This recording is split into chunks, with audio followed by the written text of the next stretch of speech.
Snow Falls Soft on the Hidden Valley. Written and narrated by Marcus Williams. To the cowboy who shared with me his love of westerns. Verland Jake Jacobson. Part 1, Chapter 1. I pulled my horse to a stop on the steep rise and stood tall in the saddle for the few extra inches of view. An ancient gnarled tree stood sentinel at the peak. The reliable bay mare hadn't faltered or missed a step over the rocky and uneven terrain. She was steady and reliable and had worked up quite a lather. We hadn't stopped for hours, and if I didn't find a safe place soon, I'd be carrying the saddle on my back. I felt bad for pushing her so hard, but I wasn't exactly in the best shape either. The mob had seen to that. The crest of the hill flowed steeply down into a small mountain valley. I looked to the left and right, and realized the valley was inaccessible by horseback from anywhere other than possibly where I stood. I had only found the passage through the rocks by dumb luck. Sheer cliffs surrounded me. Pines covered the hillside until they were gradually replaced by quaking aspen, yellow leaves shimmering in the slight breeze. It was the line of smoke trailing into the sky on the far side of the valley that interested me the most. My horse stamped and pawed at the ground, like she knew there was a stable with fresh hay within view. She was game, that's for sure. I don't know how she was still standing. Forgetting, I raised my arm to adjust my hat and felt a stab of pain in my shoulder. I held the shoulder with my other hand and slowly brought it down again. I remembered the man who had swung the shovel with such glee, luckily missing my head, in which case I would have been seeing nothing but stars. He had a black front tooth, a thin mustache, and red whiskers poking out at odd angles in uneven patches on his gaunt face. I had been willfully ignoring the pain of my injuries throughout my escape, abating it by chewing on some willow bark. But now I took a moment to assess. The shoulder would heal, nothing was broken, it seemed. I could still taste the bitter copper taste of blood in my mouth where a punch had chipped a tooth and bit into my cheek. I spat. My ribs were on fire, and it was painful to breathe anything but short, quick, staggered breaths. The bullet had left 2 holes in my shirt and carved a nice groove across my side. What with the holes and blood, I wasn't sure that the shirt could be saved. What a shame. It wasn't that old of a shirt. I still had my rifle securely stuffed in the scabbard on the saddle, which gave me a degree of relief. My pistol, on the other hand, was who knows where. I didn't remember losing it in the fight or on the race to my horse. It surely wasn't lost during the wild and frantic ride out of town and up into the hills. I usually kept it tied down. I reached down to the holster out of instinct. Sure enough, the leather strap was broken. What dumb luck. I managed to keep that thing all throughout the war, and then in one day of misadventure I lost it somewhere out in the Colorado wilderness. I frowned and spit again. The late-day summer sun felt good, and I lifted my face to it. I was exposed there and knew it. Anyone from the house with a decent set of eyes or a looking-glass would be able to see me up on the ridge. Even so, I didn't seem to care in the moment. My pursuers had been persistent, but as the terrain got rockier and the day longer, they had given up the chase for another day.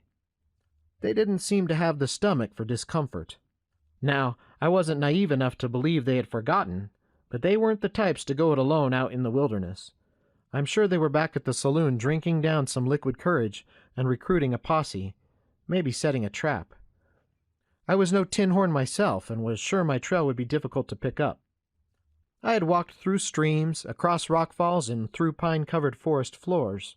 I changed direction often and backtracked more than a few times. A good tracker would be able to work it out eventually, but good trackers weren't so easy to find, let alone recruit. And besides, I knew most of the trackers, and they respected me. That isn't to say they wouldn't take the job for the right price. I had no illusions there. I figured my back trail was clear for a few days at least, barring a piece of bad luck on my part and good on theirs. There I was, talking about luck again.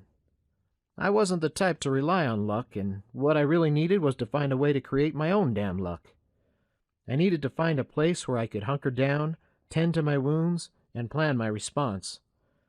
I didn't often find myself running from trouble, and generally found the best defense was to turn the game on its head. The hunted as the hunter. I followed the line of smoke in the deepening blue sky down to the small cabin. "Let's see what we see," I said, and the bay mare began to make her way gamely down the mountainside. Chapter 2. The cabin was well built, appearing sturdy and expertly joined against the harsh mountain weather. Lodgepole pines had been carefully felled and cut by someone who knew what he was doing. The shingled roof was clean, and I could see freshly cut shingles intermingled with the weathered gray ones where the roof had been recently repaired. There was a small, well-tended vegetable garden in front of the house. Chickens pecked contentedly in the yard. There was a stable around back, tucked up against a rock cliff, and a corral off to the side. They had chosen a good defensive position. Trees were cleared for 100 yards around the house, so no one could creep up from behind. The cliff face guaranteed that much. Freshly cut wildflowers perched themselves in newly painted planter boxes.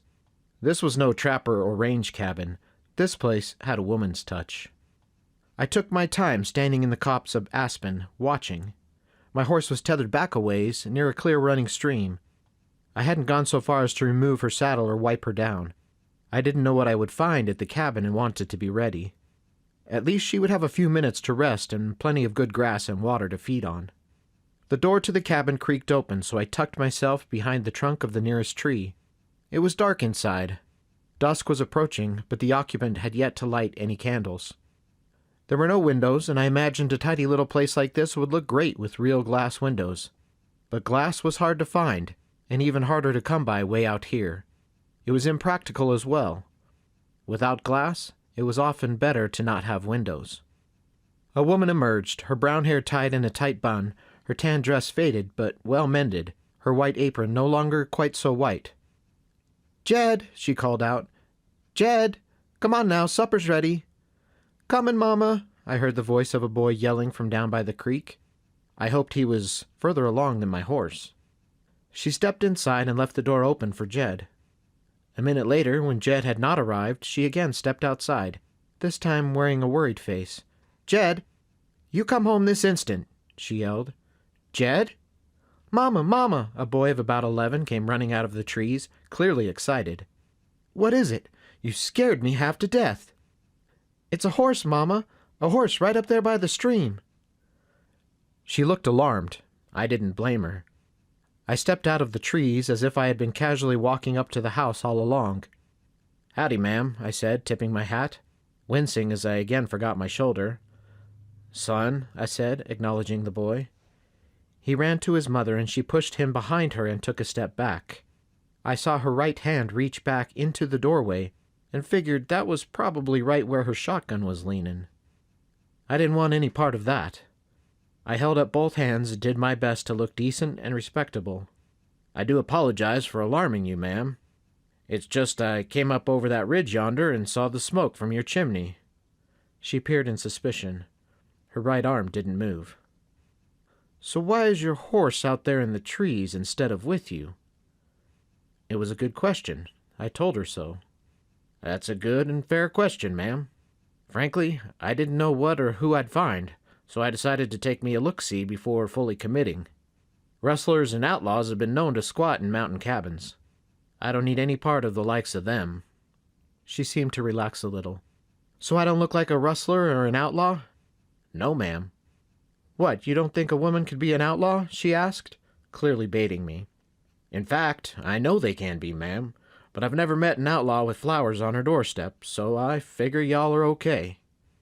At this she smiled and breathed a sigh of relief. Her right arm came back into view and rested down at her side.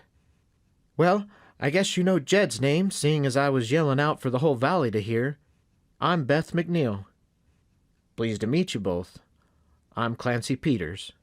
"Well, Mr. Peters, there's no need to leave your horse out there. Jed, go help Mr. Peters put up his horse in the stable, and then you both can wash up for supper." "Yes, Mama," Jed responded, and ran into the woods towards my horse. "Thank you, ma'am," I said, tipping my hat once more. She nodded and went back inside. Chapter 3. The cabin was small but as tidy as I expected after seeing the front yard and meeting the lady of the house. It was a 2-room affair with a small loft. Impressive. The front door led into the living area, and a warm fire crackled in a large stone fireplace, where a cast-iron pot hung lazily over the fire. A thin log wall divided the room, with a woolen blanket covering the doorway. I assumed that it led to the bedroom. A ladder shot up to the loft. A wooden table and 4 chairs took up the majority of the room, although an old rocking chair held the place of honor in front of the fire. It was obviously her pride and joy. Mrs. MacNeil swung the pot out from over the fire and ladled heaping portions of stew into 3 bowls. She sat them down on the table and motioned for me to sit at the head. I hesitated. "Ma'am, I would be fine sitting across from the boy. I don't want your husband to come in and find another man in his chair." I realized instantly from her expression I had said the wrong thing, although I was just trying to be polite. She recovered quickly. "There's no fear of that, Mr. Peters. Sit, please." That was all she said. I did as instructed and sat. I may have been a wanderer and a bit rough around the edges, but my own mother had taught me the ways of the Lord, and I bowed my head to pray. There was silence in the room, and I looked up to see Mrs. MacNeil smiling in surprise. "Mr. Peters, will you please say grace?" she asked. The stew was hearty and delicious. The potatoes and carrots obviously came from her neat little garden, and the wild onions probably grew aplenty in the valley. The deer meat was tender and fresh. We ate in silence, all of us hungry, me especially. I wiped the bowl with a slice of freshly baked bread and sat back, full and content. "Ma'am, I do say that was the best meal I've had in months." She blushed. "Thank you, Mr. Peters, that's very kind. But it was just stew." "Just stew is the best kind of supper," I replied. "Well, I'm glad you liked it." Jed watched us talk. He waited until we had finished before he chimed in. "Hey, mister," he began, but was cut short. "Mr. Peters," his mother corrected. "Mr. Peters," he began again.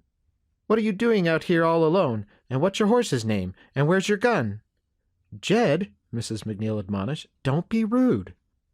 "That's okay, ma'am. I was a boy once, too." I reached over and mussed his hair. He ducked out of the way. I chuckled. "Well, son, I'm a bit of a wanderer. I haven't quite yet found the right place to settle, or person to settle with. The horse doesn't really have a name. She just knows I'm talking to her." "And your gun?" he prodded. "Well, that's a good question. It seems I don't rightly know. I had it this morning." I slid the chair back to show him my holster. "See here, this leather strap?" "Yes." "Jed," his mother said. "Yes, sir," he corrected himself. "Well, I use it to keep my gun in place when I don't need it. And you can see here where the leather snapped. I had a hard ride today. I figure it must have bounced out somewhere along the trail." Jed shook his head. "That's bad luck, Mr. Peters. Real bad." "It is, Jed, for sure. But I have my rifle at least until I can find it or get myself a new gun." "You can have Pa's gun," Jed exclaimed, pointing to the mantel. "Jed!" Mrs. MacNeil exclaimed. I stood, not wanting to make Mrs. MacNeil any more uncomfortable. "I can't do that, Jed. That's your Pa's. But thank you." "I'm sorry about that, Mr. Peters," Mrs. MacNeil said. "Never fear, Mrs. MacNeil. Well, if it's all the same, I should retire to the stable. I've had a long day." "Are you sure you'll be all right out there? It gets cold up this high in the mountains at night." I nodded. "I'll be just fine. With the roof over my head and straw to sleep on, it's like staying in a grand old hotel in St. Louis.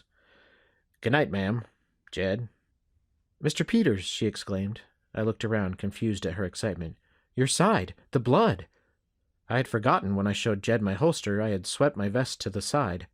The bullet holes and bloody shirt were now visible. "It's nothing, ma'am. I'll be fine." "Nonsense, Jed. Get my sewing kit." Jed scrambled into the bedroom and returned with a small basket, while Mrs. MacNeil put a pot of water over the fire to boil. I moved my chair over into the light of the fire. "Your shirt, Mr. Peters." Slowly and painfully I unbuttoned my shirt. I found I couldn't rotate my shoulders enough to get the shirt off, and tried instead to just let it fall down my arms and back. Mrs. MacNeil saw my struggle and gently helped me work out of each sleeve. I was embarrassed, not from having my shirt off in front of a woman, but because it had been so long since I had bathed. Out on the trail, one doesn't think about getting clean or smelling nice. To her credit, she didn't seem to notice, or at least she pretended not to. She looked carefully at the wound and gasped as she saw other angry purple bruises along my ribs and stomach. She worked quickly and expertly, first cleaning the wound with hot water and a clean cotton rag, and then stitching it closed with a sewing needle. I grimaced in pain, but held still as she threaded in and out. Finally, she used some powder from little glass jars from a kitchen shelf, mixed them with hot water, and placed the poultice over my wound before wrapping my ribs with a clean bandage. "Do you have another shirt, Mr. Peters?" she asked. "I have a buckskin in my saddlebags," I replied. "Jed, get Mr. Peters' buckskin from his saddlebag, please." Jed raced out the door, and Mrs. MacNeil reached up behind an earthenware jug and pulled out a half-empty bottle of whiskey. "For the pain?" she asked. "Thank you, ma'am, but I'm fine. I don't cotton to alcohol much." She looked at me quizzically. "It's not that I mind others drinking or anything," I stumbled. "It's just not for me, is all." She seemed to accept that answer and placed the bottle back just as Jed raced in with my buckskin top. Once again, she had to help me put it on. Finally, she fashioned a sling from some cloth and stepped back to survey her work. "I think you'll at least survive until morning, Mr. Peters," she said.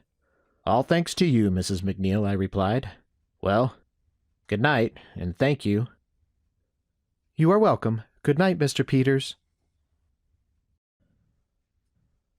Chapter 4. I wasn't kidding. After months of sleeping on the ground with a saddle for a pillow, the straw bed was luxurious. I found a candle on a shelf inside the stable door and lit it. My horse was in the first stall. 2 mules, a milk cow, and a goat shared the remainder of the stable proper. I heard pigs rut around in a sty next to the stable. I had never seen such a nice spread this high up in the mountains. I walked toward the back. I made it a rule to never sleep somewhere without exploring first. A back door had saved me more than once. The stable was part of a larger barn cut into the cliff, a wide and deep opening easily adaptable as the barn.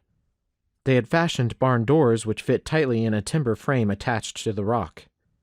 The cavern was divided into multiple areas used for storage or livestock. As I explored, I felt a cool draft coming from the back of the barn, behind a plank wall. I walked to the end of the wall and found it was sitting a foot or so away from the rock face of the cliff. The draft was more like a breeze here.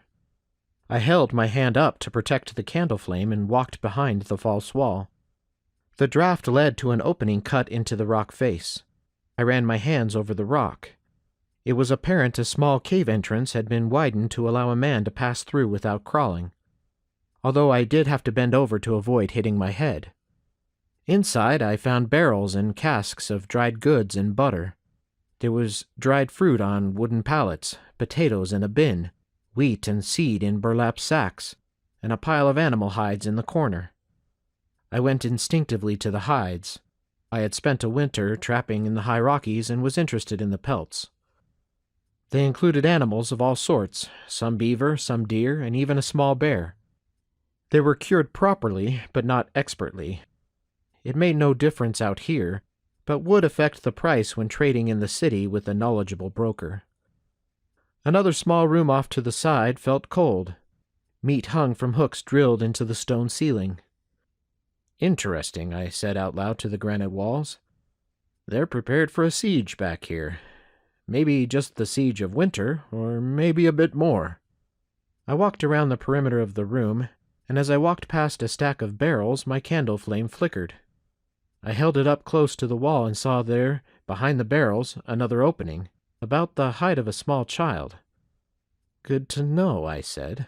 I made a mental note to explore the cave further and made my way back to the stable area.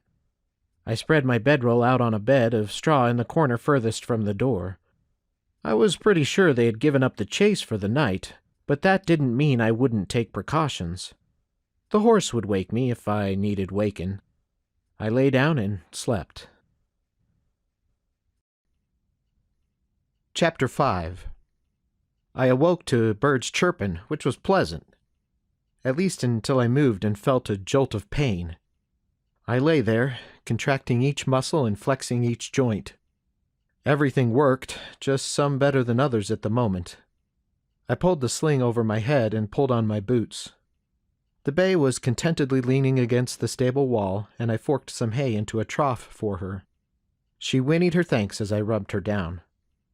I took the time to check my gear. Jed had forgotten to reclose the saddlebags, but that wasn't any big deal. Satisfied that everything was in working order, I stepped outside to survey the back of the property in sunlight. The house stood about 20 paces from the stable.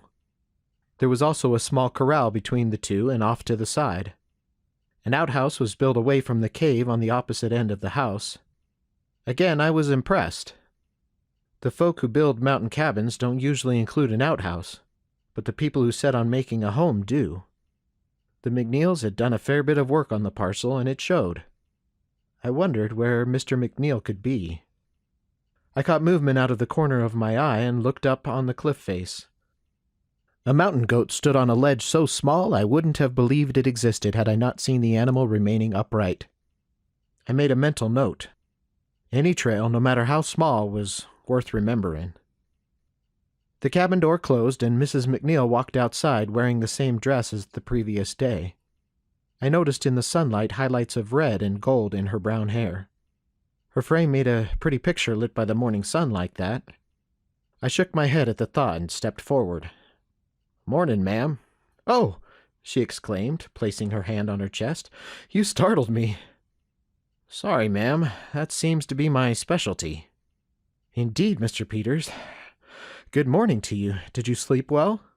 "Yes, thank you." "How is the pain?" "I'll manage," I answered. She walked toward me. "Let me see," she said. She lifted the hem of my buckskin and grunted. There was no way to see her stitching without undoing the bandage. She again helped me out of the buckskin and unrolled the bandage. The bruises looked worse in the sunlight, but as she removed the now dry poultice, I could see she had done mighty fine work. "As good as any doctor. Probably better than most," I said. "Thank you, Mr. Peters." "It seems to have started to heal." She touched one of the bruises, and I winced involuntarily. She pulled back. "I'm sorry." "It's fine, ma'am. Just a touch sore." "I think you may have a broken rib or two," she said. She held up my shirt. It was mended and cleaned, the bloodstains there but now barely visible. "It shouldn't take too long to dry in the sun," she said, and headed to a line strung from the house to a corral fence post where she hung it out to dry. I stood there, buckskin in hand, as she worked. "I'll make up a new poultice and wrap it up again." She walked back into the cabin. The morning was warm as the chill of the night faded away. The air was heavy with the clean scent of pine, and dew sparkled on the grass. Home. This must be what it's like. It had been so long since I had a home, I could scarce remember. I placed one boot up on the bottom rail of the corral fence and closed my eyes. "Morning, Mr. Peters," Jed called out. He was running toward the stable with a bucket swinging from one hand. "Milking time?" I asked. "Yes, sir," he said with pride. "Shouldn't take but a minute." Mrs. MacNeil laughed as she stepped outside. "He is very proud that he can do his chores without help now." "He's a good boy," I observed. "Yes, he is," she agreed. She applied the poultice and replaced the bandage. I kept the buckskin off, preferring to wait for my shirt to dry. Mrs. MacNeil handed me a blanket to wrap around my shoulders. Jed brought in the milk and some fresh eggs, and Mrs. MacNeil fried up a side of bacon. We ate, and Jed ran outside to finish his chores. "Mrs. MacNeil, I'm no expert, but you've got a real nice spread here. Your husband has done a fine job fixing things up." She smiled a sad smile. "Thank you, Mr. Peters. He had a dream to build a large homestead right here in this valley." "Had? Mrs. MacNeil, I don't mean to pry, but when is your husband expected back?" She didn't respond. I was beginning to read the room. "Is he expected back?" She exhaled loudly and placed the plate in her hand on the table.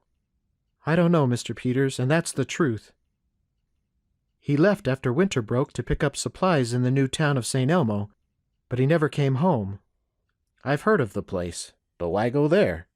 Wouldn't he have gotten better supplies and better prices in Buena Vista? I was there a few days ago, and they had everything you could wish for. Mrs. MacNeil frowned. There are certain elements in Buena Vista who wouldn't welcome his return there. My eyebrows raised in interest, but she didn't entertain my curiosity with any more detail. I'm afraid he's out there on the trail somewhere, ambushed by ne'er-do-wells, robbed, and left for dead. He wouldn't have just disappeared without a word, I'm sure of it. Her voice sounded less sure than her words declared. And I couldn't just go look, not with Jed and the farm to look after. No, ma'am, I agreed. She abruptly walked outside. Your shirt should be dry by now. Her cheery demeanor had already fled with the morning dew.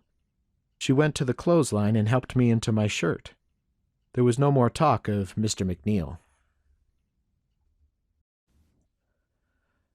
Chapter 6. I needed to get a good picture in my mind of the valley. Jed was in the stable, so I enlisted his help lifting the saddle onto the mare. He was game to lend a hand and peppered me with questions about my kit. I told him that my saddle was of fine leather, and he was in awe of the Cheyenne roll, a new style invented in Cheyenne that created a sort of downward angle on the cantle. I worked for a season as a cowboy and drove a herd from Texas to Cheyenne for a big outfit up there. All my earnings went into that saddle. I figured it was comfier to sit on a nice saddle than a wad of cash in my back pocket. Jed walked the mare outside. She was a picky horse and didn't take to just anyone, but Jed had her eating right out of his hand. Of course, the carrots he offered her didn't hurt. I tightened the cinch and, with my left hand on the pommel, swung up into the saddle. Jed handed me my rifle and I placed it across my lap. I had to lay it opposite so I could grab it quick with my left hand. I practiced the draw a few times. It was slower than I would have liked, but would have to do. Are you leaving, Mr. Peters? Jed asked. He looked disappointed. Not unless your ma is kicking me out, I said. No, I just want to get a good picture of this here valley in my head. I'm going to ride around the outside edge and work my way in. I could show you around, he offered. I know everything about this valley. I may take you up on that offer, Jed, I said seriously. But I like to do my scouting alone so I can hear the place as much as see it. He frowned in disappointment and a bit of confusion. Don't worry, I said. I'll show you someday. This perked him up. I clucked my tongue and the bay started off. I stopped in the front yard and Mrs. MacNeil came out with a bundle. Here's some lunch for you, Mr. Peters. But how did you, I asked, surprised she was ready with lunch before I even told her I was going. She just smiled. Supper is at sunset, she said, and swatted the mare's flanks. I tipped my hat, with my left hand this time, and set off north. The valley was bigger than I had originally thought. Distances were deceiving when looking down from a high vantage point. It ended up being a long oval-shaped valley rather than a circular one. From my descent, the cabin was across the short side of the oval. The mountain walls were steep, the cliff face at the back of the cabin extending just about the entire length of the end. There was plenty of timber and meadows of waist-high grass, perfect for summer grazing. I paid special attention to any trails leading up the face of the mountain. There were plenty of game trails cutting through the valley, but very few leading up and out, and those were fit only for mountain goats. When I circled around south and down to the path I had descended the day before, I was amazed we had made it. It was so steep. I patted the mare and congratulated her on a job well done. She snorted in response. I continued south until I ran into a stream. I assumed it was the one that ran across the valley and past the cabin. The water flowed out from under a bramble of blackberries. I turned the horse around the backside of the bramble and found myself looking at a rock-lined pond formed by the most magnificent waterfall I had ever seen. I gazed upward, following the crashing water to almost the top of the cliff face. The sheer cliff seemed to spew the water like it couldn't get rid of it fast enough. The water fell straight down, crashing into the pool at the bottom in a mighty roar. It was so loud I could hardly hear myself think. I remounted the mare and continued south. The trees thinned out as I approached the south end of the valley. The stream was bigger here. It must have some other source feeding it, a spring somewhere along the way. The land slanted downwards, and the stream, more like a river now, picked up speed. It danced and jumped over rocks and fallen trees. I could hear a rush of water up ahead and moved forward to find the water flowing into the mountainside. The opening was narrow, and the narrowing caused the water to speed up even more. I was confused. This was the only break in the valley walls I had found. It was small and full of rushing water. How could they have gotten all of their gear and animals into the valley? Surely they didn't take the route I had. I dismounted and staked the mare within reach of plenty of grass and approached the opening on foot. Slate-gray walls shot up hundreds of feet. Long shadows blocked out any sun during the winter months. Vegetation was sparse. A mist filled the air from the crashing rapids. I carefully approached the edge and peered into the hole. The water crashed steeply down and then out of sight completely in about 50 paces. I placed my hand on the rock wall and began to inspect it inch by inch. There had to be another way in. During the spring, the river would be completely impassable. The rock was wet and slippery with moss. My hand slid easily across the face. When my hand lost contact with the rock and slipped into a void, I almost fell. It took me so much by surprise. I stared at the rock face but still didn't see the opening. I saw my arm, apparently amputated at the elbow, completely enclosed by granite. I pulled my hand back and stared at it, front and back, like it was some foreign object. I reached out again, I thought to the same place, but my hand hit solid rock. Again I slid along the surface until it was swallowed whole. Entranced, I stepped to the side. I placed my face close up to the rock face and saw the entire picture transform. From this acute angle, the opening was clearly visible, no question or doubt as to its existence. I slowly moved back to my original position, watching closely as the opening closed and transformed into a solid rock wall. It was some sort of optical illusion I couldn't yet explain. I looked back at the mare, who was dozing contentedly. I stepped forward, my eyes still telling me I was going to crash, but my brain saying there was an opening. I closed my eyes. It was starting to make me dizzy. I stepped through and felt a coolness in the tunnel. There was light shining in the distance, and I walked on a wide, well-worn path to the exit. I paused before stepping outside, afraid I would lose the tunnel once I stepped through, like it would close behind me. I dragged my boot in the dirt to signal the way as I stepped outside. I understood at once where Mr. MacNeil had gotten the idea for the back wall of the stable.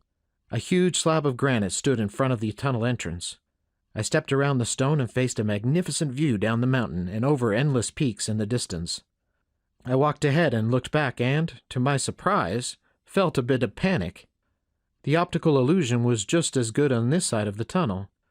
The contours of the slab matched perfectly with the mountain wall itself. Tree-cast shadows stealthily hid the entrance. Once again the opening was only visible from a certain angle. I walked over to the river and turned back. The river opening would be where anyone searching for an entrance would look, and from there you couldn't see any sign of the tunnel. Mr. MacNeil was a wise man indeed. Chapter 7. Back in Buena Vista, Dane Sampson sat at the bar, fuming. He slammed his mug on the wooden bar top and growled until the barkeep hustled over with a bottle. Sampson snarled his version of not so much a thank you as an acknowledgment, and took a giant swig of whiskey. His growing headache matched his temper. Sampson was not used to losing. While other men came to the mountains to try their fortune at mining or trapping, he refused to take such risks. He didn't believe in chance. He made his own way. There was more profit to be made in service and infrastructure. All of those men needed picks and shovels to mine and whiskey to wipe away their bad luck at the end of each day. He had started with nothing more than a wagon and a strong team of mules. With promises he already had inventory back at Fort Pueblo, he hired highwaymen to acquire the promised goods, through brute force, from legitimate traders. They always made the attacks look like Indian raids. The frontier was dangerous country, after all. With no overhead and inflated pricing, Sampson quickly grew a meaningful wealth. He was mean and relentless, but knew how to grow his interests. He built a general store and undercut the prices of any other merchants in town. If that didn't work, he made sure wild fights tore through their stores, ruining merchandise and bankrupting them. If they persisted, he used good old-fashioned threats of violence to the owners and their families. Most people weren't willing to risk their lives for a store. There were always other towns, and Buena Vista wasn't all that nice of a place anyways. He bought claims for cheap after convincing poor prospectors it was in their best interest to move along. He then resold the claims at double or triple the price. His hand was in everything. When Buena Vista became the county seat, he ran uncontested for county commissioner. Well, technically, there had been another candidate, at least until he learned Sampson joined the race. Sampson hired one of his own men as the sheriff and filled all the other county offices at his personal discretion. However, instead of an exodus of people moving out, folks from all over the frontier kept streaming in. The mines were prosperous enough that they were willing to put up with Sampson's version of law and order with the hopes of striking it rich. He took another swig and drained the glass. He repeated the procedure and got his expected refill. When was the last time someone stood up to him? He honestly couldn't remember. It had been so long. He hadn't even had to use convincing language for years. He said what he wanted to happen, and it did. No one even blinked anymore. That is, no one until that cowboy who came through last week. He didn't seem to understand there were rules. The cowboy rode into town one morning and started talking to the miners about their claims and the lay of the land. Sampson heard reports that the cowboy rode out and inspected mines and asked lots of good questions, and that was bad. Miners didn't like to share their profits, but they had no problem sharing information if they already had a claim of their own. The cowboy was friendly and knowledgeable, and people seemed to take to him. At first, Sampson waited patiently in his normal seat at the saloon. Most newcomers made the saloon their first stop to wash away the dust of the trail and get the town gossip. The trail was a lonely place, and one could find good company of all diverse sorts at Sampson's saloon. But the cowboy never even walked inside. Sampson asked around, and it seemed the cowboy never walked into any of the stores in town. He had a pack mule with supplies he put up at the livery stable, and a good-looking bay mare that went with him everywhere he went. He didn't hire a room, and no one knew exactly where he bedded down for the night. He was merely an interesting annoyance until he started talking to a miner seriously about buying him out. The miner explained he already had an offer, and the cowboy beat it without hesitation. The miner, of course, accepted and signed everything over before skipping out of town in the middle of the night. The miner apparently never mentioned his other offer was from Dane Sampson, county commissioner. Or maybe he did, and the cowboy simply wasn't as impressed as he should have been. Their first meeting was cordial. Sampson ventured out onto the boardwalk when his men said the cowboy was in town. He called out as the cowboy rode by. "Howdy, stranger," he called, trying to sound welcoming, a very difficult thing for Sampson. The cowboy had tipped his hat and continued on. "Come on in, drinks on me," Sampson offered. He was getting desperate. He never gave anything for free. The cowboy stopped and forced a smile. "I appreciate your hospitality, mister." "Mr. Sampson," Sampson supplied. "I appreciate the hospitality, Mr. Sampson, but I'm not one for drinks or much for the indoors, so I'll save you your coins and politely decline." "Have it your way, Mr. Peters," he replied firmly. "Mr. Peters, have yourself a pleasant day." Sampson turned and went back into the saloon. He was so angry he couldn't even sit at the bar. He tramped up the creaking wooden stairs and slammed the door to his room. The bartender winced as he felt the building shake and heard things crash and shatter against the thin walls. He did not envy the unsuspecting cowboy, not one bit. Chapter 8. Back at the mare, I took the cloth packet out of a saddlebag and unwrapped my lunch of fresh baked bread, fresh butter, and a handful of smoked fish. It was a lunch fit for a king, not a simple cowboy like me. I sat in the meadow and thought about all I had learned. This was a great place to heal and prepare my counterattack against that fat bully, Dane Sampson, and his gang of thugs. Odds were they would never find me here, and if they did, the valley was like a natural fort. It was easily defensible, difficult to access, and immune from siege with its wealth of plants and animals. The claim at Buena Vista was a good one. I saw that the first time I laid eyes on it. The miner was obviously experienced and knew his job. He told me he had a sick sister back in Chicago and just needed to get out from under the mine, but I knew he was lying. He was too anxious to leave such a good thing behind. I had my suspicions, and they were confirmed when Mr. Sampson called out to me from in front of the saloon the same day the miner signed the title and deed over to me. I'd been in town for almost 2 weeks, and the fat man had never uttered as much as a good morning to me. It was also the expression on his face. His words offered a free drink, but his eyes offered a free stab in the back. I wanted nothing to do with him. Sadly, he was determined to have something to do with me. They first came that night. The previous owner had spent all of his money and materials on the mine. While others were panning the river and hoping for dust, the miner had found a promising rock wall and began to pick and shovel his way into the mountainside, following the faintest hint of a rich vein. He had spread out his bedroll just inside the opening to the mine, and I did the same. It was getting late, and the fire was down to glowing hot coals. The rock wall reflected the heat and the remaining light. I stared out into the darkness, careful not to let the firelight ruin my night vision. I sat quietly, learning the sounds of the forest. Every spot had a different feel, different vibrations. The sound of the wind echoed through the trees and wound its way along the mountain face and into the cavern in its own unique way. Animals burrowed to the safety of their dens.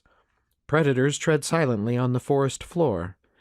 In order to hear an anomaly, I needed to become familiar with the regular patterns surrounding my new claim, both day and night. I had a feeling Mr. Sampson would send his emissaries soon. I was right. They came sometime after midnight, when the wind and animals had gone to sleep. I sat against a tree 20 paces from the cave entrance. My bedroll remained on the cavern floor with clothes bunched up underneath. In the darkness, it convincingly appeared that a man was sleeping soundly under the blanket. There were 2 of them. They came up from the south, not quite as silent as they thought they were. Twigs cracked and leaves crunched as they tiptoed comically in the darkness. I shook my head in amazement.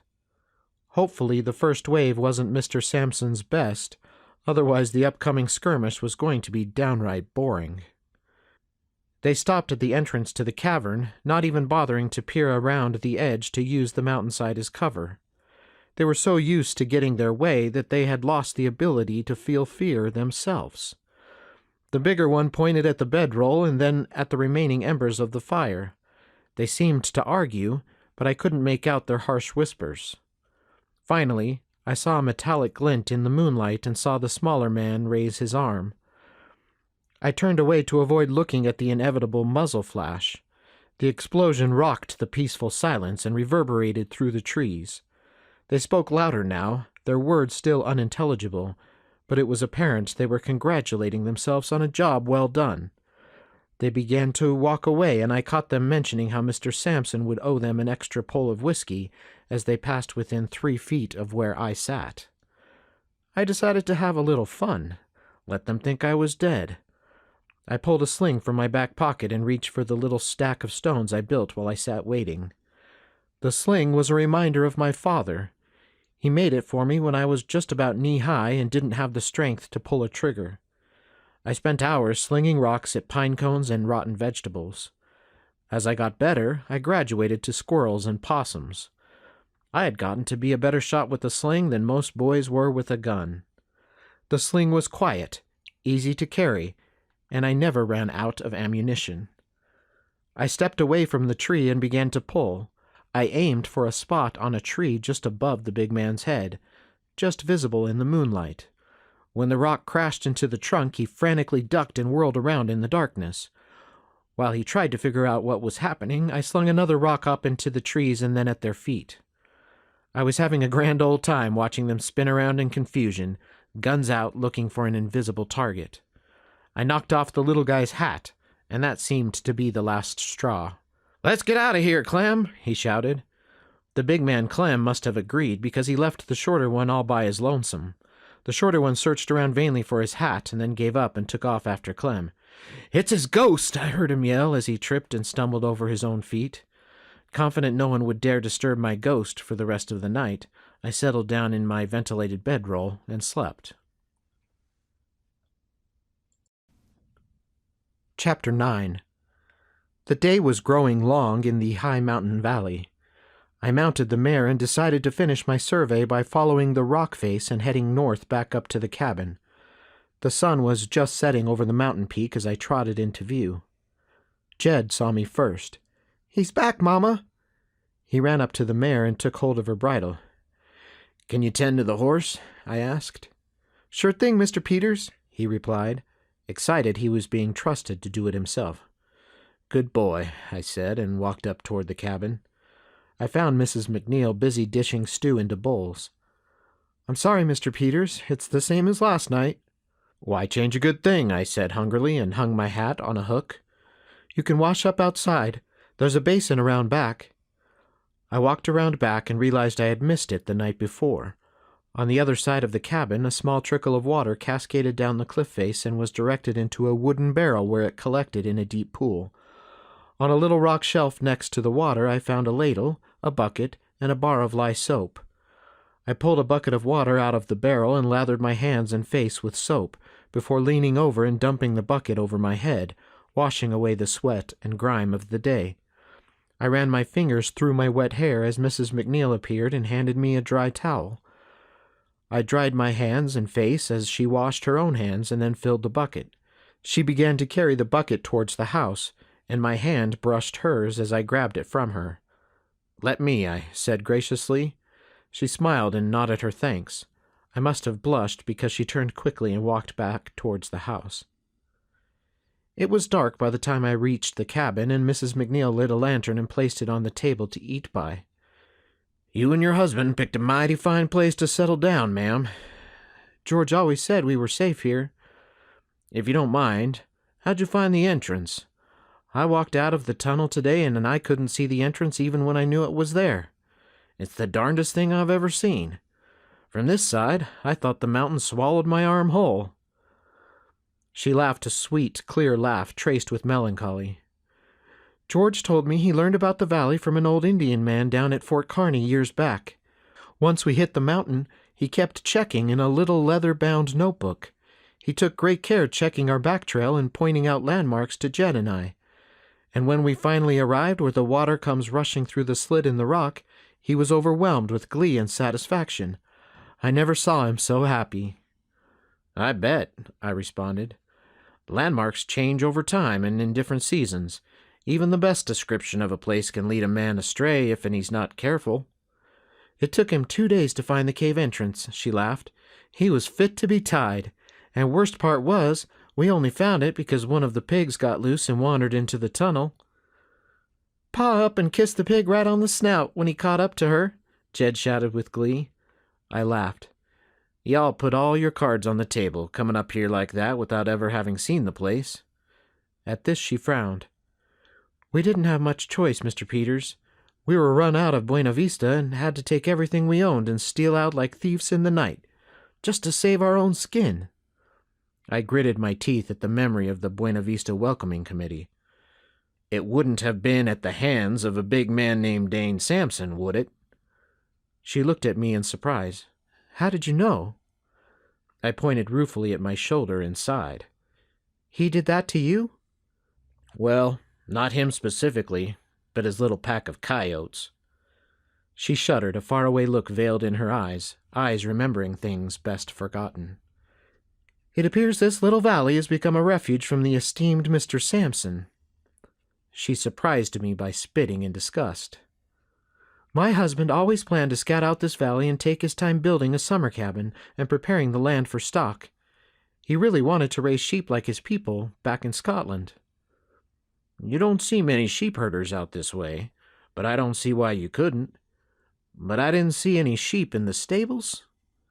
Mrs. MacNeil looked down at her shoes, visibly upset. "I'm sorry, ma'am. Did I say something wrong?" No, Mr. Peters, it was the sheep. Mr. Sampson heard about George's dream to herd sheep, and he became worried George's wool prices would undercut his own supplier, and thus began our troubles. We would often find the sheep pen open in the morning, and one or two would go missing. Our barn was vandalized, and suddenly prices for goods went up for us at the mercantile. Then, one night, we came outside when we heard the sheepdog barking and found them slaughtered. Every last one. When we went into town to complain to the sheriff, the dirty, rotten bastard had the nerve to say it was a pack of wolves. Well, I've never seen a pack of wolves slit the throats of a herd of sheep with a sharp knife. Have you, Mr. Peters? No, ma'am, I have not. Me neither. But the sheriff, under orders from Mr. Sampson, I'm sure, blamed the wolves and refused to do anything else. George was more angry than I have ever seen. I begged him not to go, but he couldn't be stopped. He stormed into town, right into the saloon, and demanded an audience. Well, an hour later he returned to the house with a black eye and a bloody nose, and we packed up the wagon and lit out. At this she choked down a sob. Jed stood and walked over to his mom and put his arms around her. "It's okay, Ma. We'll get Grandma's china back someday." She sniffed and wiped her eyes and nodded. She patted Jed on the back. "Mrs. MacNeil, it seems the hand of Providence has brought us together. The one and the same Mr. Sampson is attempting to ride me off of my legally bought mining claim." "What are you planning?" "Well, first off I plan to heal up these ribs and shoulder." "Of course, and you can stay here as long as needed." "I appreciate that, ma'am, I surely do, but I don't want to be a burden. I don't take handouts." "Well, I don't give handouts either, Mr. Peters. There are some things need fixin', and the hay needs laid up for the winter. I expect you can do much of that while you recuperate." "For certain, ma'am." I stood, the chair creaking in a sigh of relief for no longer having to support my frame. I took my hat from the post by the door and said my good night. Chapter 10. Once inside the stable, I lit the candle and hurried back to the hidden cavern. There was a lantern there I had noticed from the previous night's reconnaissance. I lit the lantern and, with one arm still in a sling, awkwardly slid the barrels out from the wall where the other cave entrance was hidden. Once the barrels were pushed into the center of the room, I got down on my knees and held the lantern into the black hole. It was awkward trying to crawl with one arm in a sling, and I was tempted to yank it off, but a slight bump on the wall of the opening cleared me of that foolish notion. It still hurt something fierce. I scooted and crawled. The cave tunnel remained about the same size. The solid rock walls were slick with moisture. I felt the cold seep through my woolen trousers. Sharp rocks jumped out to scrape and bruise my knees. Just what I needed, knees to match my ribs. I pushed the lantern forward, crawled a step, and repeated the process. It was slow going, and to my surprise, after about 25 feet, the tunnel curved to the right and began to climb. I had fully expected the cave to take me down deeper into the mountain. The climb was gradual but noticeable. The cave widened out and opened into a large cavern. I worked my way to my feet and stood and stretched. I held the lantern up to the rock walls. A thin vein of quartz caught my eye, possibly gold-bearing. But it was the paintings on the wall which held my attention. I held the lantern up close and examined them with awe. Faded handprints and figures holding spears fighting great beasts covered the entire wall. I had seen ancient cave art in the canyon country of Arizona and Utah territories, but had never heard of it this far north, never mind at this altitude. My mind raced with the possibilities. I had heard campfire stories about the ancient ones who had fled north to escape invading tribes. An old medicine man once spoke about a curse on the land. He claimed no one could hold claim to the land for long. The land had been conquered again and again for centuries.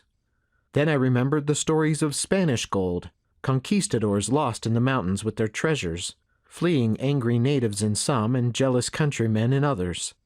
The gold, it was said, was hidden somewhere in the Rockies. There was no gold in the cavern that I could see. I raised the flickering lamp high and did a full turn. The light just reached the far walls. But what if? The evidence this cave was known to the ancient ones was clear, right in front of my eyes. I swept the light around the rest of the cavern. The cavern ceiling sparkled in the lamplight, the moisture and minerals reflecting brilliantly. It was breathtaking. I stood in awe. I wondered if Mr. MacNeil had ventured this far. I imagined so. He was a wise and industrious man. He would have explored every possibility. The cave entrance had been hidden deliberately. What if he had found something here and took it out? I tried to think like him. I imagined being run off my land, an easy thing to picture. I imagined my dream of being a sheepherder dashed, my family threatened, finding this hidden valley, building a cabin, finding a secret cave apparently untouched by man for centuries. If there had been treasure here, I would have left it where it had lain safe for centuries. I believed Mr. MacNeil would have done the same. Now some artifacts, a tool or arrowhead, those I would have taken out. Much can be learned from the craftsmanship of those who have gone before. At least I would have taken them out to show little Jed. I made a note to ask Jed tomorrow. I walked toward the far end of the cavern and noticed that it was not really the end. Another opening, this one a bit smaller than the first, led on into darkness. I checked the oil in the lantern. I had enough for a little more exploration, but I'd be out of luck if I didn't come across another wide spot or cavern up ahead. I decided to go for it and got down on my hands and knees. The path continued at a steady incline. The moisture was gone from the rocks, and instead the rough texture tore and snagged at my trousers. This tunnel was not well traveled. I kept on for what I guessed was another 100 yards. I was just trying to figure out how I was going to back all the way down the tunnel when it began to widen once again. I breathed a sigh of relief. The darkness and closeness of the rock was starting to prey on my imagination. I didn't fancy being buried alive or lost in the belly of the mountain. This next cavern was much smaller. I could just sit up on my knees and brush the ceiling with my head. There were signs of humans, but they were very old. The ground in one corner was black from an old fire, and soot carried up the wall. A small pile of bones lay scattered next to the cold charcoal. The bones were small, like those of a squirrel or rat. I wondered about that. With all of the big game out in the valley, why eat vermin? I felt the air being pulled in from the tunnel behind me, and I scooted and ducked to the end of the small cavern. The air lifted my gaze upwards, to a chimney in the rock. I lifted the lantern and saw it was wide enough for a man. I stood, the wind picking up speed in the updraft. My hair blew and the lantern flickered. I lifted the lantern as high as I could, but the light was soon swallowed by darkness. I guessed I was about a third of the way up the face of the cliff, right about where I had seen the mountain goat standing.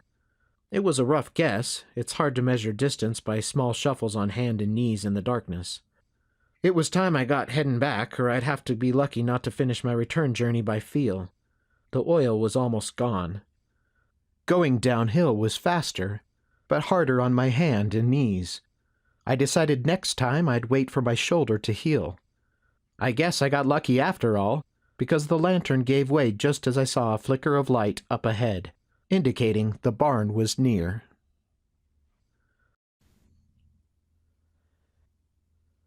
Chapter 11.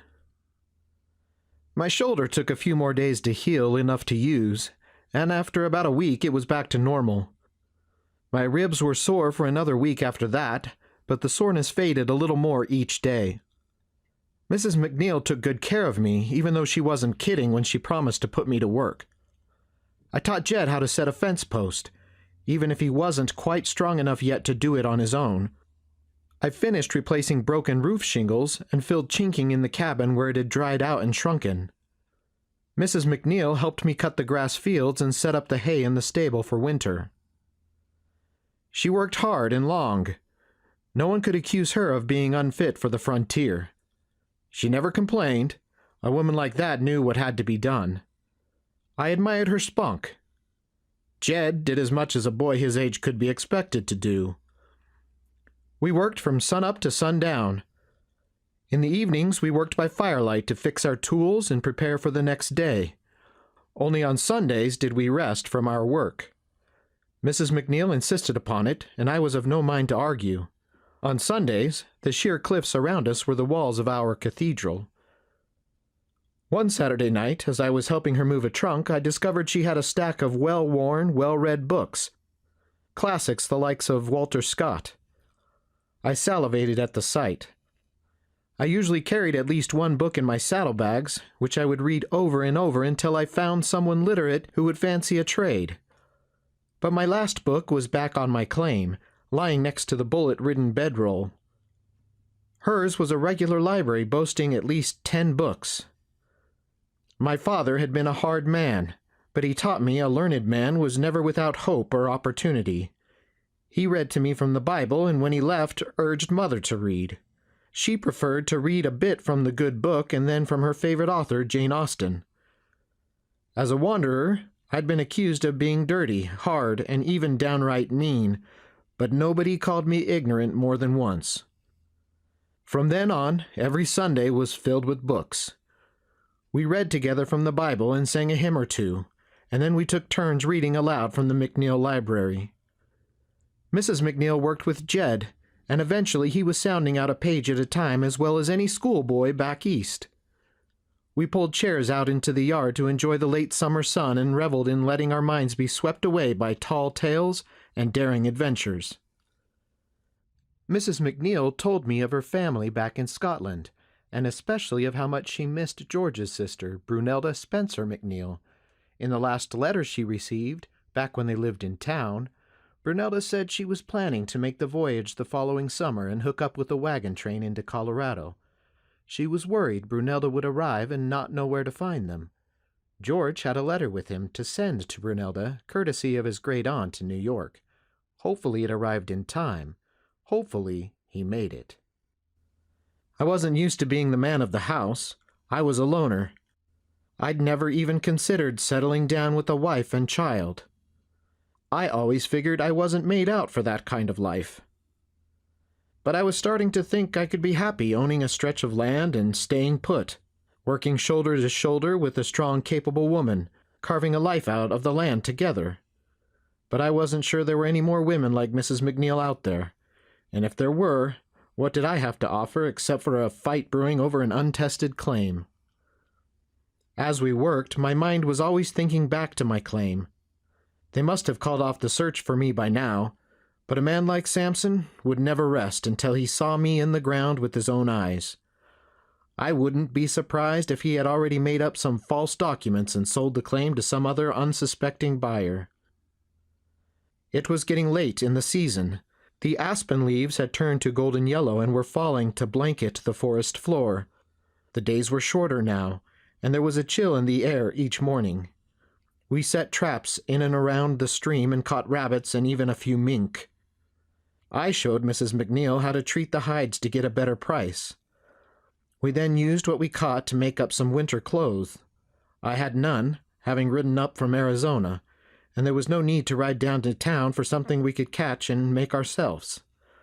I did wish we had some of the MacNeil sheep, however. I could have used a nice thick woolen sweater in the early mornings. Like I've said, the setup was well thought out and the valley safe, but I feared they couldn't hide out forever. We had no idea if Mr. MacNeil was dead or alive, and whether anyone had forced him to give away the whereabouts of his little valley. Maybe he was on his way back now and was being followed. I was sure, come spring, Sampson would send out someone to ask around about me. And when they learned I never came down off the mountain, he wouldn't be able to resist sending up a search party. The biggest weakness I saw was the retreat to the barn and cave beyond. That escape would require running through clear, unprotected pasture from the house to the barn. There was no direct view to the valley opening.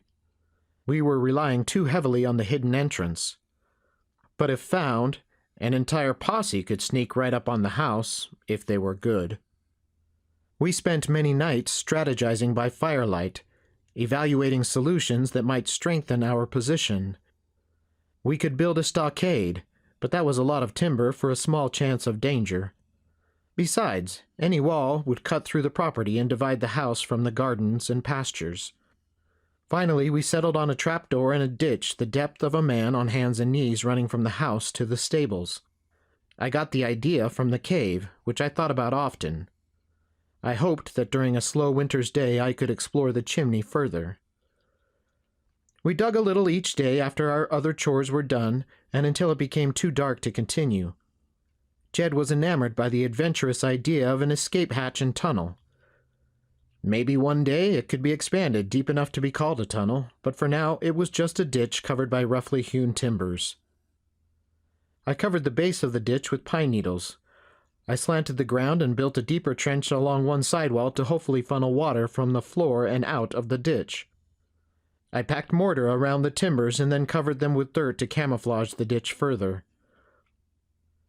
I dug a larger hole under the floor of the stable, as far back as I could go before hitting solid rock.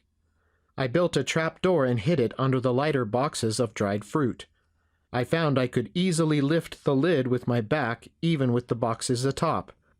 The trap door was cut into the floor of the cabin and was easily hid under the kitchen table.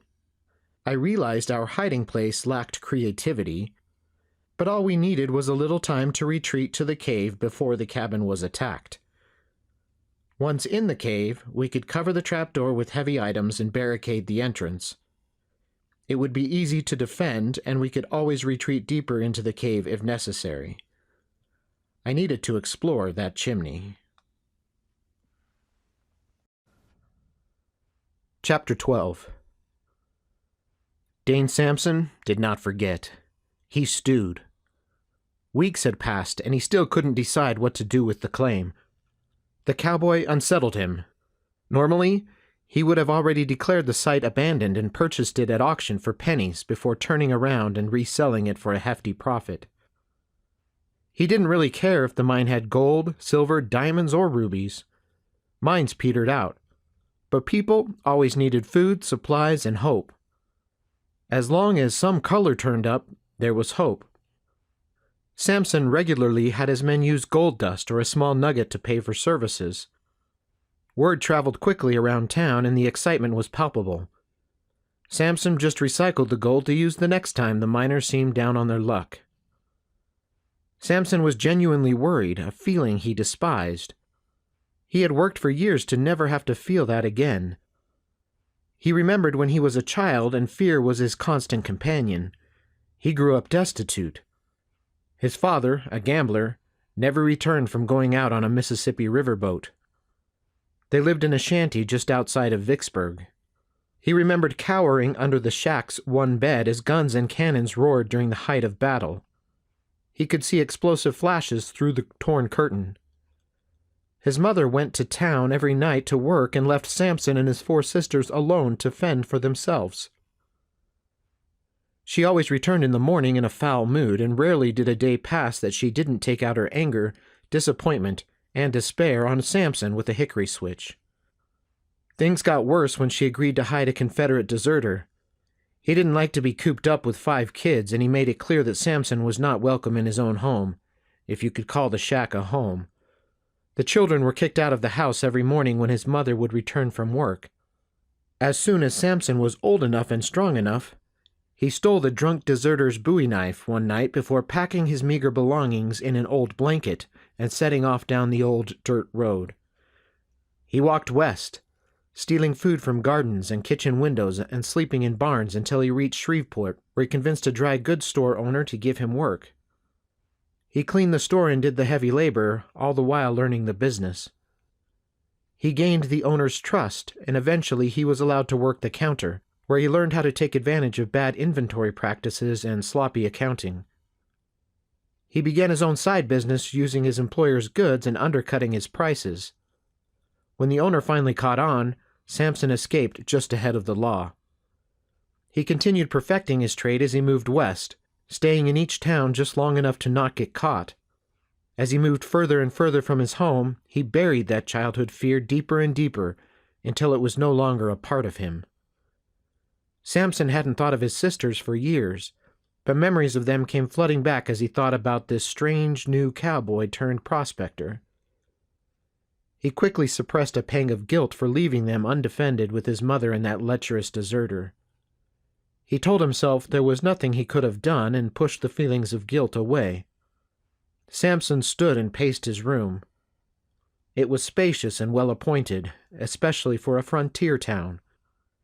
The velvet drapes were imported from Chicago, and the big brass bed had been ordered directly from New York.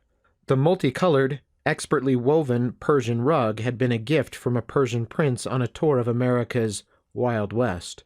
Sampson was always amazed at the valuables he found when he bought up people's homes. He laughed. It was all abandoned property, right? He walked over to a hutch against the far wall. He opened the lead glass-paned door and ran his fingers over the fine china so graciously left behind by the sheepherder and his wife. He recalled that the hutch itself also came from that nice home. He smiled, feeling a little better now. He had a plan. Instead of declaring the cowboy's mine abandoned, he would charge a caretaker fee for keeping it safe in the cowboy's absence. He could even drum up a fake contract to that effect. And when the cowboy couldn't afford to pay the fee, he would negotiate a sale. At a good price, of course. In the meantime, it wouldn't hurt if the poor cowboy was found dead somewhere up in the mountains, the victim of a sudden rock slide or avalanche, maybe thrown off his horse down a ravine or attacked by a bear. The mountains were dangerous, after all, even for the most experienced frontiersman. Sampson opened his door and yelled down the open stairway to the bartender. "Tell Slim to get up here." "Comin', boss," he heard Slim reply from downstairs. Sampson waited in the open door as a man who was anything but slim waddled up the stairs. He was breathing hard by the time he got to the landing. His girth made Sampson's bulk look small in comparison. Sampson walked back into his room, and Slim followed and shut the door behind him. Sweat beaded on his forehead, and his armpits were soaked with perspiration from the arduous hike up the stairs. Sampson shook his head, disgusted. Slim took a moment to catch his breath before speaking. "What do you need, boss?" he asked. Slim was worthless in a fight, but what he lacked in physical fitness he more than made up for in his knowledge of the territory and its people. His lack of morals didn't hurt, either. "What have you found out about the cowboy?" Sampson asked. "It's the strangest thing, boss, but no one seems to know anything. I've heard talk he spent some time in Texas, and then in the Utah Territory and Arizona, and even up in Montana. People seem to know to let him alone, but they aren't afraid of him. He doesn't stay anywhere long and keeps to himself. No one knows where he's from or what he wants." "Everyone has a history, Slim. It's your job to find it." I know, and I'm trying, but this cowboy of yours is a mystery." Sampson slammed his fist on the top of an oak captain's desk. "I'm not paying you to try, Slim." Slim took a kerchief from his pocket and dabbed at the sweat on his brow. I'm sorry, sir," he stuttered. "I will let you know as soon as I know something more." He turned to leave. Sampson could smell the stench of sweat and fear from across the room. "One more thing, Slim," Sampson said. "Find me a man, someone who isn't connected to me or this town. Someone who's good and won't shy away from what needs doing." Slim nodded. "Yes, sir," he replied, and trundled out of the room. Sampson could hear his slow, heavy steps as he made his way back to his special-made double-wide chair. Sampson bit his lip to stop a smile from forming prematurely. He had a plan now, but he shouldn't count his chickens just yet. After all, he had no idea what the cowboy Peters would do next. Chapter 13. The first snow had come to the high valley, dusting the pines but melting as soon as the flakes hit the warmth of the cabin roof. I couldn't just hibernate there for the winter. There were things I needed to do. At the very least, I needed to scout the land. I was familiar with every inch of the valley now, but I had never ventured much beyond the hidden entrance. The hay was in, and the garden had been harvested beyond a few pumpkins and squash. Everything was prepared for winter. I had a stack of firewood resting up against the side of the cabin under the eaves, enough to last through most of the winter. I was fully healed, strengthened from work and rest. The night of the first snow, I shared my plans with Mrs. MacNeil. Jed sat stoically in the loft, listening to our conversation but willing himself to be brave.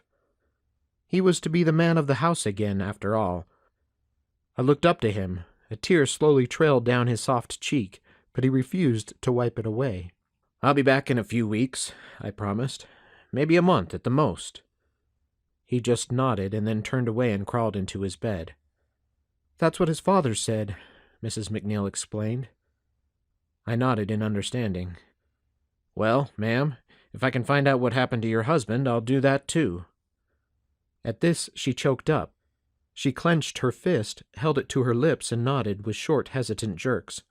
"I would be forever grateful," she managed to say. The next day I spent preparing. I showed Jed how to make a snowshoe and helped him complete his own pair. I packed my saddlebags with pemmican and hardtack. I didn't relish leaving behind a good cook and warm kitchen. I had been spoiled. It was once again time for me to sleep on the cold ground and search for my food. I needed to harden myself for what surely lay ahead. When I led the mare out of the stables on the third day, she was ready and raring to go. She felt the weight of the saddlebags and seemed to understand we were leaving. She tossed her head and slapped me with her tail as I finished loading my gear. She stomped her hooves with impatience as I went to say my farewells. Mrs. MacNeil came out of the cabin, a heavy woolen shawl wrapped around her shoulders. The snow had begun to fall again, and I enjoyed watching the flakes catch in her hair. I was going to miss her company. She stepped forward and held a pistol out to me. "This is my husband's," she explained. "Take it with you." "I couldn't do that, ma'am. It's not mine." "Don't be obstinate now," she said. "It's not being used here, and you need a pistol until you can find yours or get another." I was hesitant to accept her kindness, but she was right. I needed a gun. "Yes, ma'am, if you insist." I reached out and took the gun from her. Our fingers touched, and we paused there for just a second. The moment quickly passed, and she pulled away. I hefted the gun in my hands and checked the barrel and cylinder. The gun fell smoothly into my worn holster as if it was meant to be there. "I am much obliged," I said. Jed ran out from behind her and wrapped his arms around my waist in a big hug. "Come back, Mr. Peters, you promised." I didn't need the reminder. "Don't you fret, Jed, I'll be back. You take care of your ma here, you understand?" "Yes, sir," he replied. "Good lad," I said as I extricated myself from his bear hug. "Find my husband," Mrs. MacNeil whispered, "and ask after Brunelda." I just nodded and swung up onto the bay mare. "Wait," she said, pulling a rawhide necklace containing a silver ring from around her neck. "Give this to Brunelda when you find her, and she'll know it's from me." I took the necklace and nodded. I clicked my tongue and we set out. The snow grew heavier and large flakes were falling steadily by the time we reached the hidden entrance. Chapter 14. I was glad for the snow and willed it to continue so it would cover my tracks. I turned in my saddle and looked back to memorize the landmarks in my mind. I looked right and left, committing it all to memory. The mare's tracks seemed to come from the solid rock face of the mountain. I shook my head in astonishment that the MacNeils had been able to find this place. I was even more amazed that I had stumbled upon it. But if I could do it, then someone else could as well. Odds were against it, but I don't put much store in playing the odds. My father always said to be prepared for anything, and then when something bad happens, it won't catch you by surprise. It was good advice. I rode slowly, checking my surroundings as I went and getting a good feel of the mountain. I wasn't in any hurry, and there was no use rushing myself into some sort of accident or thorny situation. The trees were sparse at first, which surprised me because the valley was at the same altitude and had no lack of vegetation. I couldn't explain it, but I figured it had something to do with the valley being completely enclosed. Maybe that affected the climate. The wind was intense on the treeless trail. It was icy cold blowing down from the north. The snow swirled restlessly around on the ground, never able to settle in one spot. I pulled up the collar of my coat and hunkered low in the saddle. "Let's get into the trees, girl, and out of this wind." The mare seemed to understand and picked up her pace. The timberline came suddenly, and I shivered involuntarily when the constant push of wind against my back eased. The snow here floated lazily down through pine needles to the forest floor. I found the trail the MacNeils must have used. It was just wide enough for a heavily laden pack mule to slide between sturdy tree trunks. The trail was long unused, though, and in many places only visible because it followed the path of the greatest gaps between trees. I followed the path for a time, listening only to the creak of the saddle, the padded steps of my horse, and the creaking branches of trees accepting the weight of the first snow. It was heavier now, and starting to accumulate noticeably. We stepped into an open meadow, and 2 deer looked up, surprised at the intrusion. I pulled on the reins, and we stopped silently. The deer sniffed at the air and stared nervously until they deemed me to be non-threatening and returned to grazing. I didn't need the meat and let them be.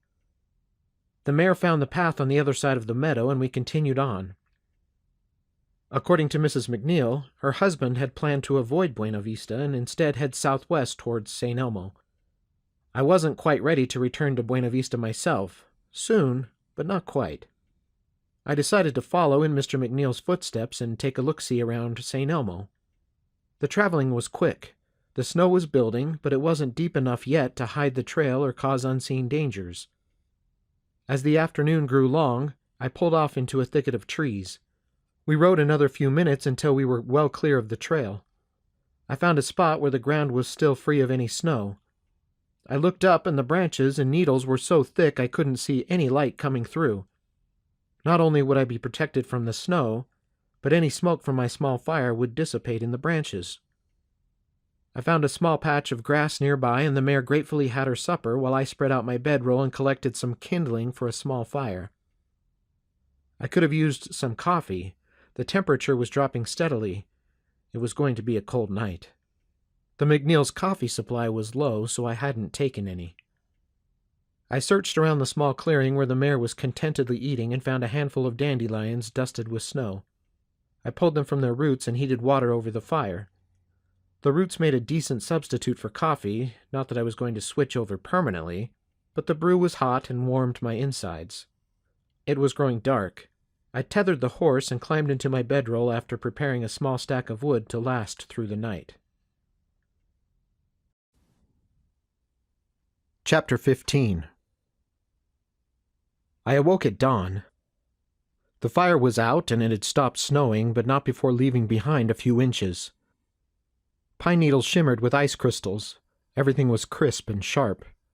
I leaned onto my elbow and restarted the little fire before climbing out of my bedroll.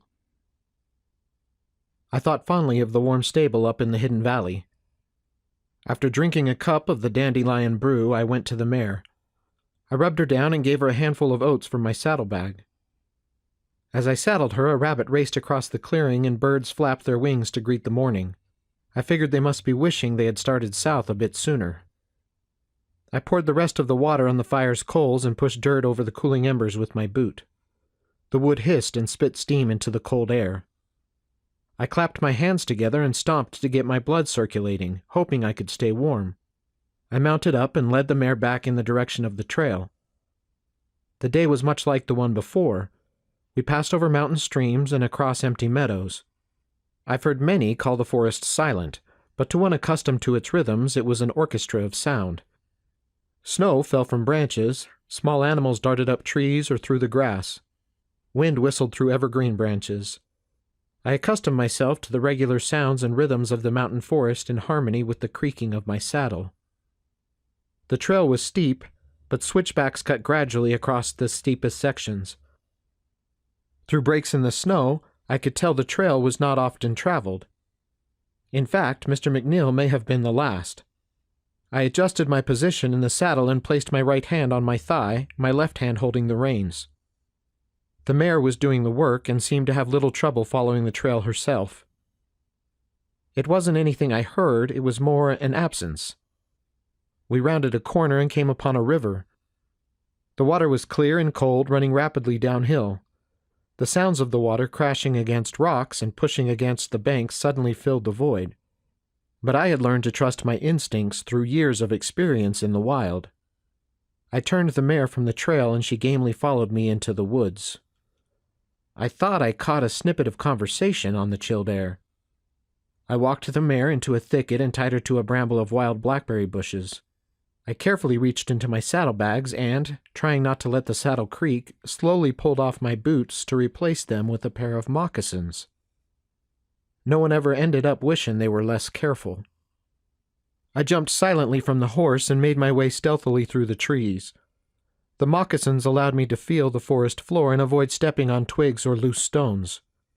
I crept forward slowly, gathering small stones for my sling should the need arise.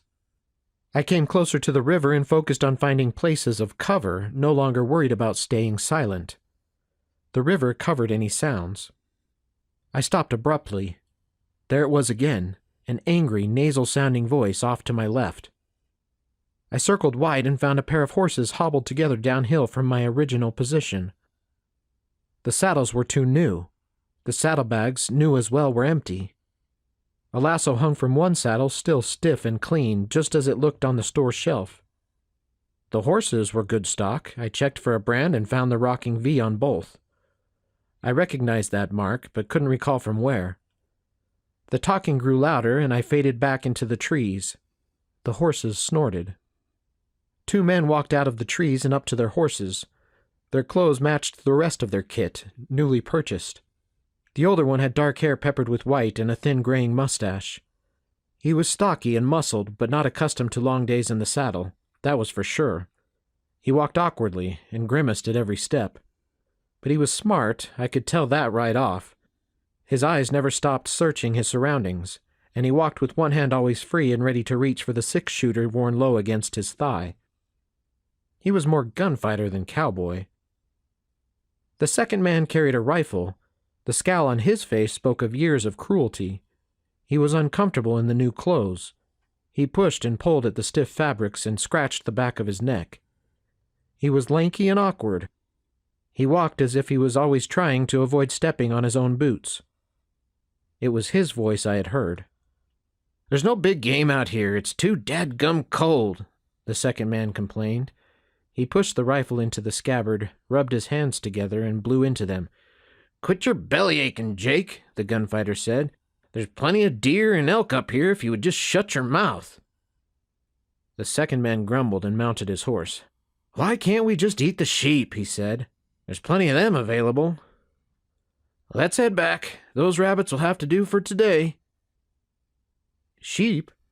What are the odds of someone else having a herd of sheep on this mountain? I grew excited. Mr. MacNeil must have made it down the mountain at least. But he had lost all of his sheep in Buena Vista. Where did these ones come from? There had to be some connection. The men mounted their horses and took off downhill, making no effort to hide their tracks or check their back trail. I waited to be out of their view and then ran back to the mare. She perked up when I arrived.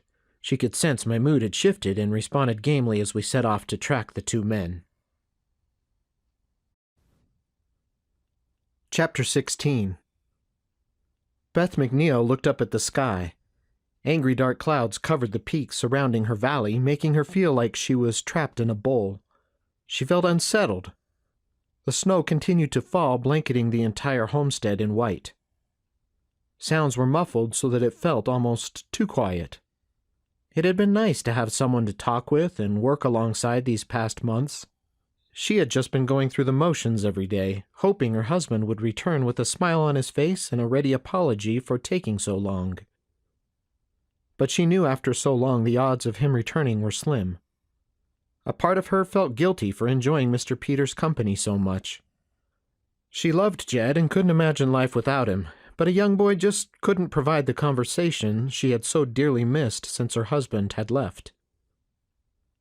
She hadn't done anything wrong, had she? Mr. Peters had been a perfect gentleman, and no one could have expected her to turn him away with such injuries.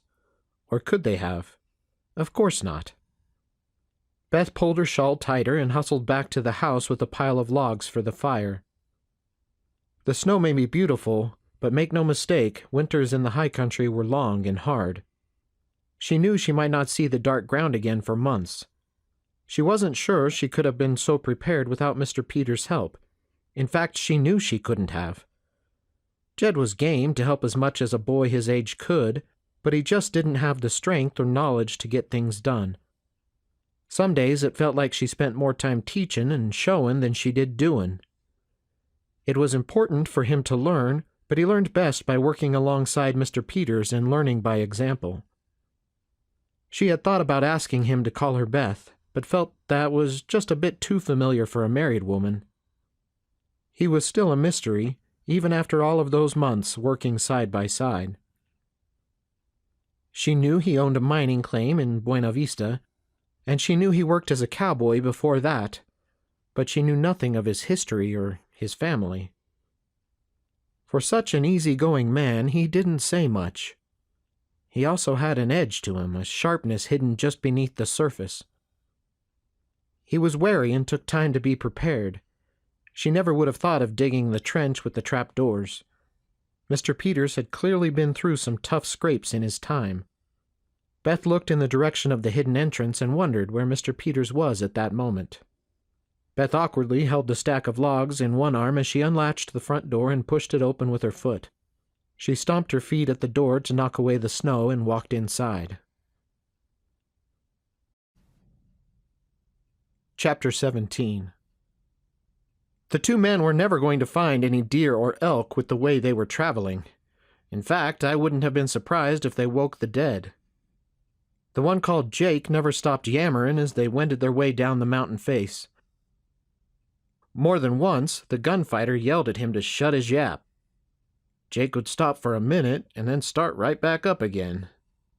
The snow continued to fall, but I wasn't worried about following their tracks. There weren't a whole lot of options down through the trees, and I could attract them just by the racket they were making anyhow. I wondered how they were ever able to catch a rabbit. I figured they must have scared it out of its burrow and gotten a lucky shot. Or maybe the gunfighter fellow was that good. It would behoove me to keep that in mind, I thought. I guessed they wouldn't have traveled far to hunt if they had a herd of sheep, and I was right. They rode for about an hour until the ground leveled out into a small meadow. I held back until I saw the sheep nudging through the snow to graze and two other men huddled up close to a roaring bonfire. I circled back until I found a clear spot of ground under a copse of trees, and I left the bay to find whatever grass she could. I decided not to tie her up in case I needed to make a quick getaway. This outfit didn't seem all that friendly. I crept to the edge of the tree line and, keeping to the shadows, circled the meadow until I was as close as I could get to their camp. They had chosen to camp out in the open, with no protection from the elements. I heard them start to argue about whether or not they should move out of the snow. "It's just a little storm. It'll be over in an hour and will melt right away. You'll see," one of the men said. "But what if it don't? I don't want to wake up buried alive, do I?" said Jake. "It took me forever to get this fire lit," retorted the other. "Quit your gall-dang belly-aching," hollered the gunfighter, still sitting astride his horse. Snow had begun to pile on the brim of his hat. "Something ain't right." He turned in his saddle, surveying the meadow and trying to look into the trees. I froze, knowing that while I was imperceptible in the shadows, if I remained still, any movement would catch his eye. The others just stared at him in confusion. I felt his eyes boring into me, but finally he broke the silence and dismounted. "Must just be the storm," he said. He grabbed the two rabbits tied behind his saddle and tossed them at one of the men around the fire. "Dirk, get supper started since you're so proud of your fire." Dirk rushed to comply. I stayed there, hidden in the trees, as they prepared and cooked the rabbits on a spit over the fire. The smell made my stomach grumble, and I chewed on some jerky to appease its demands. This whole situation seemed wrong. Mr. MacNeil had left last spring to try and round up a new herd of sheep, so what were the odds I would run into a herd just down the mountain from his secret valley? But where was he, and who were these men? They obviously weren't sheep herders, and they hadn't been up here long. I doubted they could survive more than a week or so on their own up here. I needed to do some figuring, and I never did that well on an empty stomach, so I quietly made my way back to the horse. She whinnied softly as I approached, welcoming me back. We moved deeper into the forest, and I set up a dry camp for the night. I didn't need the wind to change or for them to smell campfire smoke. Even greenhorns like them would recognize that.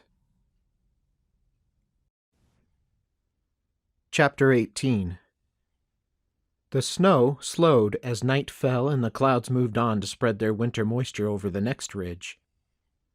It got cold. The moon came out and reflected off the snow, bathing the world in a soft light. I didn't dare sleep, so instead I kept mulling the problem over and over in my mind. I couldn't figure out a better route to get information other than the direct one. I never was any good at subtlety. Maybe I just didn't have much of an imagination. My first inclination was to go waltzing on into the camp and make like I was just riding through. But if they had any connection to Buena Vista or Dane Sampson, they may be on the lookout for me. I could be walking right into a hornet's nest. The two men at the camp seemed different than the men I followed. They were ornery for sure, but they weren't all dressed up in new gear, and they seemed to be more comfortable out in the wild.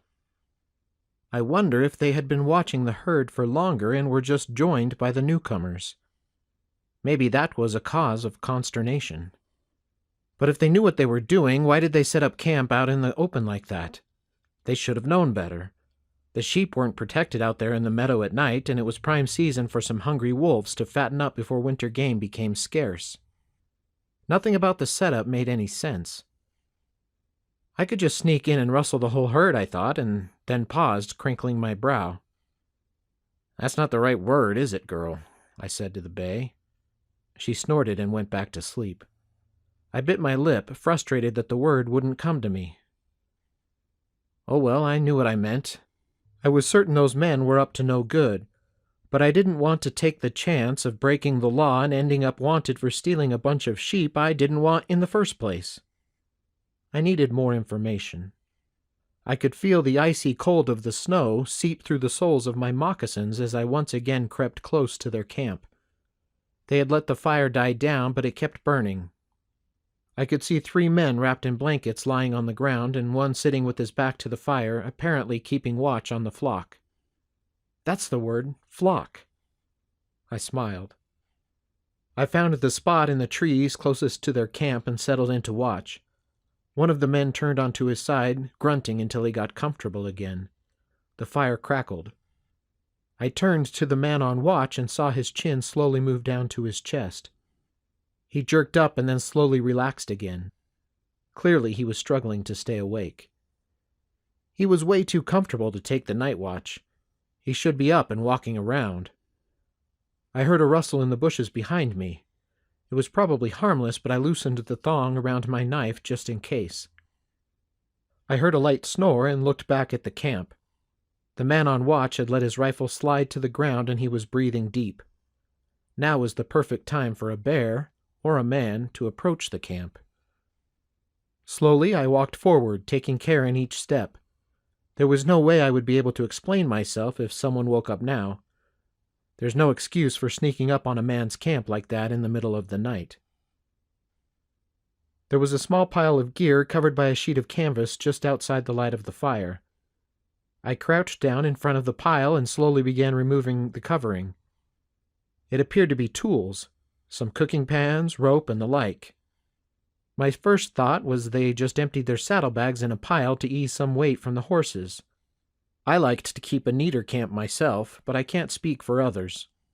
There were 4 horses and a mule hobbled near the sheep. I didn't see anything interesting until I started to return the canvas cover to its place and noticed a round pole on the bottom of the pile. I grabbed a hold of it and began to slowly pull the pole towards me, trying not to disturb the rest of the pile. It was like the game I used to play with my friends in the wagon train when I was young. Pick-em-up sticks or something like that. The pile shifted, and I froze. It sounded like the banging of a drum to my ear, but the men's breathing never changed. I started again, inch by inch, until the entire length pulled free of the pile. It looked like some sort of staff or walking stick. It was a smooth pole with some carvings. I couldn't make out all of the detail in the dim firelight, but I could see the letters carved into the top of the staff. G.M. "George MacNeil," I whispered under my breath.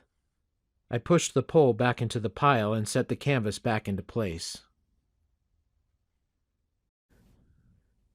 Chapter 19. It began to snow again. I looked up and saw another round of clouds moving in, covering the stars. like a curtain closing at the theater. Up in these mountains, weather can be unpredictable. I once heard a grizzled old trapper say, "If you don't like the weather in the high country, just wait a mite and you'd get your wish." I was grateful. The new snow would cover my tracks into their camp. I stole back to the tree line. I found a spot where I wasn't likely to be seen and sat down to wait out the night.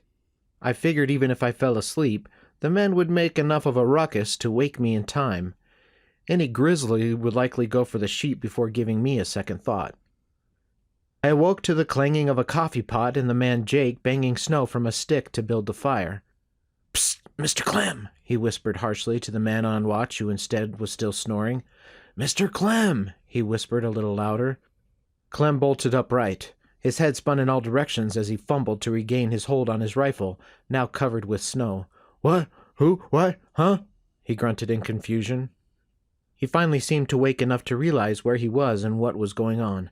"Don't scare a man like that when his eyes is closed, Jake." "Sorry, Mr. Clem," he said. "I didn't know you was asleep," he lied. "Do you want some coffee?"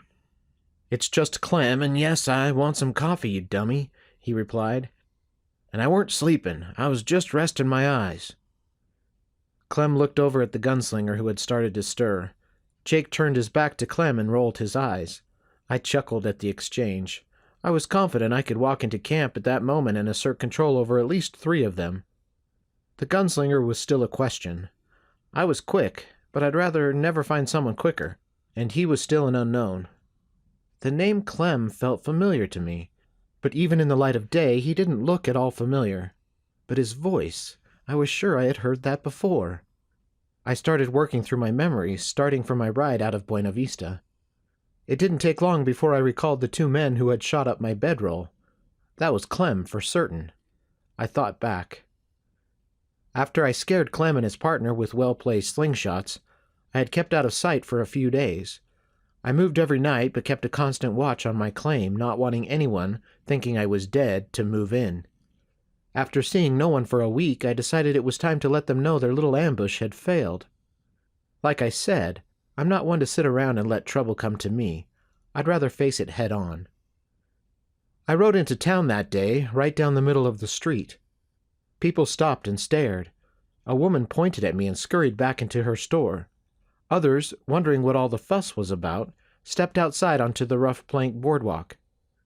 The scared woman stepped back outside, making sure she was behind the growing crowd.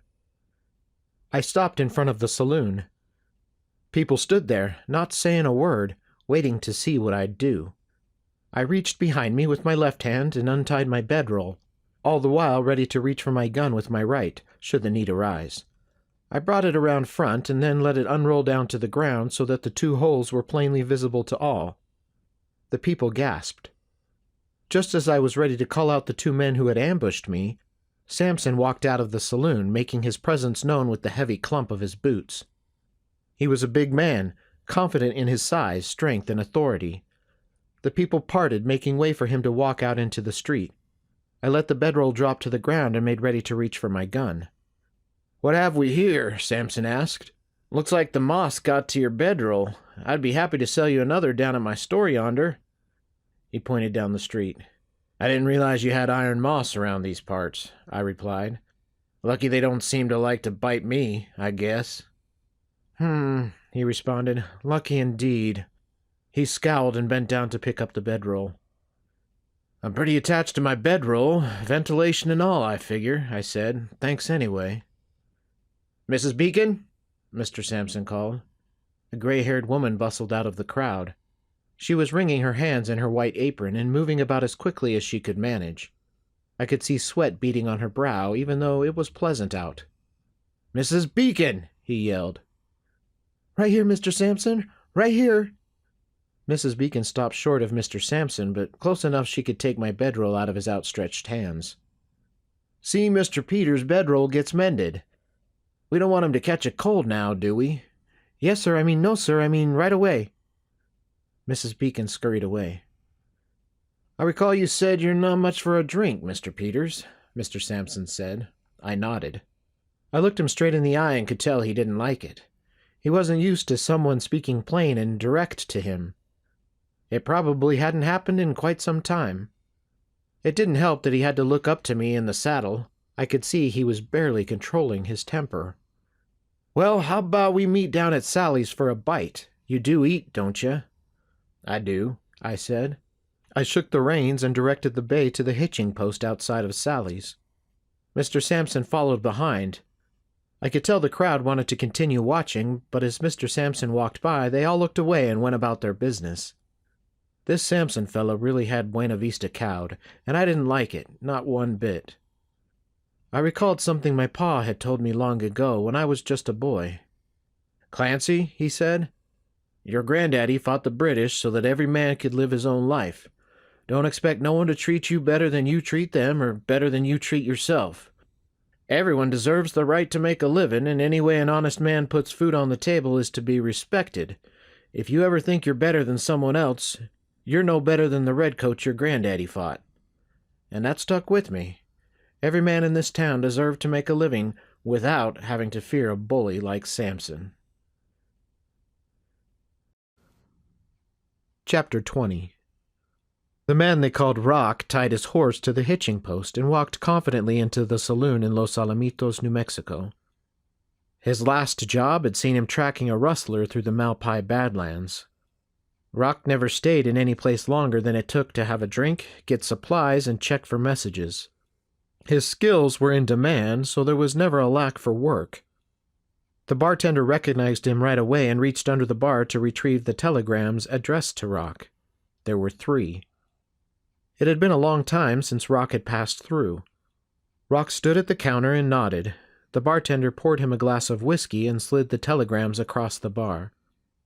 Rock pushed them into his vest pocket and downed the drink in one swallow. He was a thin man, with clothes the color of the landscape. It had to be a trick of the eyes, but somehow Rock was more a part of the land than the rocks and hills. His skin was a dark bronze, and he could have passed for an Apache were it not for his height and shock of blonde hair. He kept a hat on, even indoors. He once told the bartender any man who could get him to take off his hat would surely be the one to send him to his maker. He moved with a grace that seemed entirely at odds with his height. The bartender turned his attention for a moment to another customer, and when he looked back, the man Rock was gone. Rock walked to the general store. He threw some coins on the counter and ordered a refresh of the supplies he had used up on his last job. While he waited for the order to fill, a young woman came in and began to look at a bolt of calico. She never even noticed Rock standing silently in the corner. He was so still, he didn't even seem to breathe. She clucked her tongue and looked up, finally noticing Rock. He nodded at her, and she jumped in shock, placing her hand on her heart. She started to speak. "Why, I never—" She stopped and thought better of it. She turned and hurried out of the store. Rock didn't react. When his order was filled, he walked his horse out of town and up the hill onto a little-used trail. He watched his back, and when he was confident no one was following him, found a thicket of juniper and set up camp. Only then did he retrieve the letters from his pocket and start to read through them one by one.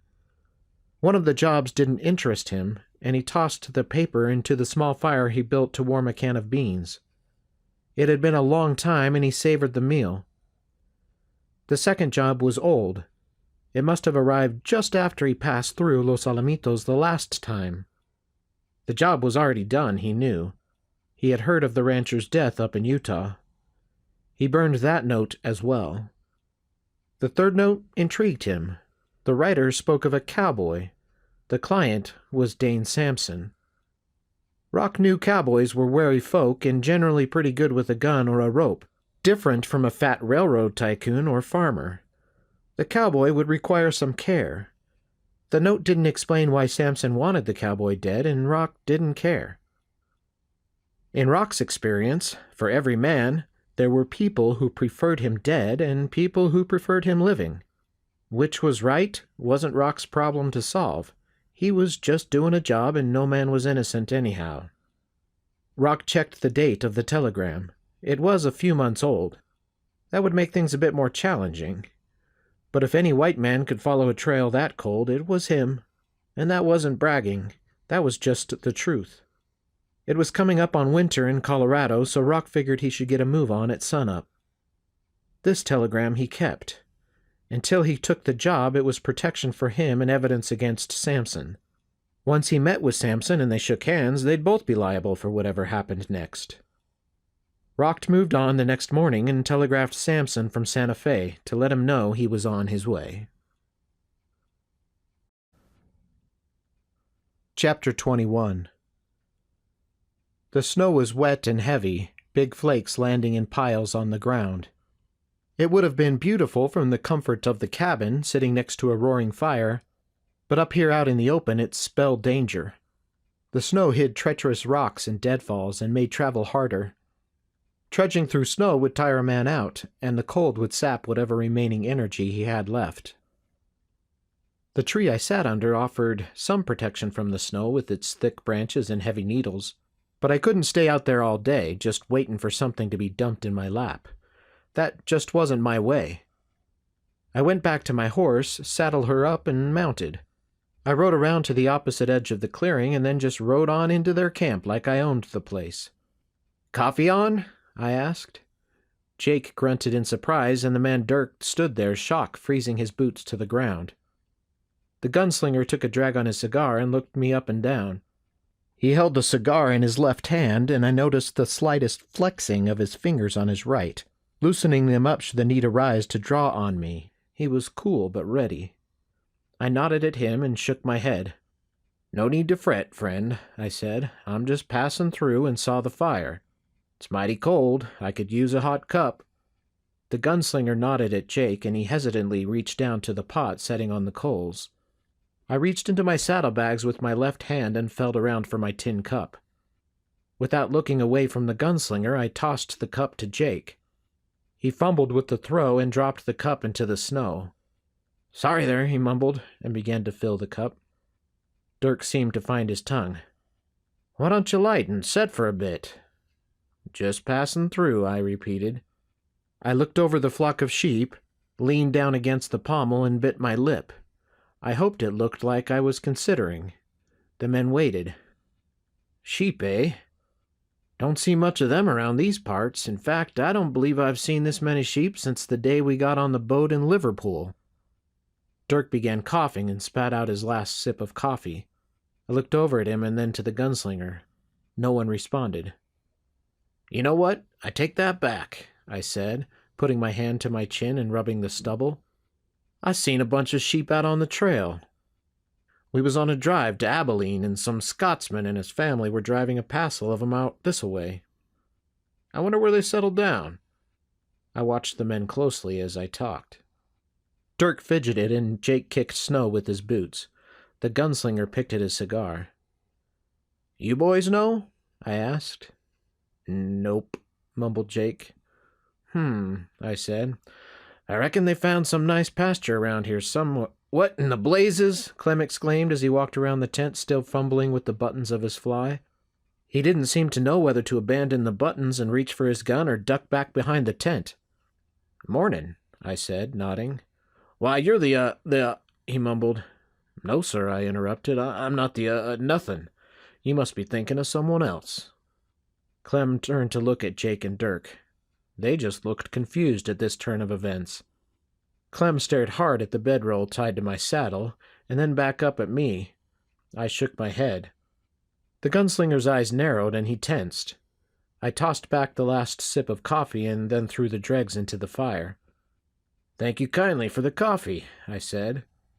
I clicked my tongue, and the mare snorted and turned away from the camp. I looked back. "Since you're in the business, if you ever run into the Scotsman, I still owe him for the wool socks his wife gave me. Tell him Jed Bethman always pays his debts." I rode away without looking back. As I rode into the tree line, I could hear Clem and Jake in animated discussion. I hoped if MacNeil was alive and they passed on the message, he would understand someone was looking out for his family. Chapter 22.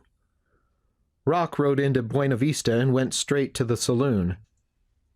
It was his first time in the town, but all western towns were the same. Either Sampson was there, or the barkeep would know where to find him. Rock pushed through the doors and stepped quickly to the side to move away from being backlit in the doorframe. He let his eyes adjust to the dim room. The biggest man he had ever seen was making his way down a set of stairs at the back, the man's shirt strained in every direction. "How is he, Slim?" the bartender asked. Rock looked around for someone slim. The big man answered, "Fit to be tied." The man called Slim made his way slowly to an extra-large, six-legged stool at the bar and sat. Even with the added support, the stool creaked and groaned in protest. The bartender poured him a beer without being asked. He drained the glass in one swig and held it out for a refill. The barkeep obliged. Rock walked up behind Slim and spoke over his shoulder. "Rock here for Sampson.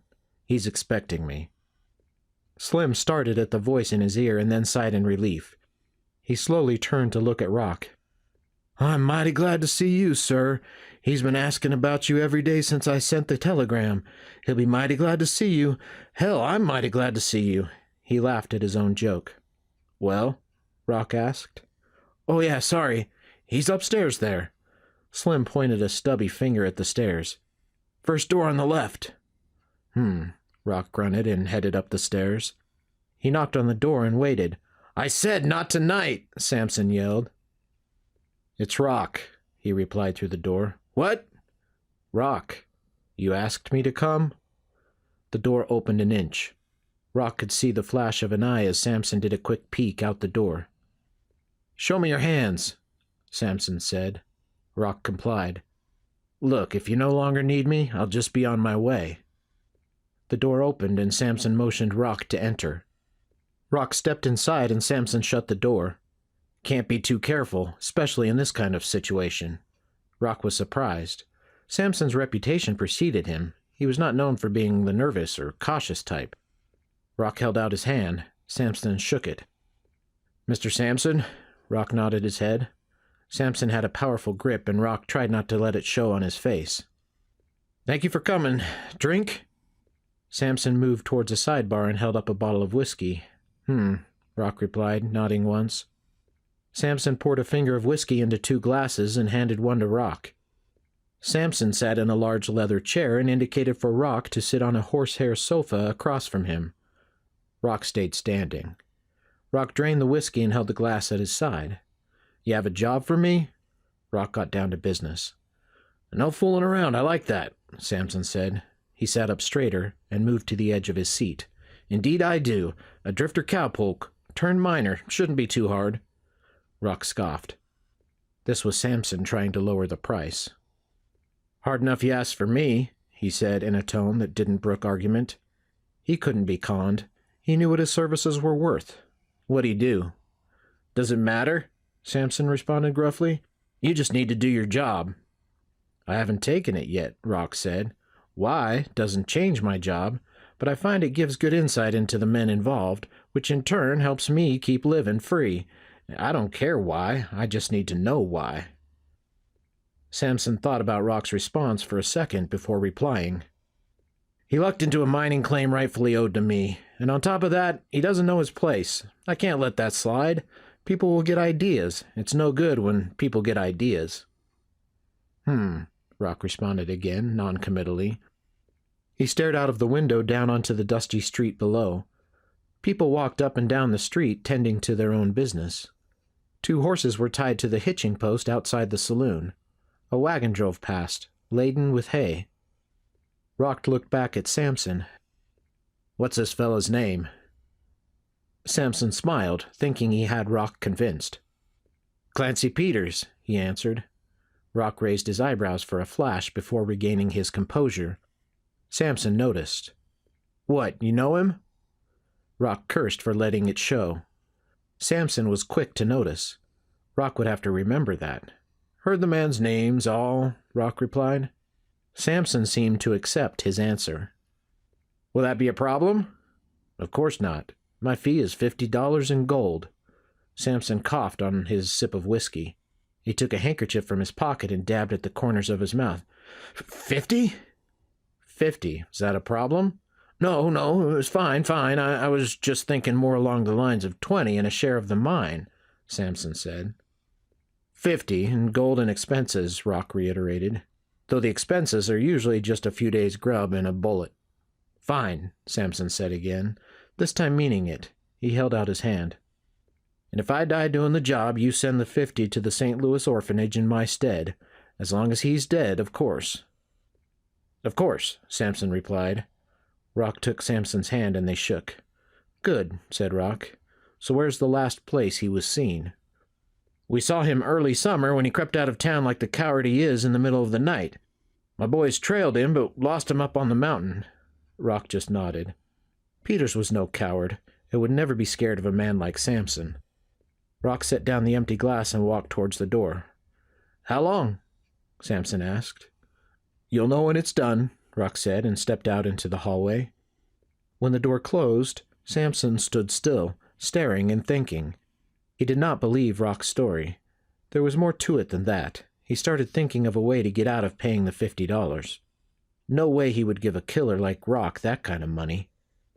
He was confident he would figure something out. He always did. Chapter 23. I'm telling you straight, Clem insisted. I ain't addled. That was the man I shot twice point blank whilst he was sleeping. And then he didn't come back to life and rode right into town like nothing happened. Jake rolled his eyes. He didn't look like a ghost to me, and why'd he give us a different name then? He's up to something, Clem said, and I don't like it. Ghost or not, that man spooks me. The gunslinger sat and listened as he rubbed his pistol down with an oil cloth. He was uneasy. Despite Clem's ridiculous ghost story, something hadn't felt right about the man. He was up to something. The gunslinger's job was to protect the flock of sheep and keep MacNeil out of the way until they learned the location of the lost cave and its treasure. He had no cause to go nosing about in something that didn't concern him.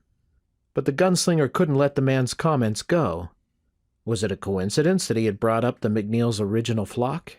It was true there weren't many sheep herders in the area, so maybe it was. But then again, maybe not. The man was nonchalant, but sure asked a lot of questions. The gunslinger holstered his pistol and stood. I'm going to scout around for a bit before we move on. Make sure you keep watch. No one responded. Did you hear me? He said a little louder. Jake turned his way. We heard you. Clem continued talking, not caring if anyone was listening. The gunslinger shook his head and mounted his horse. He headed off in the direction the man had gone. It would be easy to track him in the snow, so he would make good time. Chapter 24.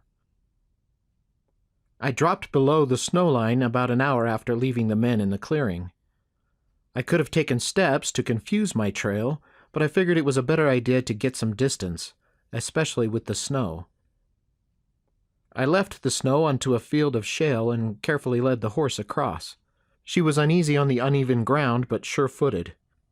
A false step could cause the entire hillside to move, but it was a good way to confuse anyone without some tracking skills. I left the rocks and entered a pine forest on the other side. The air was still chilled, but I could feel a change as we descended further down the mountain. I began to take care to hide my trail as I rode, but any good tracker would not have been fooled. I didn't even know if I was being followed, but I knew that any steps I took would give me more time to prepare. I reached a ridgeline and dismounted below the crest. I didn't want to silhouette myself cresting the ridge without knowing what was on the other side. It would also provide a decent vantage point to check my back trail to see if I was being followed. I crawled to the top and peeked over. It looked clear, so I scooted up a little more to get a better look. Some may say I'm paranoid, but I'd say I'm still alive. The vegetation thinned out and intermittent pines and junipers turned to cottonwoods at the low end of the canyon. There must be a creek down there, I thought. I looked back along my trail. It was good to see my trail from this vantage point. Things always look different looking back. I pinpointed some landmarks that would help me return back up the mountain. There was no dust. As it had snowed further up the mountain, there had been some rain down this way, and the earth was damp. I could see the shale field I had crossed just below the snow line. At first it appeared empty, but as I turned away I saw a glint out of the corner of my eye. I turned back. I couldn't see anything, so I used an old trick a scout in the army had once taught me. I let my eyes go out of focus so that I wasn't staring at a specific point and just waited.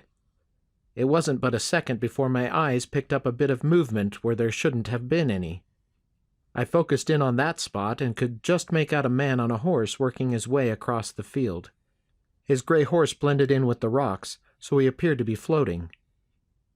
I wished I had grabbed my eyeglass from my saddlebag.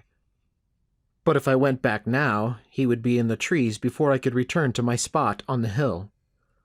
I thought about the 4 men at the camp. It had to be the gunslinger. He was clearly the hired gun of the outfit, so naturally would be the one to follow me out of camp. It may be he just wanted to make sure I left the area, but if he continued, I had to assume he had bad intentions. I would have to meet him at a place of my choosing. I've learned it's best to deal with whatever's behind you so that you can focus on what's in front.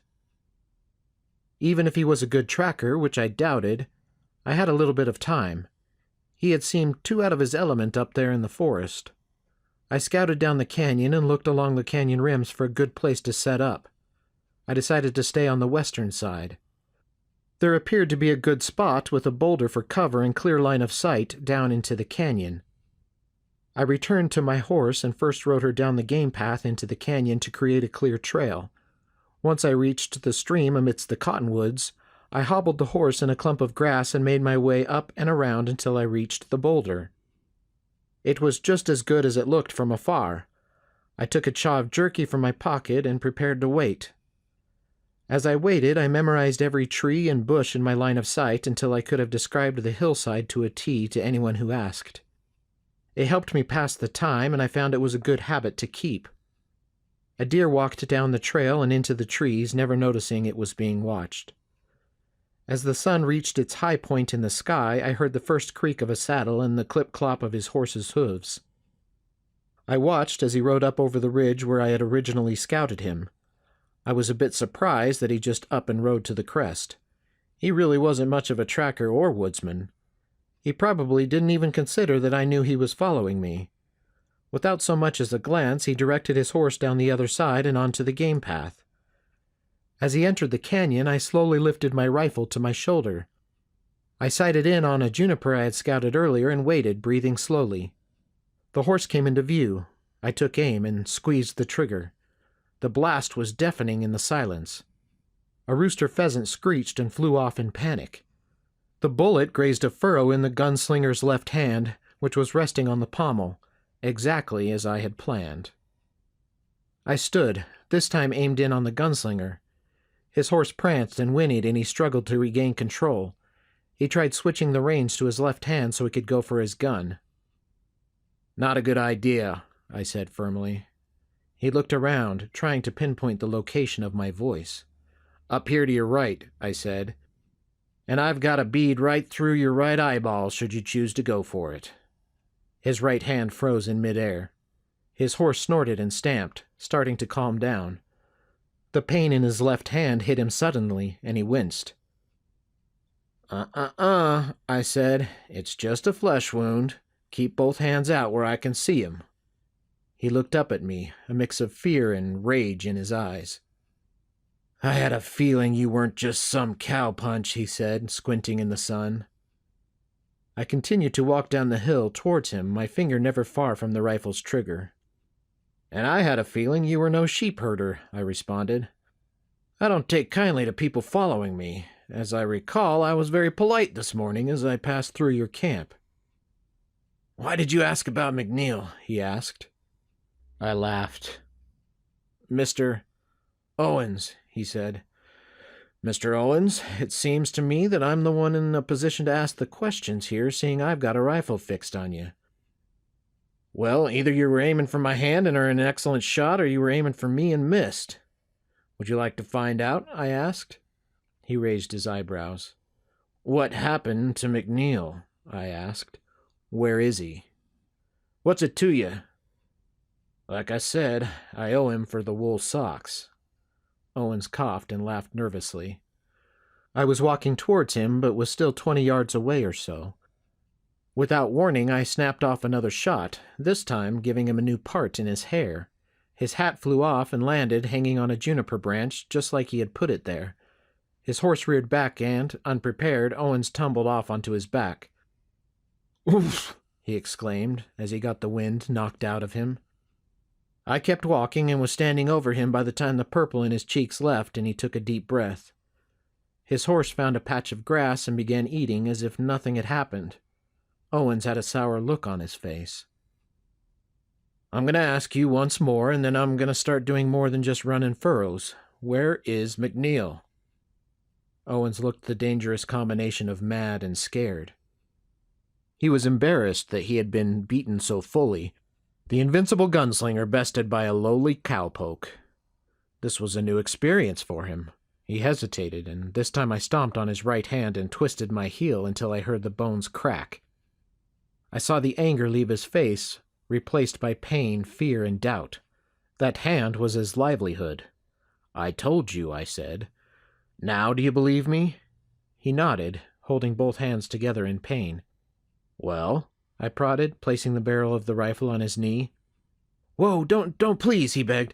"I'm not getting paid enough for this. There's a cabin up yonder." He attempted to point and grimaced in pain. "We was bringing the sheep down for the winter." "Why isn't he with you?" "Well, they ain't his sheep no more." I waited for him to continue. When he didn't, I nudged him with the rifle barrel. "Look, mister, I'm just the hired gun." This was getting tiresome. He sure was a slow learner. I had hoped that I could make a new start in Colorado, leaving the violence behind me, but clearly it had followed. This man only knew and respected one language. Problem was, he had never been on the losing side before, so he was having trouble processing his position. I moved my rifle nonchalantly to his foot and pulled the trigger. He screamed in pain. "You're gonna have to look for a new profession if you make it out of this canyon. So, since you just quit your security job, why don't you fill me in? Maybe I'll apply for the position. I see there's an opening." His shoulders sagged, and I could see he was finally starting to comprehend his current position. He had no loyalty to his boss other than a paycheck, and he clearly didn't earn that. He began to talk. "One of Sampson's boys heard him talking to the preacher in St. Elmo about his new spread in a hidden valley up in the mountains. He sent word to Sampson, and Sampson instructed us to take MacNeil and get him to show us this valley at all costs. He's a bit stubborn, like me, I guess, so he's up in the cabin and under guard until he talks. Meanwhile, Dirk said he could get us a good price for the sheep, so we are driving them down and over to Tin Cup." "Sampson know about that little deal?" Owen shook his head. "You got some gumption." "Dirk herded sheep as a boy, so we figured once we got them down the mountain, he and Jake could take care of the sheep, and me and Clem would go back to work on MacNeil." Owens grimaced. Sweat beaded his forehead. Blood seeped from his boot. "You got some water?" he asked. "When we're done," I said. "Who's guarding MacNeil now?" "Man called Patrick," he responded, grimacing. "He came in with Clem. They hired me in St. Elmo." "Tell me how to get to this cabin," I ordered. Chapter 25. Rock left the mercantile with supplies charged to Sampson's tab. The storekeep was hesitant at first, but figured anyone brazen enough to charge Sampson for their goods was either legitimate or not long for this world.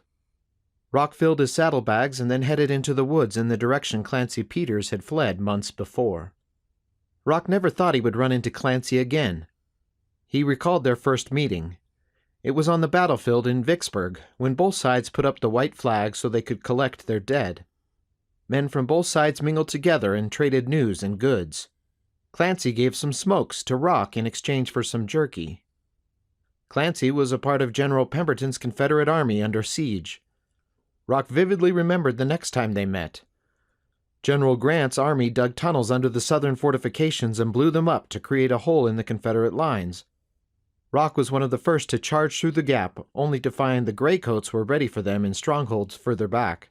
Rock ran ahead, musket balls buzzing past, the smell of powder as thick as the smoke. Rock was hit in the shoulder and fell to the ground. Minutes later, he looked up to see a soldier in tattered gray clothes holding a bayonet, ready to strike the final blow. It was Clancy. Clancy recognized him just in time and swerved his rifle to pierce the ground next to Rock's chest. They stared at each other for a moment, and Rock nodded his thanks. Clancy moved on. Rock rubbed his left shoulder absently where the musket ball had gone clean through. He owed Clancy his life. Rock had never before faced this kind of dilemma. He did a job and did it well. After what he saw in the war, he considered one life was just as valuable as the other. Who was he to decide who lived and who died? If someone wanted another person killed, it was going to happen. Rock figured he might as well get paid to do it. He never gave two thoughts to the target's life, family, or friends. But now that he had accepted the job, he couldn't let word get out that he didn't finish it. Maybe he could just claim he couldn't find Clancy. The trail had gone cold. No, that would never work. He had to maintain his reputation as a tracker and killer. Rock mulled the problem over in his mind as he climbed higher up the mountain. Chapter 26. For someone clearly not comfortable in the mountains, Owens gave decent directions. I left him, agreeing vigorously that there was nothing left for him here in Colorado, and with a belief he should start over up in Oregon or California. He was the type who was used to always having the advantage before taking action. I made it very clear what would happen if I ever heard he came back. At first, he argued about collecting his fee, but I reminded him that he didn't actually earn it, so he might as well be grateful he was getting a second chance. He might be better off sticking to cheating miners out of their paychecks at the poker tables every Friday and Saturday night, if his right hand ever started working properly again, that is. I came upon his last marker just as the sun reached its high point the next day. The old gnarled pinyon looked as though the earth had been created around it. If it could talk, I'm sure it would weave a colorful tale of the people who wandered this land long before we arrived. There were a dozen trails leading to and from the tree, some still used, some just ancient depressions in the earth, suggesting a route long forgotten. Owens had described which trail to use, and I found the small rock cairn under a sage, invisible unless sought out. I saw the smoke first. The storm had passed and the snow was beginning to melt, but there was still a chill in the air. I rode off the trail and circled around to the other side of the smoke pillar. Only then did I approach the cabin.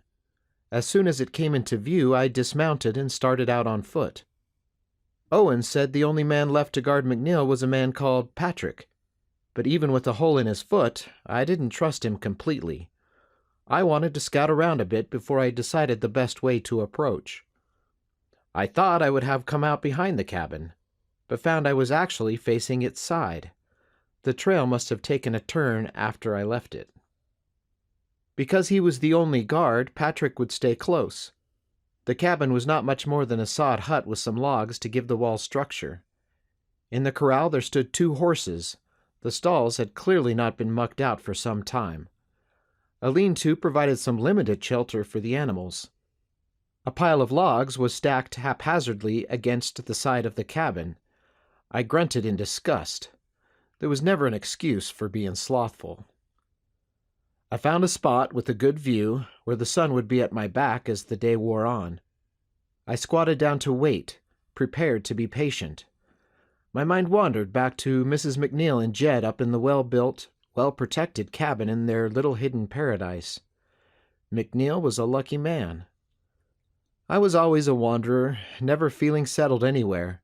After the war, I returned to Georgia to find our home had been in the path of Sherman's army. There was nothing left to cling to, and I had no desire to start over. We had lost a war that I never really understood or agreed with in the first place. I signed up all excited to see the world and prove myself, and instead ended up wondering what for. I came from a modest upbringing. My pa had a small spread where he eked a living out of the land. Ma kept our small house clean and inviting. But they were gone, and so was the house. After a day of wandering around, I collected a few bits I found in the rubble and sold the land to a neighbor for less than half what my pa paid for it. I set out west and hadn't stayed in one place longer than I needed to earn living money or put a roof over my head during cold spells. I couldn't explain this new feeling in my gut. I longed to return to the Hidden Valley or someplace like it. It pulled at me. I had no right to think about being with Beth, Mrs. MacNeil rather, but I could find someone like her, couldn't I? She was strong and independent, a woman who would work and ride alongside a man. MacNeil was lucky. I hoped he knew how lucky. He should be proud of Jed as well. He was a good boy and would become a good man, the kind we needed if this territory was to grow. For a split second, I wondered why I was risking my life to save MacNeil. What if I just went back and told Beth he was already dead? She would never know, and they were going to kill him eventually anyway. I shook my head, disgusted with myself for even thinking those kinds of thoughts. She deserved a good and honorable man. That was not me. I'd done things. I'd never felt shame for my actions. I always did what I thought was right in the moment, and which got the results I sought.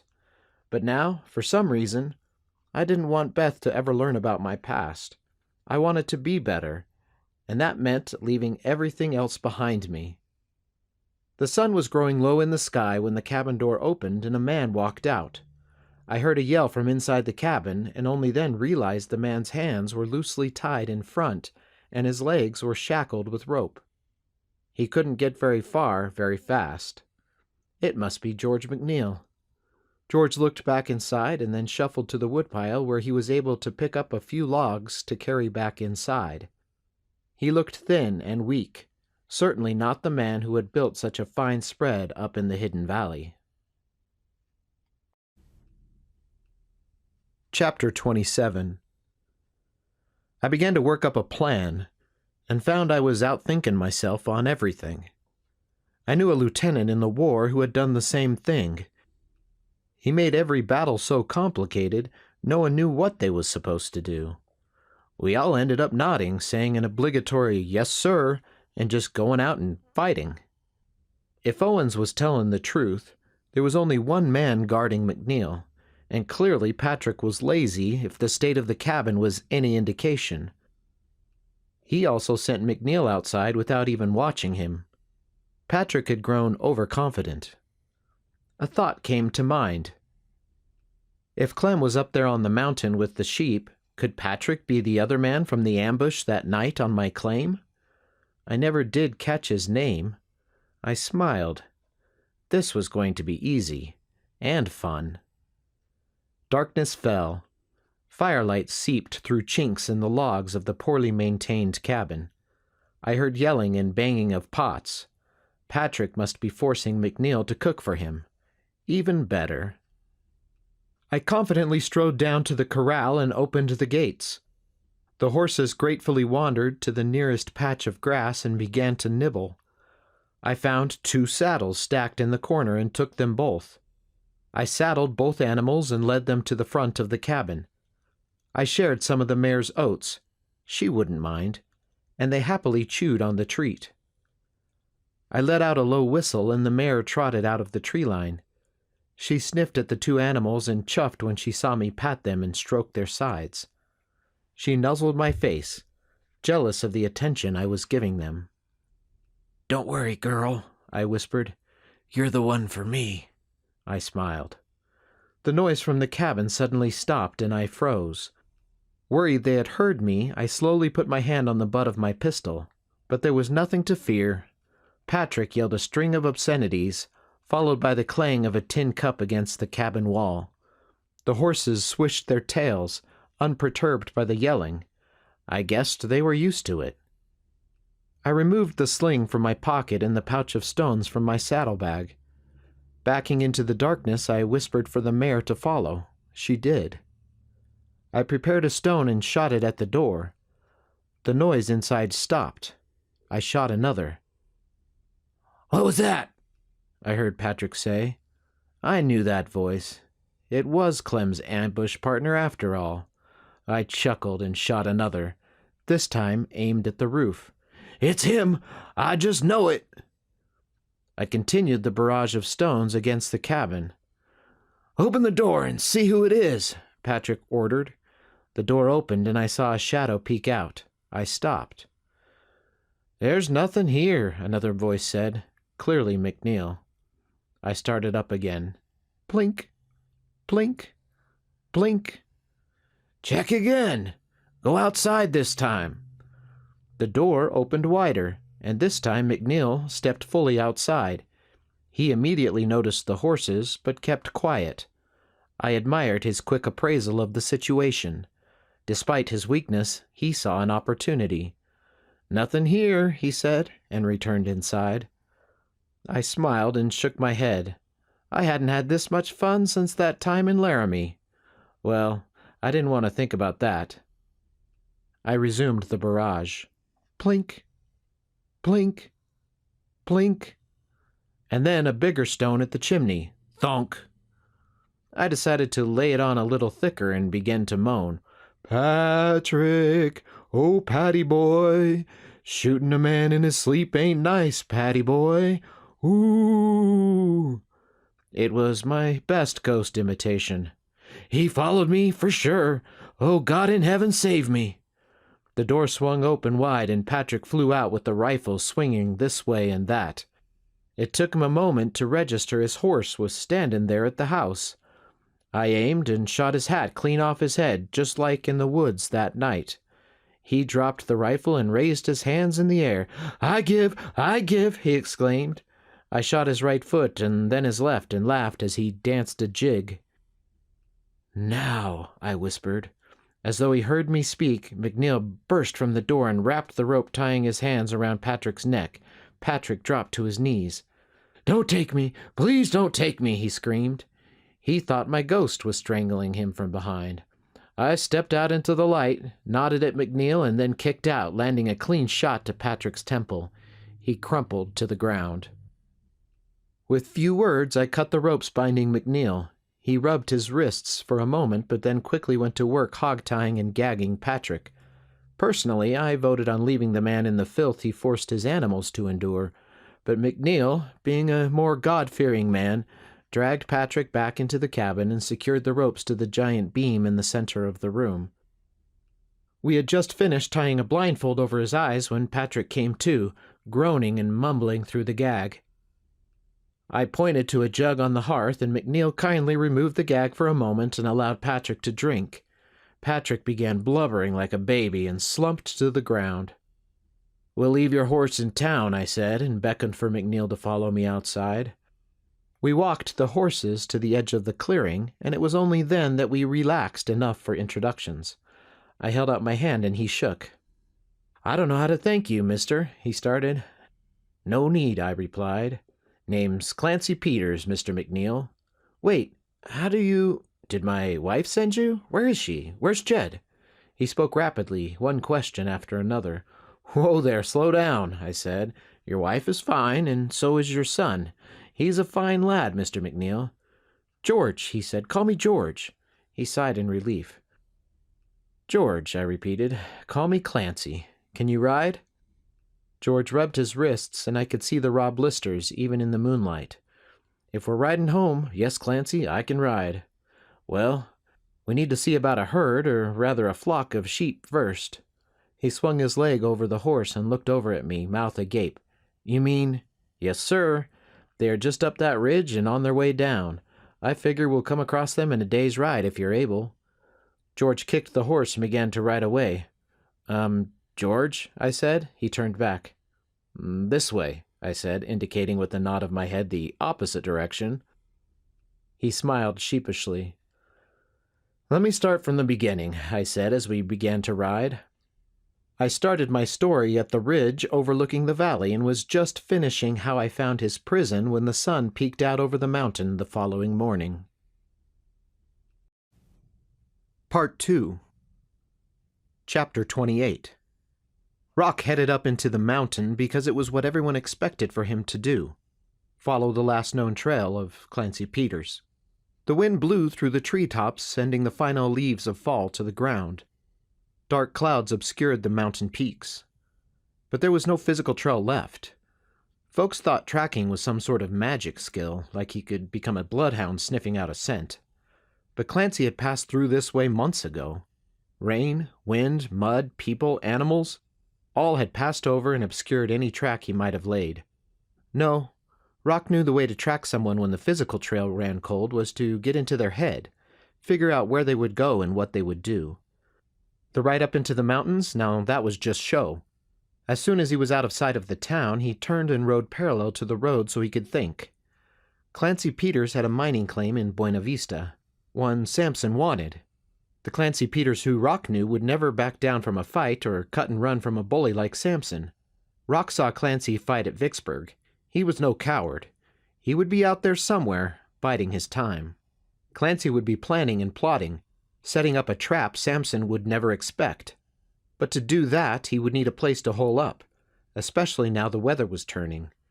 He would have needed supplies, access to another town not controlled by Sampson. He turned his horse to the southwest and headed out to St. Elmo. That would be far enough outside of Sampson's reach and as good a place as any to start. Chapter 29. We heard them first, the wind carrying the baaing of sheep being forced to leave a grassy meadow and trudge through the forest. With Owens out of the way, the odds were a bit more evenly stacked. Clem was a bumbling fool, who did his dirty deeds under cover of darkness. Dirk was one of Sampson's men and the only one with any herding experience. But Jake was still a bit of a mystery. He was clumsy and out of his element up here in the mountains, but he had a mean streak you could see clear from the Mississippi, and he wouldn't hesitate to fight dirty. George was smart and caught on quick, but he was weak and tired from being tied up in that cabin and beaten day after day. He was game, there was no doubt about that, but willpower can only get a man so far.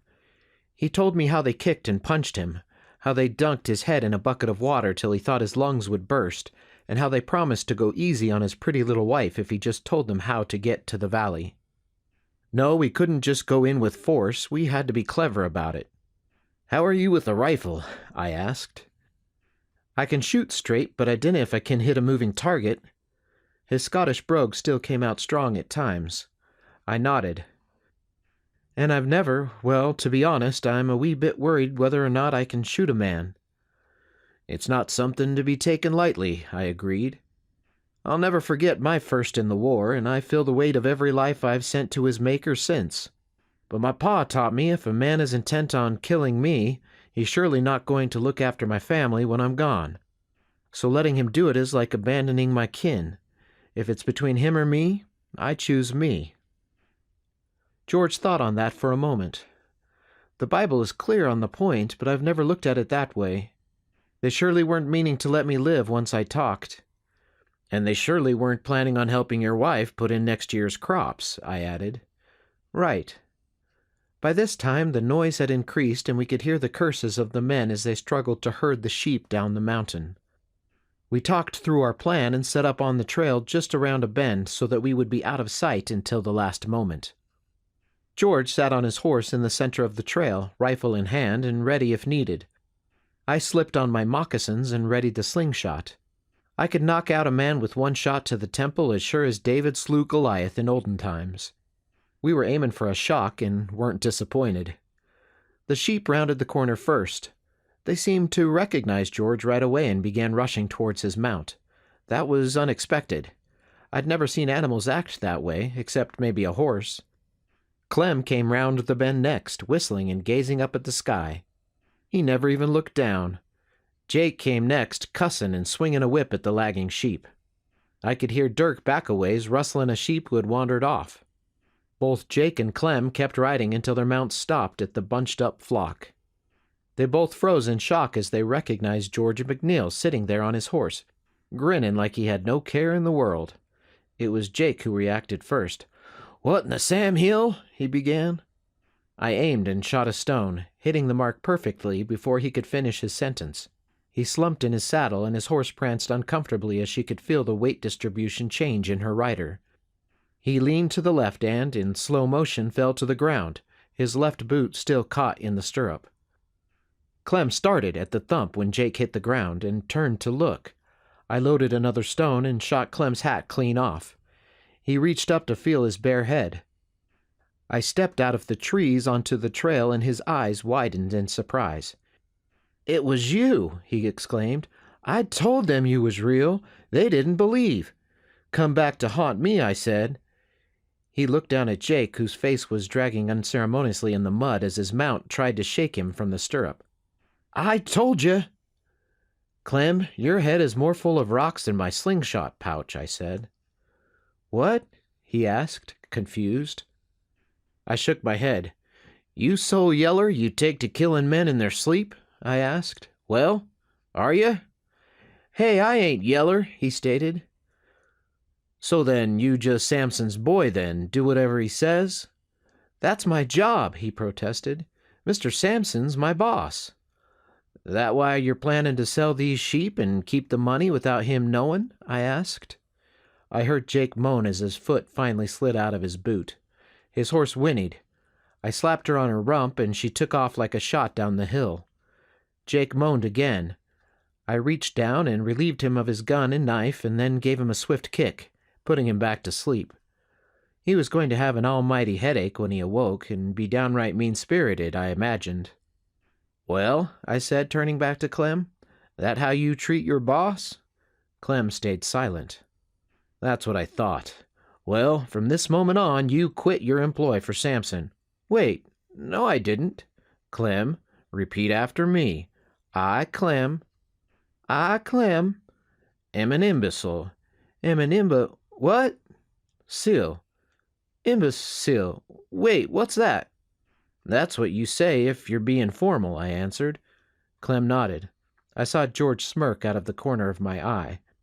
"And as of this date, I officially quit my employ for Mr. Dane Sampson of Buena Vista." Clem repeated the words. "With God as my holy witness," I added. "With God as my witness," he said. "Holy witness," I corrected. "Holy witness. Amen."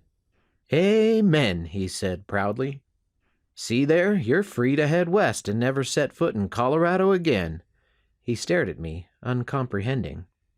"Clem, you ain't catching on too quick. You tried to shoot me in my sleep. But I'm a forgiving sort, and I'm gonna let you live. But if and I ever see your ugly face again, I won't be so kind. Understand?" I saw the light finally turn on. "Yes, sir, I surely do." "Hand over your pistol and rifle. Slowly now." George raised his rifle and pointed it directly at Clem's chest. Clem saw this and slowly drew his rifle from the scabbard and threw it to the ground. "Good, now your pistol," I ordered. "Don't try to think, Clem, just do it." He nodded and slowly threw his pistol down next to the rifle. "Good, now get on out of here." This was an order Clem understood. He spurred his horse and took off running. Boom! I jumped in surprise and turned to see blood soaking through Jake's coat, a little derringer in his hand, his eyes burning with malice. Blood seeped from the corners of his mouth and he coughed. I kicked the gun from his hand and he collapsed into the mud. I heard horses' hooves galloping towards us and turned to see Dirk round the bend. He pulled up short when he saw George across the flock of sheep. He took in the scene in an instant. Jake was dead on the ground, his mount gone. Clem was nowhere to be seen, and their prisoner, George MacNeil, was sitting astride his horse, alive as could be. Clearly, Dirk was the brains of this outfit because he immediately put his hands in the air. "I don't want no trouble," he said. "Should have thought of that before you stole a man's flock and tortured him." Dirk just nodded. He couldn't argue the point. "This is your lucky day," I said. I walked slowly towards him, making sure George still had a clear line of sight with the rifle.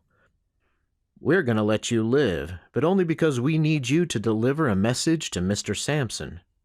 "But you're going to have to take your chances," I interrupted.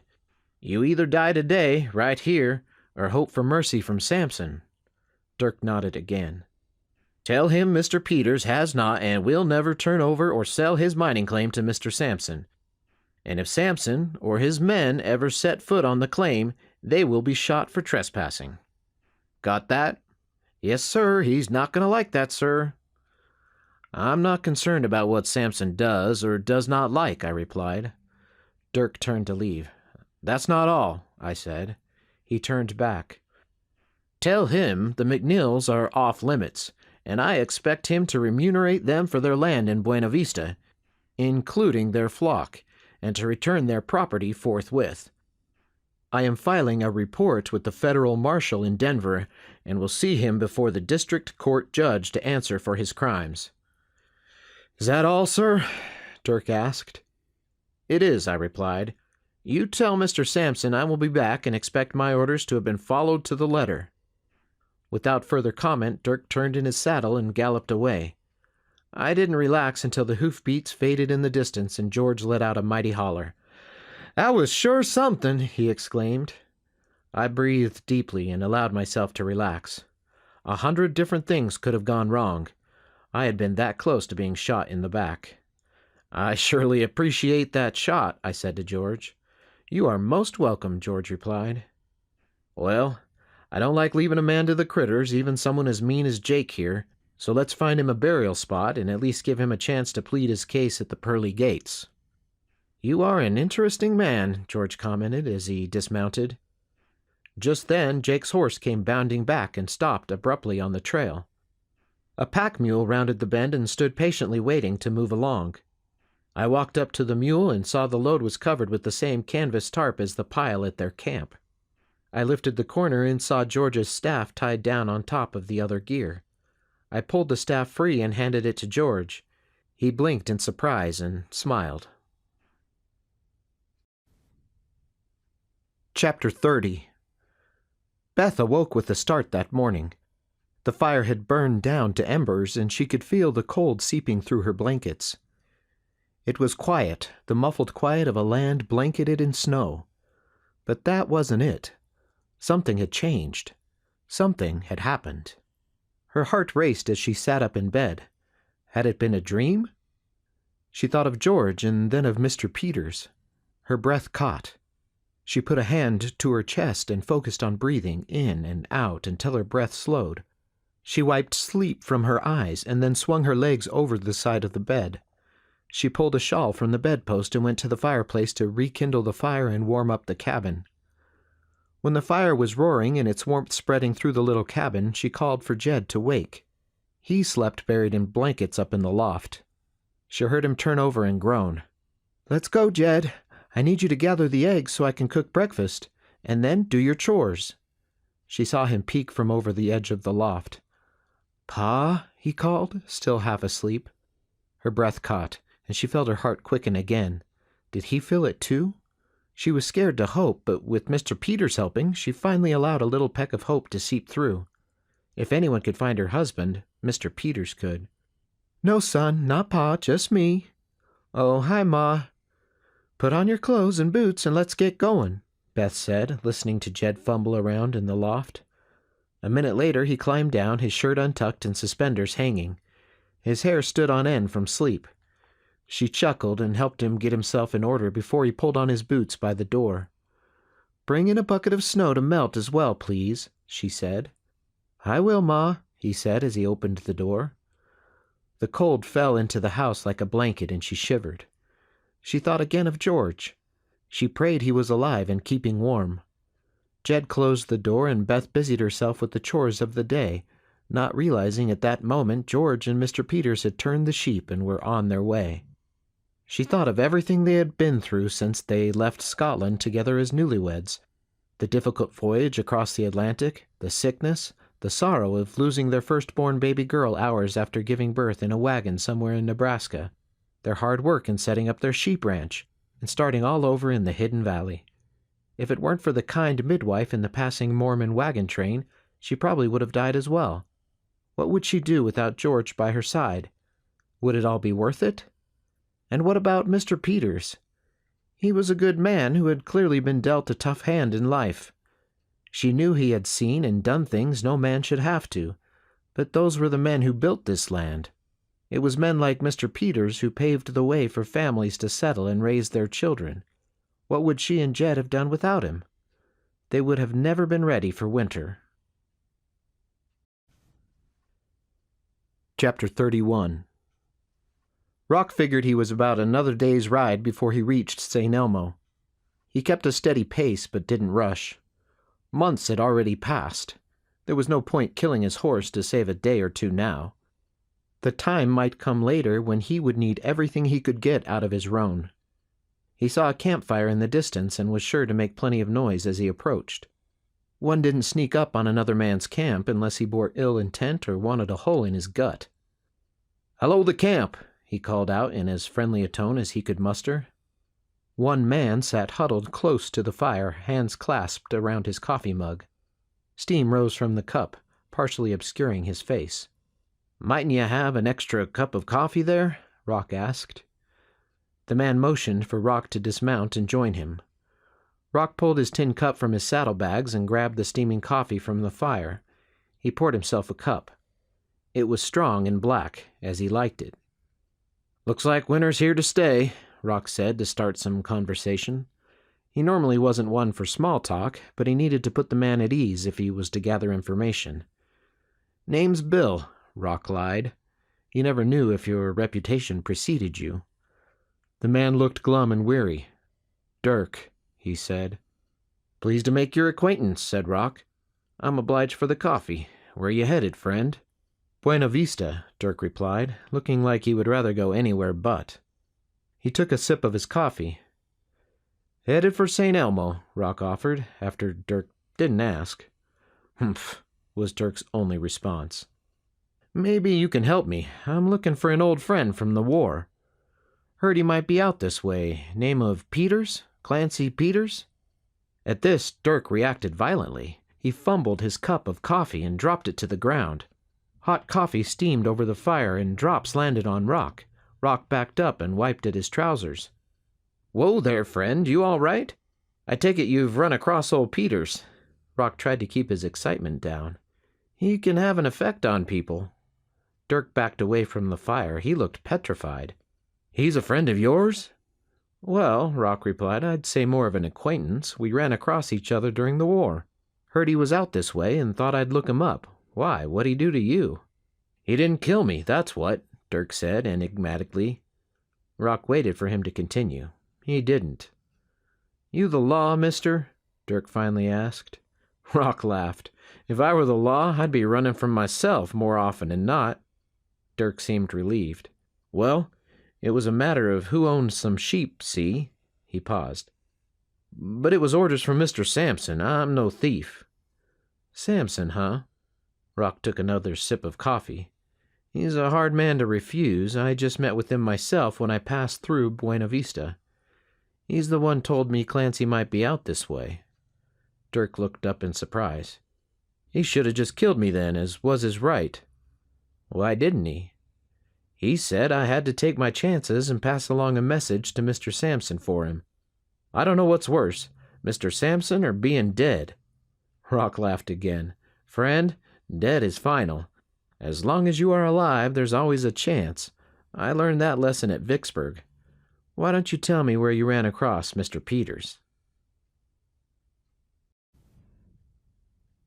Chapter 32. It was hard and long work, but we managed to move the sheep up to a high mountain meadow. It was covered in snow, but the sheep didn't seem to mind. They dug down to the grass and munched away the day. The snow continued falling, which made moving the flock a difficulty, but helped obscure the tracks. Hiding one horse's passing is one thing, an entire flock of sheep quite another. We set up our camp on a rise above the meadow with our backs to a stone cliff face. We had the high ground in case of an attack, and no one could flank us. George was wore out and needed to rest in spite of his desire to get home as quickly as possible. "Getting there a day or two early ain't worth dying of exhaustion," I counseled. "Mrs. MacNeil's a strong woman. She can wait a few more days." He knew I was right, and reluctantly agreed. The day we set up camp, I asked him about Brunelda. He said he was able to post a letter, care of his great-aunt, before the men took him and his flock. "What month is it?" he asked. I figured for a minute. "Mid-October, I reckon. Why?" "Based on her last letter, she should be arriving in St. Elmo about now if she connected with a wagon train at the beginning of summer. I said I would meet her." "You ain't going nowhere," I said. I sat back on my haunches and poked at the fire. I could get down to St. Elmo and back here with Brunelda in 4 days if I pushed it, and if she's there. I can take Patrick's horse down as well and leave it for him. I don't want to be accused of thieving. I'll buy her a new mount. I stopped for a moment and thought through the plan. Say, how's Brunelda on a horse? You think she'll be game? At this, George laughed. His laughter turned into a fit of coughing, which caused me plenty of cause for concern. It had been a hard few days, and he needed rest to rebuild his strength. When he finished the coughing spell, he said, Clancy, if you don't watch out, Brunelda will be up here waiting for you before you get that mare of yours saddled. She can look after herself. That seemed a bit of an exaggeration, but I was keen to accept it. The last thing I needed was an inexperienced city girl slowing me down. The Highlands of Scotland are some of the roughest country you'll ever see, and Brunelda, well, it's like the Highlands are in her bones. You just wait. I set about building a shelter for George against the cliff face and gathered plenty of wood to keep him warm while I was gone. I took a buck just over the ridge and cleaned and dressed it. George worked on smoking the meat as I prepped the camp. I took some herbs from my pack that I knew would help with the cough and explained how to steep them in a tea. The sheep would be fine in the meadow. I was nervous to leave, but he was a tough and stubborn man, intent on returning to his wife and son. As I was about to leave on the 3rd day, he held a pistol out to me. I had returned his gun that first day and had been making do with my rifle. I began to refuse, thinking he was offering his back, when I realized the grip was different. A custom, well-polished walnut as opposed to his stock grips. I took the gun and weighed it in my hand, turning it over. It was mine, the one I had lost during my flight up the mountain. "Where did you?" I asked in shock. "I found it lying on the trail when we went to bury Jake. I stuck it in the saddlebags and forgot about it. Why?" "Well, I'll be. There's mine," I explained. "He must have been part of the gang who chased me out of town. Him or Clem. I didn't think I'd ever see this again." I took out a rag and wiped the gun down. I checked the barrel and cylinder. Everything seemed to be in order. I dropped it into my holster and fastened the thong. It felt right at home. "That feels good," I said. "Good. You take care and expect me back in 4 days. If I'm not back in 5 and you feel up to it, you ride on home. You can round up the sheep later." "I'll see you in 4, he said with confidence. I hoped he was right. Chapter 33. The mountains were at once a vast wilderness and a small town. One could lose themselves for months or years and never see another person, or you could run into old friends or enemies at any given moment. Trails were cut to follow the easiest way to any given destination, often forged in years or centuries past by animals or the people who came before. The land changed, and some trails did too, but the easy ways tended to stay close over time. As settlers built new roads and settled new towns, they built on top of old trails and villages. Towns needed access to water and a good defensive position as much now as they did back then. I'd run into many a friend on the trails, men I served with or men from home. It had led to some jobs, a few fights, and at other times an enjoyable evening reminiscing around the campfire. But I have to say, I was not prepared to run into the man from the Battle of Vicksburg. We both approached the intersection at the same time, him approaching from the east, prepared to turn south, and me coming down off the mountain heading south toward St. Elmo. "Well, if it isn't," I said before we both pulled up. "For such a large place, I'd never thought to see you again." Rock sat there in silence. I saw his hand move down his leg an inch toward his holster. "War's over," I said, and he seemed to relax. At least he moved his hand away. "And so it is," he said. I was cautious, for I knew his reputation as a gun for hire. Rock didn't challenge you to a duel. He found the advantage and took it when his target least expected to die. Why would he be out this way? "Heading into St. Elmo?" "I am." Mind if I ride with you? I'm heading there myself. He paused before answering. Why'd you do it? Do what? I asked, knowing all the while what he meant. Why didn't you finish me off when you had the chance? We were enemies. I was down, your bayonet was inches from my throat, and then you just stopped. Well, I don't take to killing someone I shared a smoke with just a day earlier. And that jerky you had, well, that was the first meat I'd had in days. It just didn't seem right. And you always do what seems right? Well, I can't sit here and call myself a saint, but I can say everything I have done, even the bad things, were done because I thought it was right at the time. That I can say. That's mighty rare, he said. We rode in silence for a time. Rock, isn't it? Your name? Yes. Crazy world, this, I said. Suddenly, Rock pulled the reins and stopped in his tracks. I pulled up alongside him. Clancy, I got something I gotta tell you. Okay, what is it, Rock? Have you heard of me? Out west, I mean, what I do? I have. Well, Dane Sampson, he just hired me. Uh-huh, I said, and then it dawned on me. Oh, was all I could get out. I felt my muscles tense. I've never not finished a job, he explained. But you, well, you saved my life. So I figure it only fair if I save yours today. Today? He thought for a moment. How about we call a temporary truce, and when your business in St. Elmo is concluded and you leave town, we call things even. You go back to what you do, and I'll go back to what I do. Well, Rock, that's an interesting proposition. My horse fell behind him again as the trail narrowed. I continued talking. I appreciate the warning and the time to conclude my business. But I'm downright uncomfortable knowing there's a man such as yourself with your vocation and skill set looking to finish me off. I'd as soon get things settled. He turned in his saddle and looked back. What do you propose, then? He asked. That's a great question, Rock. It truly is. We could always have a duel, get someone in town to officiate. That's not how I operate, Clancy. So I gather.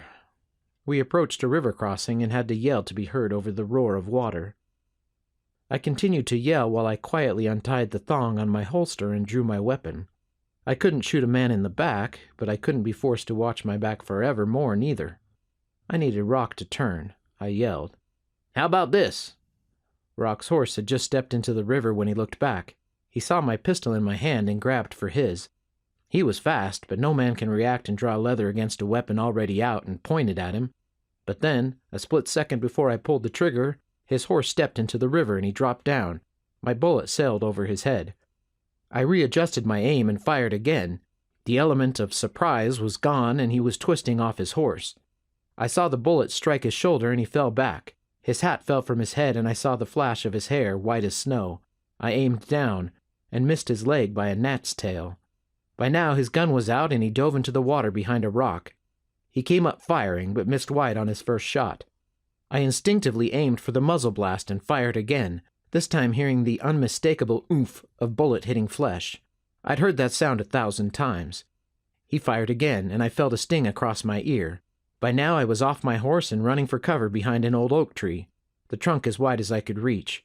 A bullet smacked into the tree and I felt shards of bark pepper my face. I went down low, peeked out, and fired at a shadow. Sparks flew as the bullet ricocheted off of Rock. Rock yelped and I fired again, knowing that was my last bullet. I reached down to my belt and began reloading the cylinder as fast as I could. I tried to recall how many shots Rock had fired. I didn't think he was empty. I proved to be right when another round buried itself in the dirt at my feet. I moved back further behind the tree for better cover. And then, silence. The roaring water faded into the distance as I squatted there in a state of high alert. Slowly the noise increased. I heard a woodpecker resume his pecking. I worked around the tree and peeked out from the other side before quickly retreating to cover.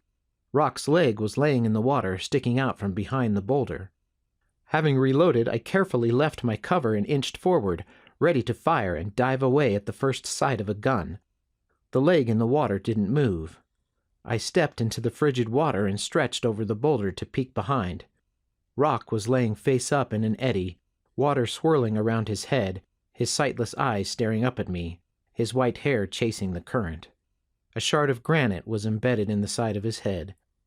Blood seeped from a bullet wound in his torso. I finally breathed and shook my head. I try to always do the right thing, just like I told him. How many lives would have been spared if I hadn't done the right thing in Vicksburg and killed Rock then and there when I had the chance? I shook my head. I couldn't think that way. What's done is done.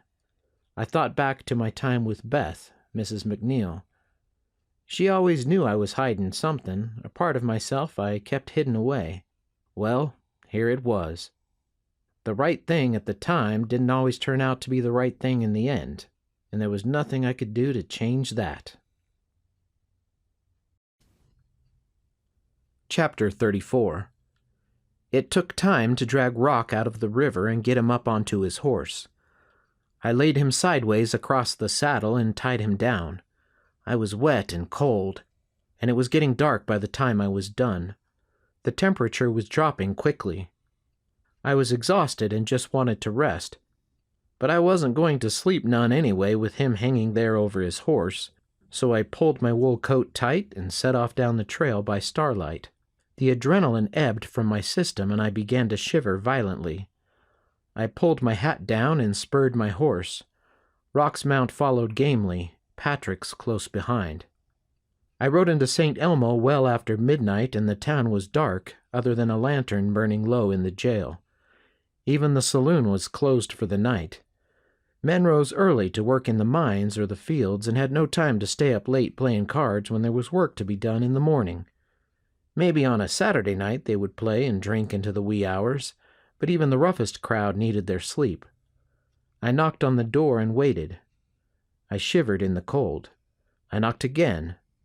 I was just about ready to pull Rock down and lean him against the door for a morning surprise when I heard footsteps approaching. "I'm a-comin', a gruff voice announced from behind the door. I heard the key being inserted in the lock and the mechanism clicked loudly in the still night. The door creaked as the jailer opened it a crack and peered out. I saw one eye staring out at me, and the gruff voice spoke. "Who goes there?" "Evening, sir." I had thought a lot about what I would say at this point, but nothing seemed quite right. Well, I stammered. "Speak up, man," he barked. "I've got the body of a man I believe to be wanted," I blurted. There was a moment of silence. "A body, you say?" "Yes, sir." The door opened further, and I got my first full glimpse of the man. He couldn't have been a hair over 4 feet tall. His bushy gray beard covered most of his face, so that he appeared not to have a mouth. His bulbous nose stuck out over his mustache, and his eyes peeked through wild eyebrows.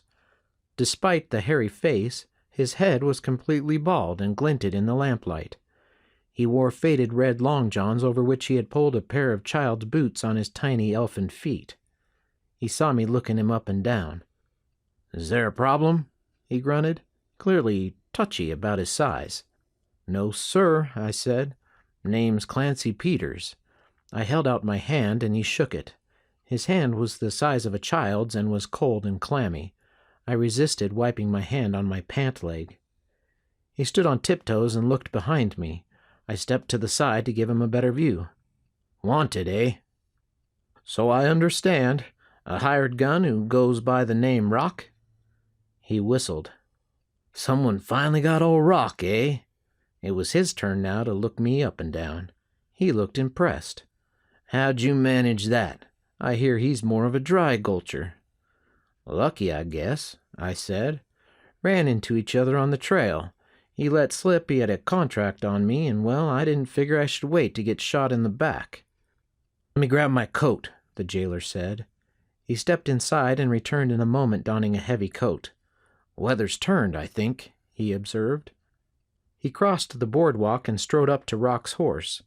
Rock was face down as he was lying over the horse on his belly. The jailer grabbed Rock by the hair and lifted his head. "Can't see, too dark." He returned inside and came out with a lantern. He held the lantern with his left hand and once again lifted Rock's head. He got in real close and squinted before he finally spoke. "That's him," he said. "Looks just like the picture on the wanted poster." He trudged back to the jail door and walked inside. Sir?"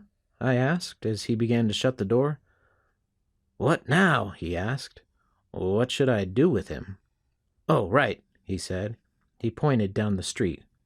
"The doc acts as our undertaker. Knock on his door and he'll take the body." I turned to leave. "Oh, and I'm guessing you'll be wanting the reward?" "Reward? That hadn't even crossed my mind." "Just come by in the morning and we'll send a telegram to the marshal. That all?" "Well, I'm going to be needing a place to stay tonight," I said. "Right," he responded. He pointed down the street the other way. "Molly generally has an extra room or two at her place when she loses a girl. She'll put you up for the night, and you can even pay for a bath in the morning if you're of a mind. Costs extra if you want a girl's company, of course." "Just a bed will do," I replied. "Much obliged." "Suit yourself." I walked Rock's mount to the doctor's place. A sign hung out over the boardwalk announcing the business of Dr. Albert Smith. He answered my knock quickly and helped me bring the body in. We set Rock on a table in his office. I let him know the marshal service would be paying for the burial. The doctor was the polar opposite of the jailer, a tall, thin man whose pants failed to reach the tip of his spit-polished shoes, no matter how he bent or moved. He was soft-spoken where the jailer was gruff, and patient where the jailer couldn't wait to be rid of me. In the light of his parlor, he took note of my ear and asked me to sit in that firm doctor's way. Up to then, I had completely forgotten about pain. It was so cold out, I had worried more about keeping warm. As I warmed up and got more comfortable, I felt the pain in my ear and remembered the stinging sensation from the gun battle. Maybe it was because he mentioned it, but at that moment it started to hurt something fierce. The doctor returned to the parlor with his black medical bag. He turned up the wick on the lantern and perched a pair of glasses on his long, thin nose. He hummed to himself as he cleaned the wound and rubbed an ointment on it. I winced. He chuckled.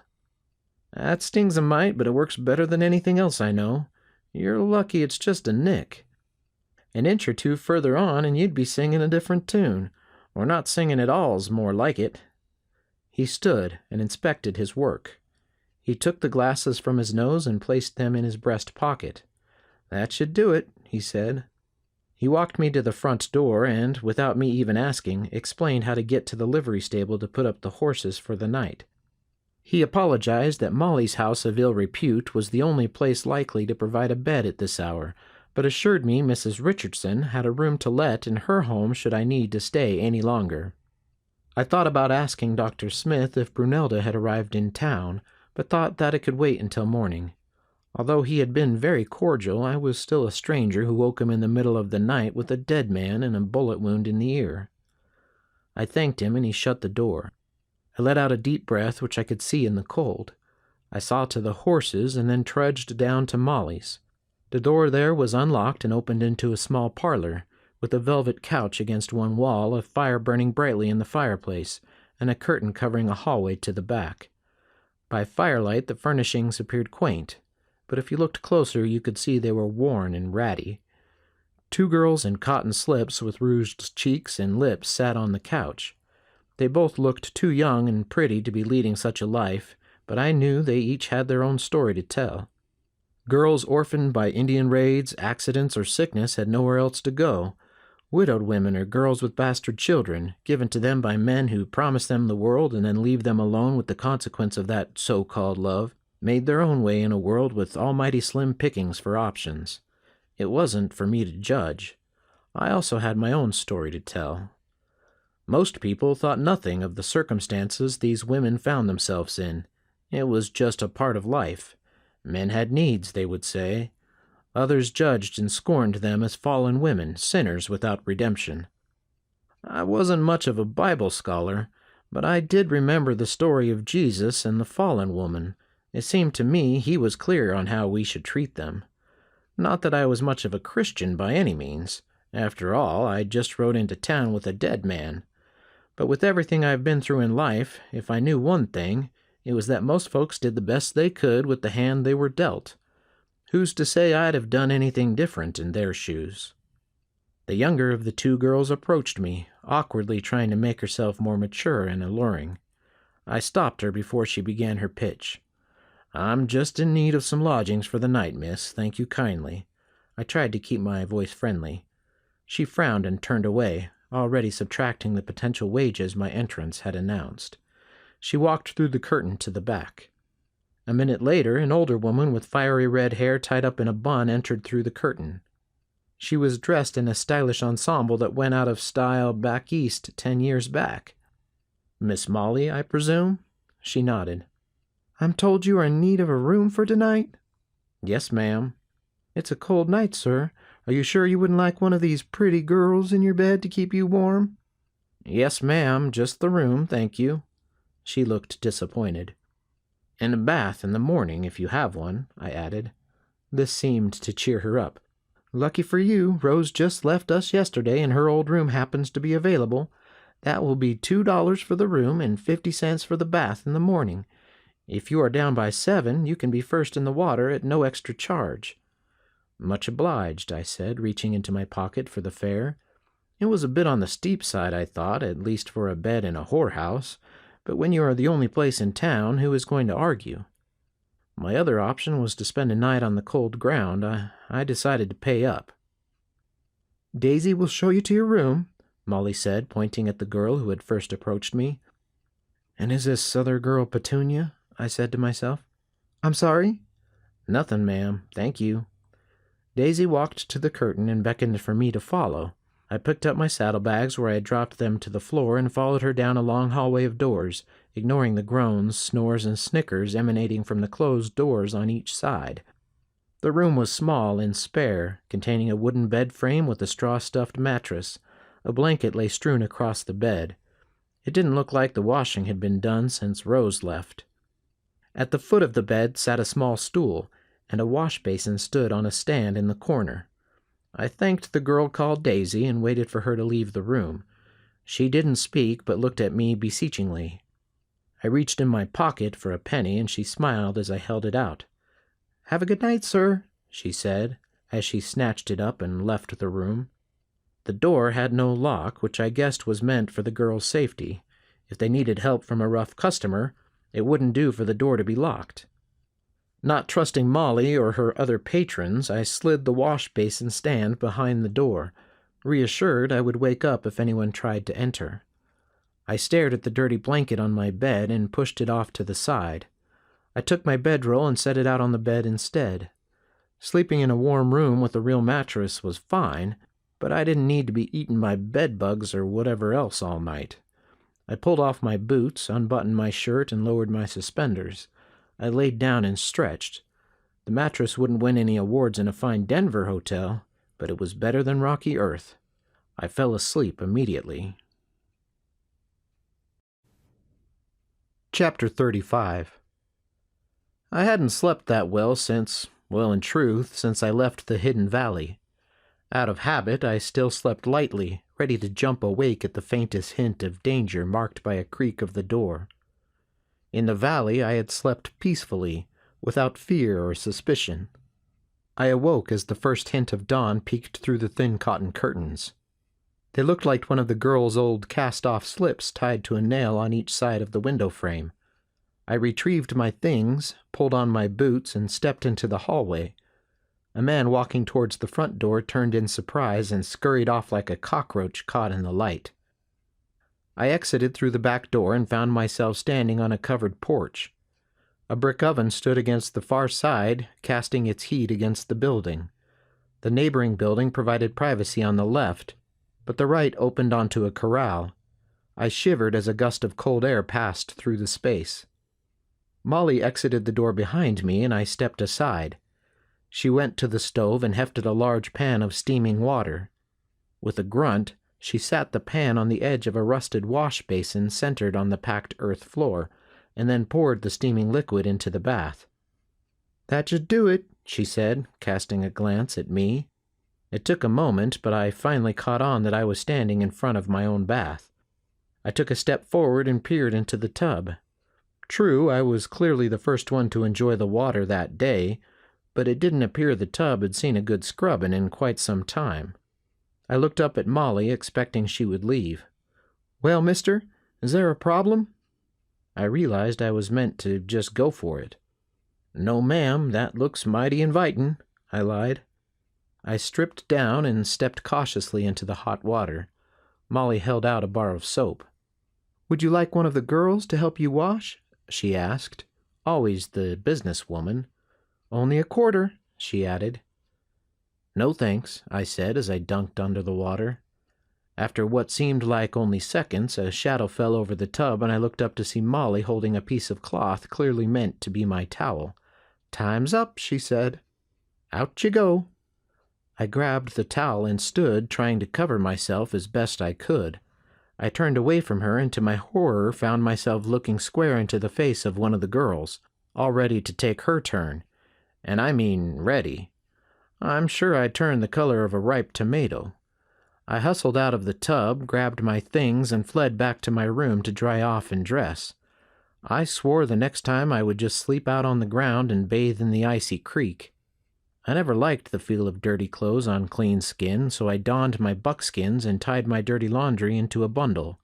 Donning my hat, I stepped out into the hall and then paused, trying to decide whether to leave out the back or the front. I had done nothing wrong, but I still, for some reason, felt guilty walking out of a whorehouse in the light of day. I recalled the scene I had fled on the back porch a minute ago and chose to risk a little public shame. I used the front. In the light of day, the town looked smaller. The day was crisp and clear, with deep blue skies promising a bit of warmth. A flock of geese flew southward overhead. I scanned the street up and down and noticed a laundry tent on the outskirts, beyond the far side of the livery. I dropped my clothes off there and then saw to the horses. I explained to the boy at the stables that one horse was the property of a man named Patrick, and he would come soon to pay the bill and collect his horse. I provided no further information. I rubbed down my mare and fed her some oats before promising her I would be back soon. She snorted as if she had heard that line 1,000,000 times. I walked back past Molly's and thought I should stop in at the jail to see about the reward.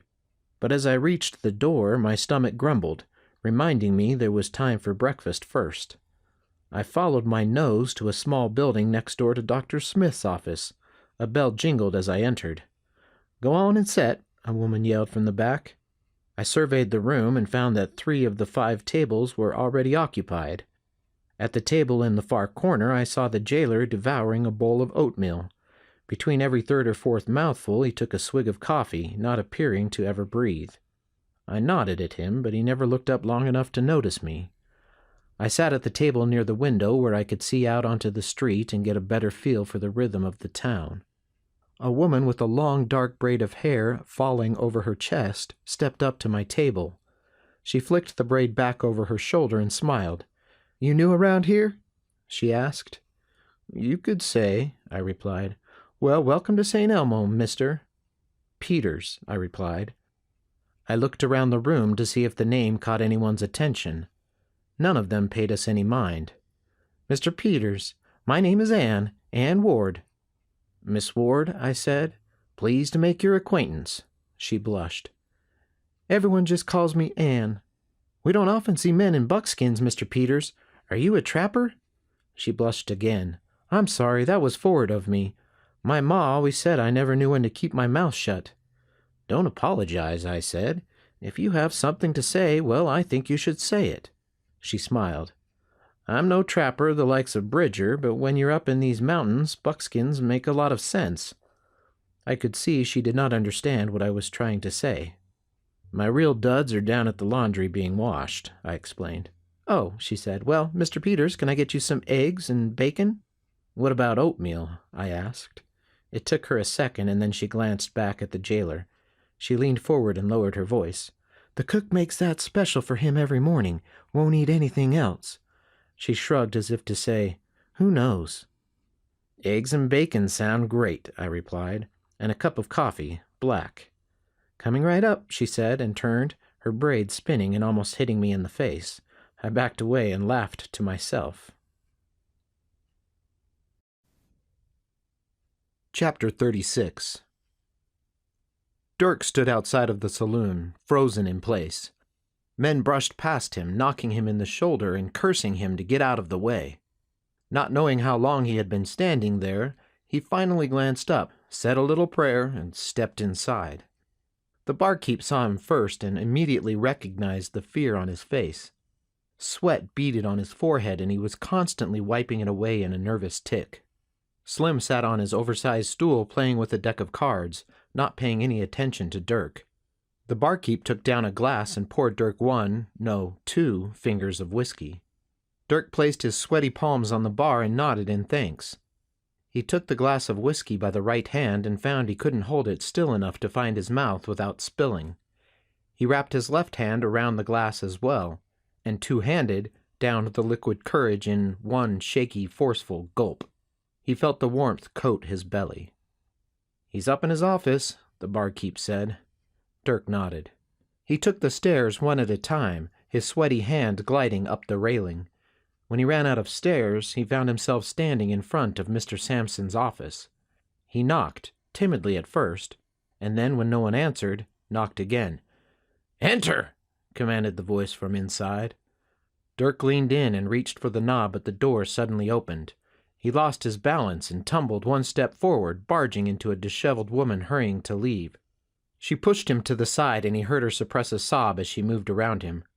"Sorry, ma'am," he said, but she rushed out of the door and down the stairs without a word. Mr. Sampson was standing at the window fastening the buttons on his shirt.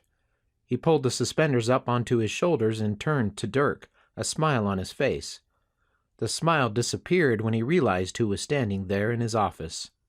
He squinted suspiciously and stepped behind his giant oak captain's desk, the desk he had shipped all the way from New Orleans, the desk from the captain's quarters of a British man-of-war rescued after the War of 1812. It was said Andrew Jackson himself had sat behind that desk. Well, if the stories were to be believed, anyway. "You better be here to tell me how to get to MacNeil's Hidden Valley," he said menacingly. "In fact, I can't think of any other reason you would be here other than to tell me that. Or maybe," Dirk stood silently, afraid even to wipe the sweat from his brow, "maybe you're here to share the good news that you found Mr. Peters. Yes, that must be it. His body's hanging across his saddle right now down on the street." Sampson looked out the window and Dirk followed his gaze. "Well, man, speak!" Sampson roared and slammed his fist on the desk. Dirk jumped. "Don't you dare tell me you failed." "I have a message for you, sir," Dirk stammered. Sampson stared. "Mr. Peters, he told me I had a choice. Die right there or this. I didn't want to die. He had the jump on me. I didn't have a chance," Dirk pleaded. "What did he say?" Sampson's voice grew louder with each word. The barkeep glanced up when he heard Sampson slam his fist on the desk. The sound reverberated through the building. The chandelier shook and dust floated down through rays of sunlight. Everyone in the bar went quiet as Mr. Sampson's voice grew louder and louder. They couldn't make out the words, although the intent was clear. Silence for a moment, and then bang! And a loud thud. Slim shook his head and stood. He began to walk toward the stairs. The barkeep resumed wiping down the bar. The card game picked up, and men once again took up conversation. "Message delivered," the barkeep said, to no one in particular. Chapter 37. Breakfast was delicious, and when Miss Ward came out to collect the plates, I grabbed her hand to stop her. She looked up in surprise, and I let go. I smiled. "That was delicious," I said. She blushed. "I reckon you know everything that goes on in this town, given your important position." She didn't know whether I was joshing her or being serious. "Seriously," I continued, "you must meet every stranger who comes through this town." "True," she confessed proudly.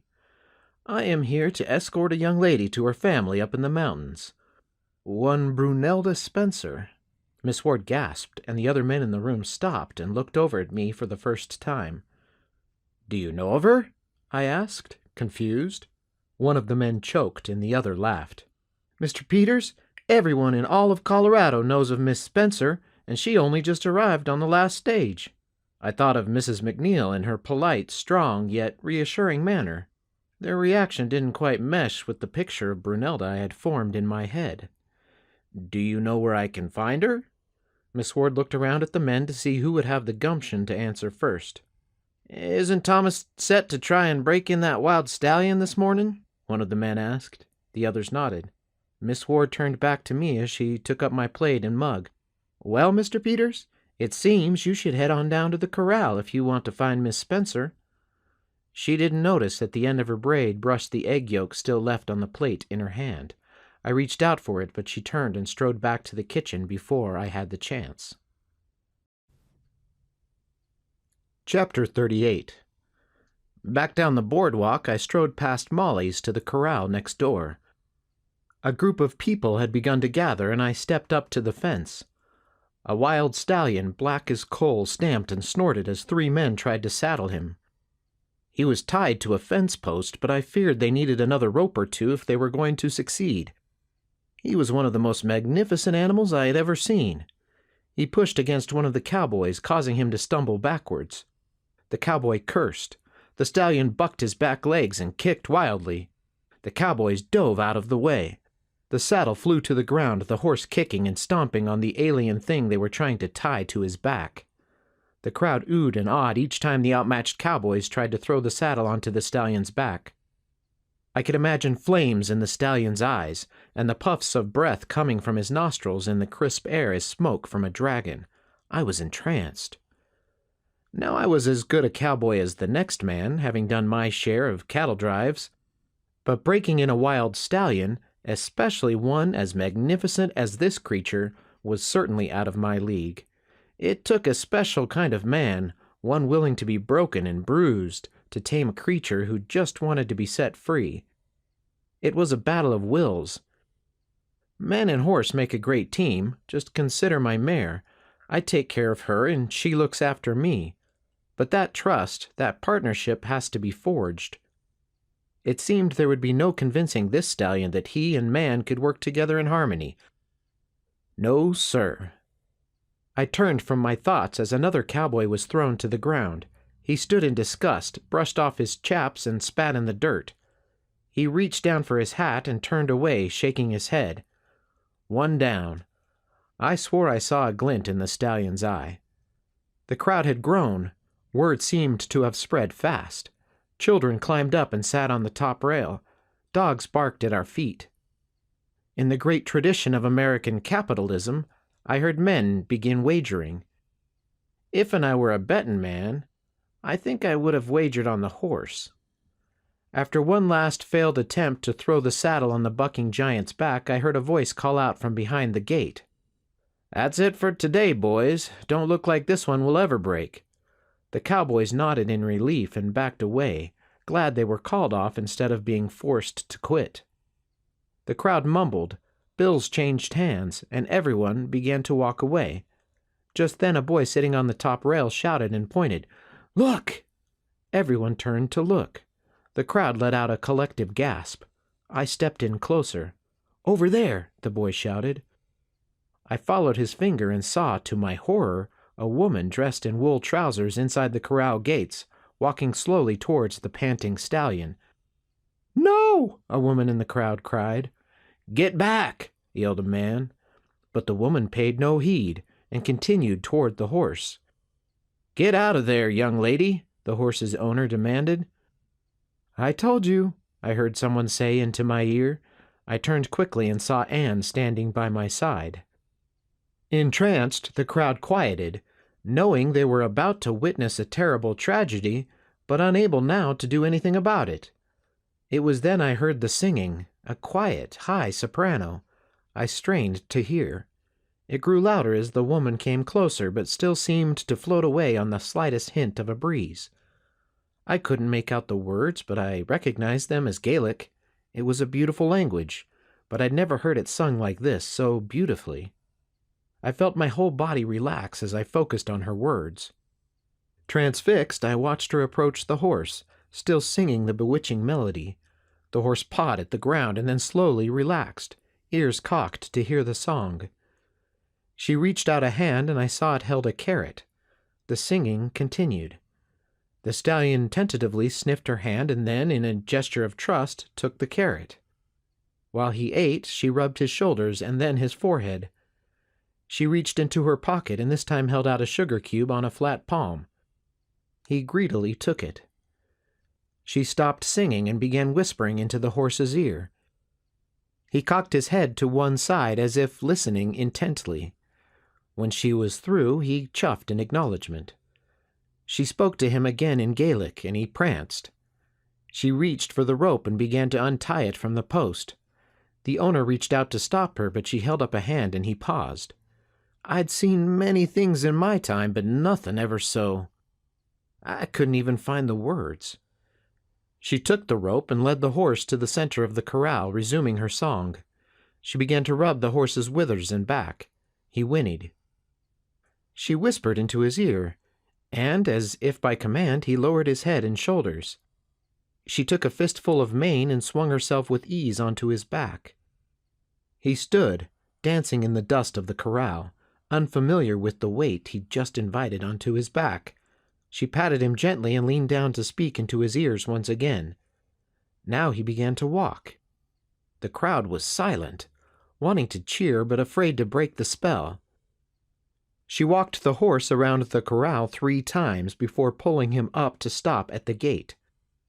She spoke again to the horse, and he lowered his head and shoulders to allow her to dismount. She led him then to the barn. It was only then that the crowd found its voice.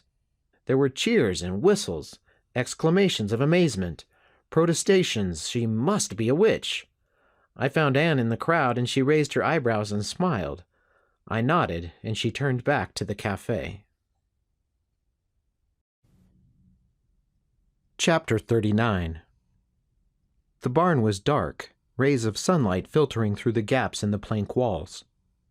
I took in the familiar smell of hay and manure, a comforting smell that always brought back childhood memories.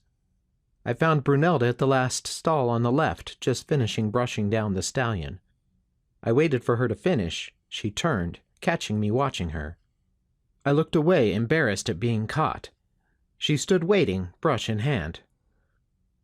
George said you could hold your own, but that was something. George? She asked. MacNeil? Yes, ma'am. And Beth, Mrs. MacNeil, she can't wait to see you. Brunelda opened the stall door and stepped out. She hung the brush on a nail and wiped her hands on her pants. She stuck out her hand and we shook. I'm Clancy Peters, ma'am. Pleased to meet you. Brunelda Spencer, she replied, and began to walk towards the barn door. There was a well outside, and she pulled up a bucket and poured it into the wash basin. She began scrubbing her hands and splashed water on her face. "Am a pure Nick," she said. "I'm sorry?" I asked, not understanding. She gestured down to her soiled trousers. She found a towel hanging over the basin and dried her hands and face. "I should get changed," she said as she began walking towards the center of town. I rushed to follow. "Miss Spencer, I'm not one to judge, seeing as I'm wearing buckskins whilst my clothes are being laundered." She slowed and turned to look at me for the first time in the light. "Isn't that what one wears up in the mountains?" she wondered. I chuckled. "No, ma'am. We normally dress like everyone else." "Where is George? He was supposed to meet me here." "Well, that's a long story. He is up there on the mountain waiting for us to catch up, recuperating." "And Beth? Jet?"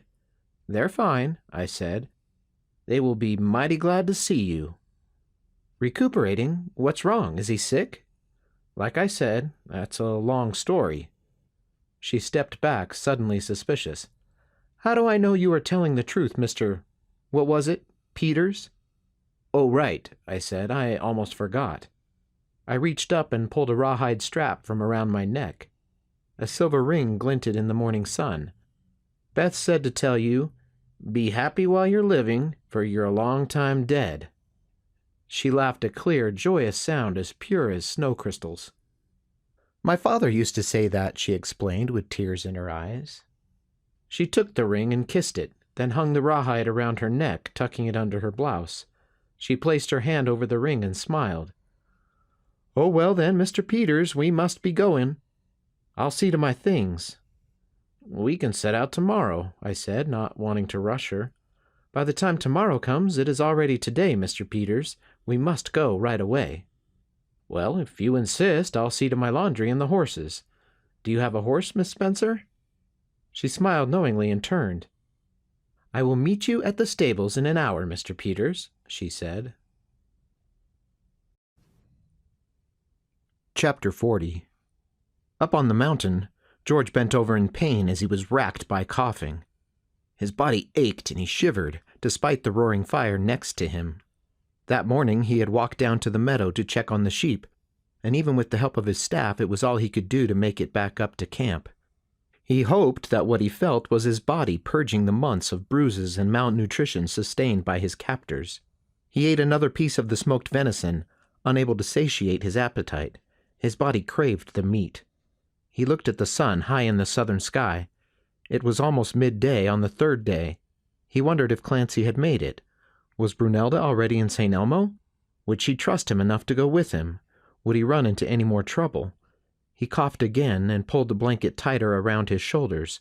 His horse looked up and then went back to grazing.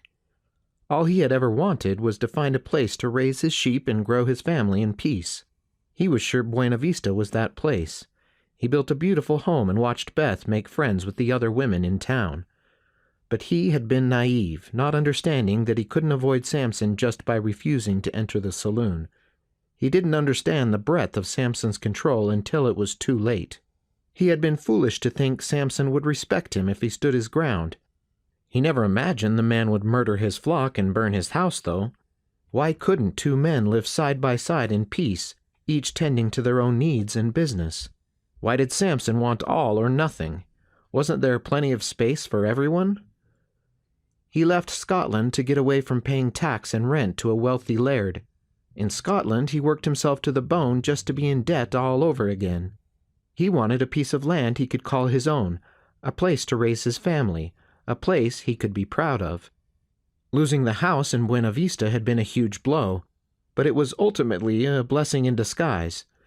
It was the motivation he needed to follow the directions to the hidden valley. There he thought he had found the place for sure. It came as a shock when he learned Sampson wanted that too. When was enough enough? George considered the questions they had interrogated him with while they held him at the cabin. They continually asked him to tell them the location of the ancient treasure. "Where is the mine? Where is the gold?" they demanded over and over. George had no idea what they were talking about, and told them so. They clearly didn't believe him. All he could think of was the passageway at the back of the cave. George had explored it once, but had only made it to the first cavern. He found the paintings on the wall fascinating, but there was no gold, and he had work to do other than exploring through dangerous caves. He covered the entrance to hopefully dissuade Jed from exploring, and then forgot all about it. He wondered now if there was something there. The old man at Fort Kearney had mentioned a cavern, but never spoke of gold or treasure. The valley was a treasure in and of itself, fertile and cut off from men like Sampson. When they first arrived in the valley, George scouted around the edge until he found the cavern. They found evidence of old fires and broken pottery on the ground. It was clear men had lived there in the past, but not for decades at least. George concluded then the man spoke of the cavern as a shelter, not an entrance to a system of ancient caves. George coughed again and stoked the fire. He hoped Clancy would be back soon. Chapter 41. My clothes were hanging over a hot stove and were almost dry. I took them over the protestations of the laundry woman and tried to explain that I had to leave. She didn't seem to speak a lick of English and yelled angrily at me in her mother tongue. I shrugged and thanked her again and again. Next, I stopped in at the jail and found the small man sleeping in a chair, feet propped up on a child's school desk. "Excuse me," I said quietly, and then again with more volume when he didn't respond. He snored, swallowed, and then came awake suddenly, almost knocking over his chair. "Don't sneak up on a man like that," he grunted. "Pardon me, I knocked and then announced myself." he replied. "I am here about the reward?" Yes, yes, he said. "I just received a return telegram from Denver with Rock's full description confirming the reward. It was him, all right." He walked to a safe bolted to the jail floor. He paused and stared at me. "Oh, sorry," I said, and turned away so as not to see the combination. "You can turn around," he said, after I heard the whirring and clicking of him spinning the dial followed by the lock thumping into place. He opened the heavy door and removed a wooden box which he carried over to the desk. "Now, this is the reward for the state of Colorado, you understand. Any federal reward will have to come from a federal marshal." He rooted around in the box and pulled out a handful of coins. He counted to 50 and then dumped them in my outstretched hands. $50, payable to one, what did you say your name was? Clancy Peters. Clancy Peters. He wrote my name, spelled incorrectly, on a piece of paper and then turned the page for me to sign. I did so, and he slammed the box shut and turned to place it back in the safe. I had been dismissed. I thanked him and left the jail, uncomfortable with the clinking of coins in my pocket.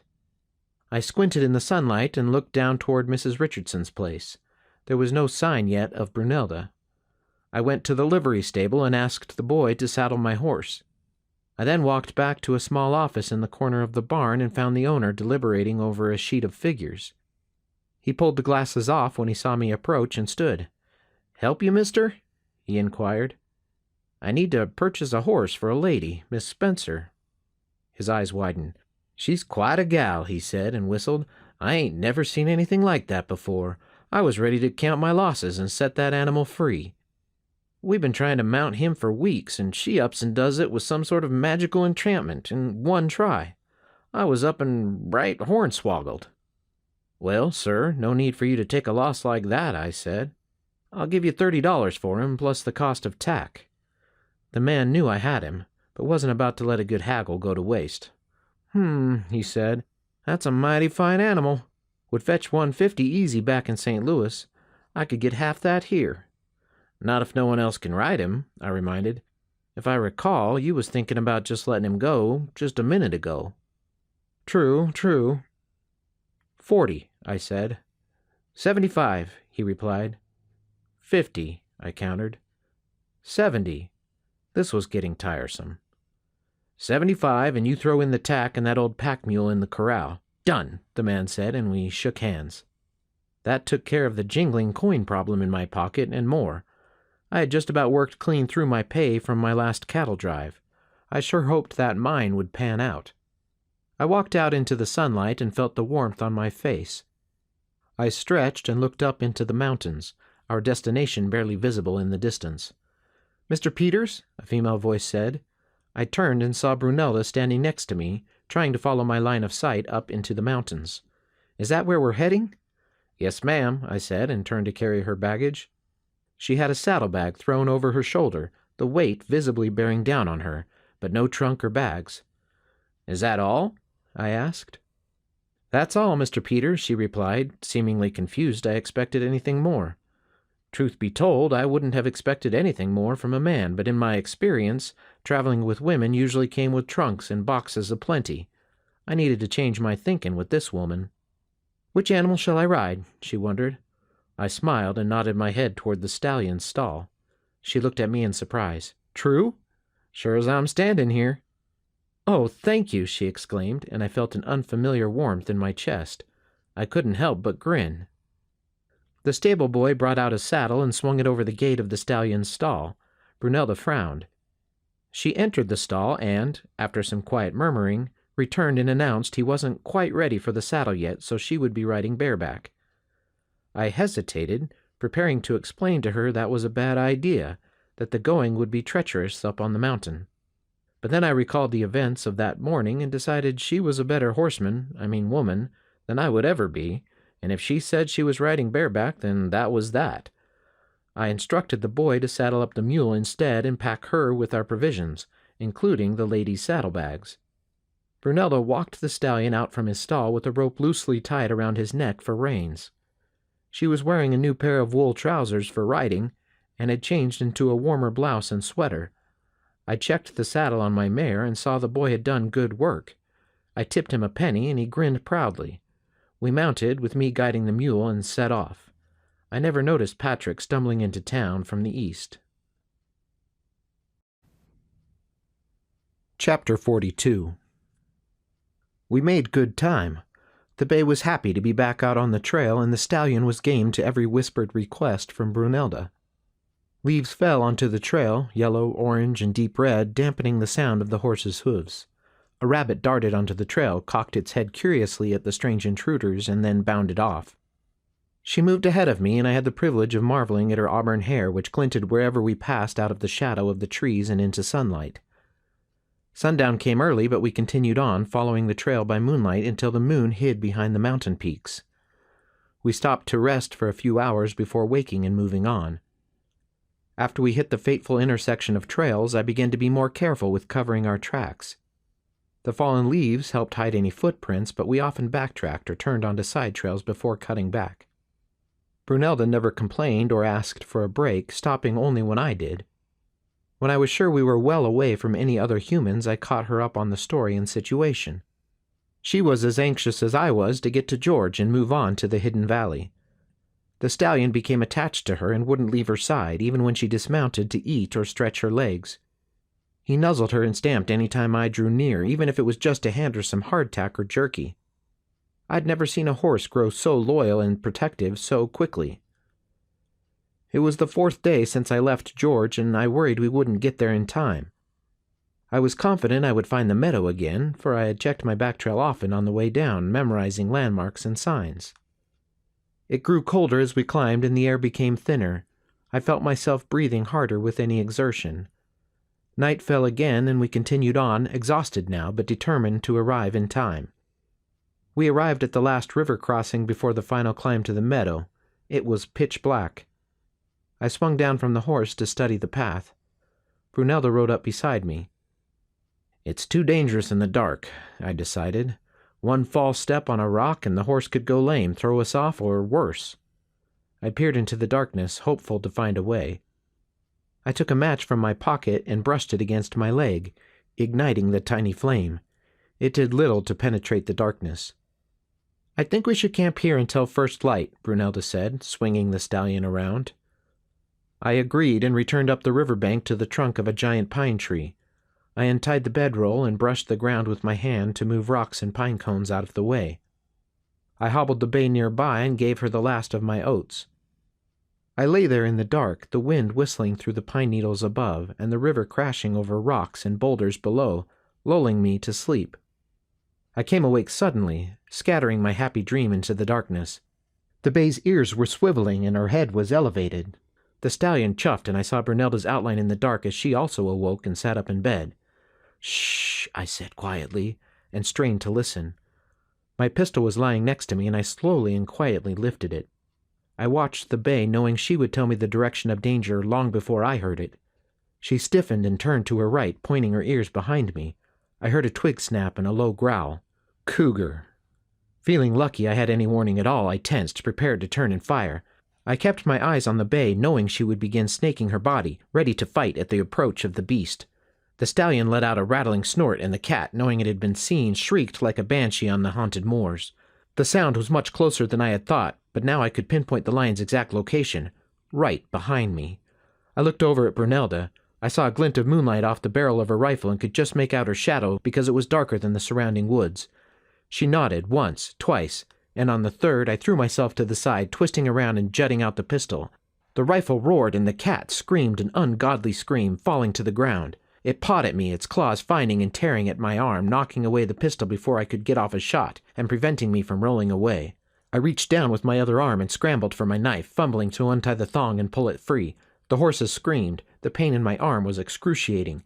I stabbed at the cat again and again, but it grew wilder and angrier at every strike. I heard a sudden boom. In the flash, I saw Brunelda's boots on the ground next to my face.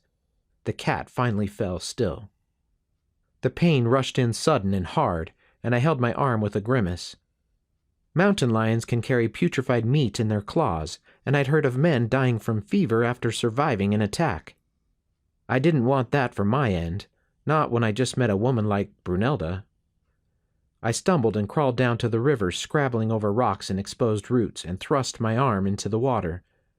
The icy cold numbed the pain, and I scrubbed at the wounds, desperate to wash away any rotten trace of the beast's last meal.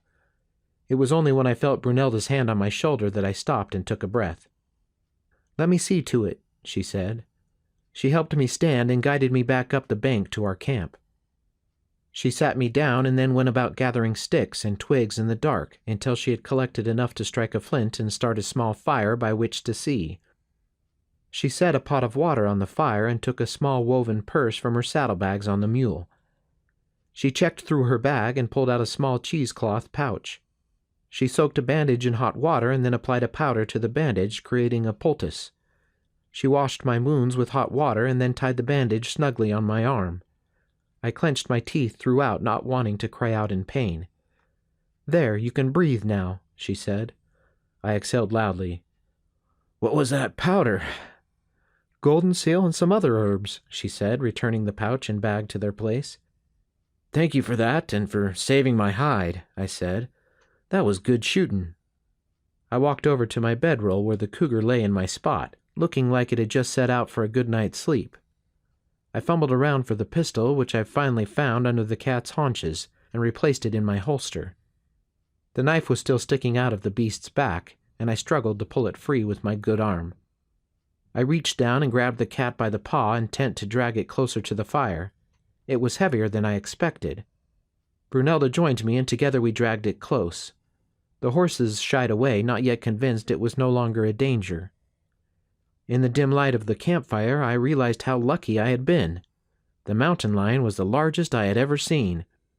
Cats usually shy away from people, but this one was clearly used to being the king of the forest. "What do you call that?" Brunelda asked, in awe now that she could see the entire thing.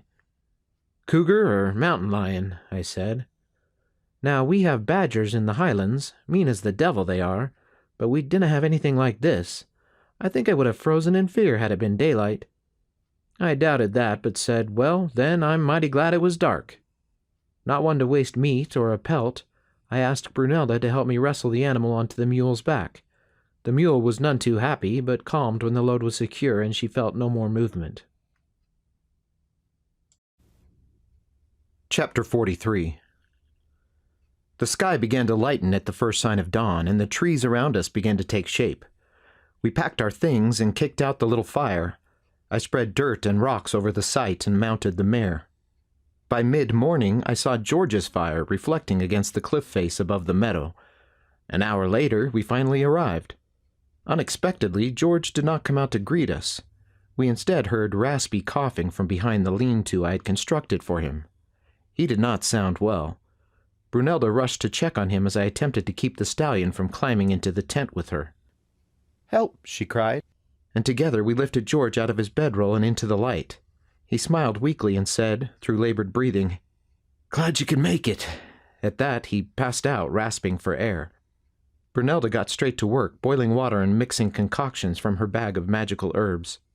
My arm was throbbing from the work, but I quickly began striking camp and rounding up the sheep. We couldn't stay out here in the elements. We needed George to get home to the warmth of his cabin. Brunelda sat George up and he stirred, opening his eyes a slit. She held a cup of tea to his lips and gently helped him drink. She prepared a poultice for his chest and wrapped it securely. I didn't know what all it contained, but could at least smell the mustard seed and recognized a waft of eucalyptus. I wondered where she got it. He began to breathe a little easier, and I sighed in relief. Brunelda never ceased to surprise me with her calm, sure manner, know-how, quick action, and wisdom. She checked on my wound before we left and changed the bandage. George had trouble sitting up on his horse, but we tied his hands loosely to the pommel and spoke to him constantly to keep him alert. He and Brunelda set off up the trail while I followed behind, herding the sheep back into action after their days of rest and foraging. They resisted moving until George turned and weakly called to them. They recognized his voice and immediately dropped into line on the trail. Part 3. Chapter 44. It was slow going. We had to make regular stops to give George medication and help him straighten back up in his saddle. We should have arrived at the cabin by supper time, but it was well past midnight when we made it to the cliff face, and I dismounted to feel gingerly along the rock wall for the hidden opening. Once found, I guided the others and then grabbed the reins of the bay and walked behind. I worried about our tracks, but didn't see a way for me to erase or cover them. Luckily, the area immediately adjacent to the opening was solid granite and preserved no clear tracks, other than possibly scrapes and scuffs. But further down we left a trail as obvious as a steam locomotive, what with the 3 horses, 2 mules, and sheep. I hoped the previous snow wasn't a premature start to winter. We were going to need a lot more ground cover to hide our presence. We arrived at the cabin. Smoke rose from the chimney, but no lights were visible. I'm sure we made quite a ruckus in the quiet valley, and I saw the barrel of a rifle protrude from the door before Brunelda called out, announcing our arrival. At that the door swung open, and Beth, dressed in her sleeping gown and a shawl, rushed out into the cold to embrace her family. The white shift glowed luminescent in the moonlight, especially compared to the dark riding clothes we wore. Brunelda embraced Beth quickly and then pointed to George, asleep and barely upright in the saddle. He coughed, his lungs rattling worse than a snake. Beth cried out. "George," she managed to say, hurrying with Brunelda to try and dismount George from the saddle. I dropped the bay's reins and went in to help, extracting his boots from the stirrups and untying the rawhide cord around his wrists. George smiled weakly at Beth as he fell from the saddle, and I carried him into the cabin, not caring about tramping in snow. Beth directed me to lay him on their bed, and she and Brunelda began fussing over him in concert, each aware of and knowing what the other was doing, as if they had never been apart. Beth pulled off George's boots between turns, kissing him on the forehead. Tears streamed down her face, but she didn't waste 1 second of seeing after him. "Put the pot on," she ordered. "It is already full for the mornin'." "Aye," Brunelda replied, "already done. Where's your medicine chest?" "Up there on the top shelf." Brunelda gave me a look, and I reached for the bag I knew from experience contained Beth's medical supplies. I stood there, useless. The 2 women had everything well in hand here. George couldn't have done better for himself in a hospital. Jed peeked out from the loft. "Mr. Peters?" he asked sleepily. "Hello, Jed," I said, and smiled. It took a moment for Jed to come awake. He realized his mom and another woman were rushing from the bedroom to the stove and back. "Pa?" he asked, with sudden excitement. "Yes, Jed, your pa is here, but he's mighty sick, so let your ma and auntie look after him, you hear?" "Yes, sir," he said, disappointed. I knew there was no going back to sleep for him now, and he would just get underfoot. "Put on your clothes and coat and come help me tend to the animals," I said. "Can I?" he asked. "Hurry now," I said. Jed disappeared back into the loft and reappeared a minute later, fully dressed and ready to go, his hair askew and rubbing sleep from his eyes. He almost slid down the ladder and rushed to his dad's bedside. "Pa!" he exclaimed. George managed to open his eyes between coughing fits as the women continued to tend to him. "My boy," he said weakly. "Let's go, Jed." I grabbed his shoulder and pulled him away. Beth turned to him. "I'll take good care of him. Go help Mr. Peters, please." Brunelda saw Jed for the first time, and her face lit up, and her breath caught. "Da," she whispered in awe.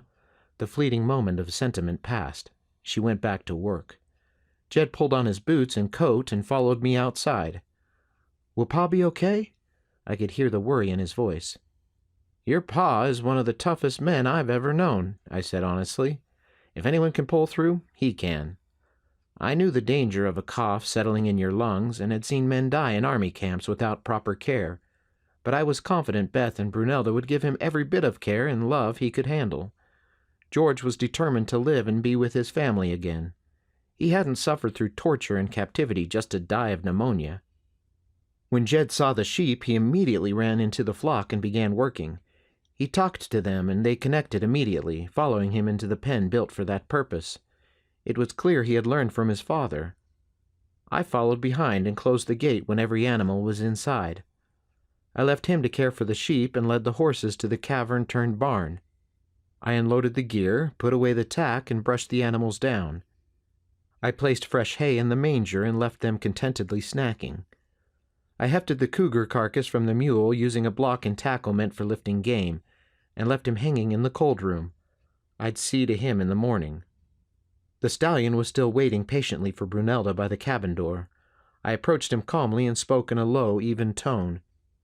He'd never mistake my voice for Brunelda's lilting Gaelic, but he had been around me for days now and knew she trusted me. He sniffed my hand as I held out a carrot I had found in a basket in the cave. He took the carrot and grunted his thanks. I took the rope and began walking towards the barn, hoping he'd follow. He pulled on the reins once, but I continued to talk, and he relented. He let me rub him down and then took his place at the manger. Content that the animals were cared for, I called out to Jed, and he came running from the corral. "Did you see the sheep? They're just like the ones we had in town. Did you see that ewe letting me pet her? Did Pa get them?" "Whoa there, slow down. Yes, your Pa gathered up another flock, and we herded them home. You look to be a natural with them." He beamed with pride. I tousled his hair. "Look, help me bring in your paws and Auntie's gear." "Auntie?" he asked, puzzled. The realization then hit. "That's Aunt Brew?" "Aunt Brew?" I asked. "That's what Mom calls her," he explained. "Brew," I repeated. "I like that." "What?" "Nothing. Yes, that's your Aunt Brew. Come straight from Scotland via New York." He turned to race to the cabin, but I grabbed him by the collar before he got too far. "Not yet, lad. Come help me make up a bed for myself in the cave and tell me all about what you and your ma have been up to." I worriedly looked back at the cabin, hoping George would make it through the night. Chapter 45. The dawn broke clear and bright. I squinted my eyes and stretched, thinking the bed of straw was 3 times better than that old bed at Molly's. I rubbed my face and felt the stubble of too many days without a shave. Jed was asleep across the room, curled up under a blanket. I let him sleep and slipped out into the sunlight with my shaving kit, a razor and small mirror. Snow covered the ground in patches and the sun reflected brightly in my eyes. I held up my hand to shield the reflection. The homestead was in good shape.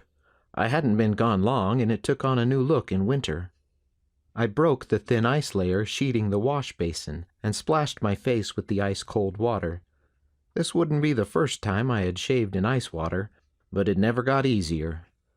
When I finished, with only a nick or two, I washed my face and hands and then snorted like a horse. I felt a dull pain in my arm and made a note to ask Brew. No, I couldn't call her that yet. Brunelda, to redress the gouges with her concoction of medicinal herbs. I saw to the animals, feeding and watering them. The cows mooed their demands for food non-stop until I finally ended their protests with a forkful of hay. Jed shot out of the barn to the sheep pen like his pants were on fire.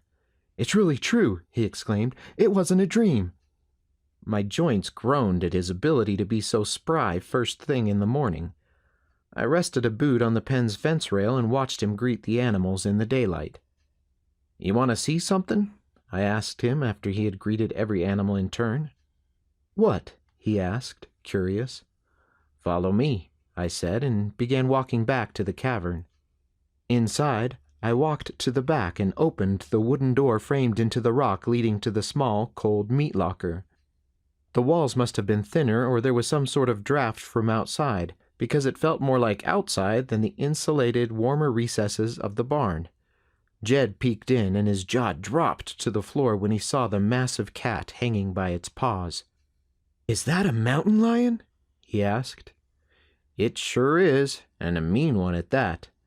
"Whoa," he whispered, walking full circle around the hanging animal. "Did my pa kill him?" "No, but your Aunt Brew did." "You mean a woman killed it?" "Yes, Jed, she saved my life. Your Aunt Brew is just as capable with that rifle as I am. Look." I rolled up my sleeve and unpeeled the bandage. He reached out to touch the claw marks. I drew back. "No touching," I said. "It still smarts. Your Aunt Brew killed this beast and knows how to care for this wound so as it don't fester." "Jumpin' Jehoshaphat!" Jed exclaimed. "Want to help me dress it?" I asked. "Maybe we can make you a necklace from the claws." "Oh, can we?" I chuckled. "You get me the boning knife from the other room and we'll get started. The pigs will like the innards and the pelt will go for a good price, or your ma could make you a blanket or maybe even a jacket." Jed hurried and found the knife, and we got to work. With the pelt cleaned and the meat cut and put away to cure, my stomach grumbled a reminder we hadn't eaten breakfast. We also hadn't seen or heard the women come outside. Jed and I washed up and knocked on the cabin door before entering. Beth was standing over a pot on the fire stirring. I heard George's heavy breathing behind the bedroom curtain. Beth put a finger to her lips for us to be quiet and then motioned us to the table. We both took off our boots and tiptoed over. Beth scooped a ladle of stew into a bowl for each of us and then broke off a piece of bread. Jed bowed his head and Beth whispered grace before we set into the food. It sure tasted fine. "How is he?" I whispered. "Sleeping, finally," she answered. "It was a long night." She looked tired. Her hair was tied back in a quick ponytail, but wisps of hair brushed against her face. She absent-mindedly brushed them away with her arm. "And Brunelda?" "Asleep," she said, pointing up to the loft. When I finished my stew, I rolled back my sleeve and showed Beth the claw marks. She whistled at the ugly wounds, but quickly regained her composure and set about making the same poultice Brunelda had used. My arm was warm to the touch, and I was worried things had turned bad. But Beth cleaned and dressed the gouges without comment. "You need to rest that arm, Mr. Peters," she whispered. "It seems every time I come here I need looking after," I observed. "You are always welcome," she said. "I owe you everything for finding George and bringing him home." We heard a cough from behind the curtain, and I saw Beth tense with worry. But the cough subsided, and George fell back into sleep, his breathing heavy, but regular. I nodded my thanks for the meal and the dressing, and indicated to Jed we were going to head back outside. There was plenty of work still to do, even if I was going to rest my injured arm. Chapter 46. Sampson had been in a foul mood, made even worse when Patrick rode into town and reported what happened. Despite his desire to lash out, Patrick was lucky and allowed to live a little longer. Sampson paced the barroom floor, his heavy boots a constant backdrop to the sounds of poker games, drinking men, and tinny piano. He had lost his interest in women. He had lost his interest in drinking. It could even be said that he had lost his interest in money, although no one in town was foolish enough to test that theory. All he could think about was Clancy Peters and George MacNeil. They were clearly conspiring against him, forming a coalition to deprive him of what was, of course, rightfully his. Peters' mining claim sat empty and unworked. Many times Sampson decided to move in on the claim and declare it abandoned, but there was always a voice in the back of his head warning him that it was some kind of trap. Peters' claim looked to be a rich one, but it was ancient treasure Sampson really coveted. He was still convinced MacNeil knew its location. Sampson first heard the story around the campfire of an old-time trapper. The trapper claimed to have found a hidden valley with a cave used by the Ancient Ones. The trapper showed Sampson a Spanish breastplate he claimed to have found in the cave. The trapper spun a wild tale of conquistadors and hidden gold stolen from the Aztecs. It was said the Spanish soldiers deserted their posts in the night and fled north after stealing as much Aztec gold as they could carry. They were pursued until the posse lost them in the mountains.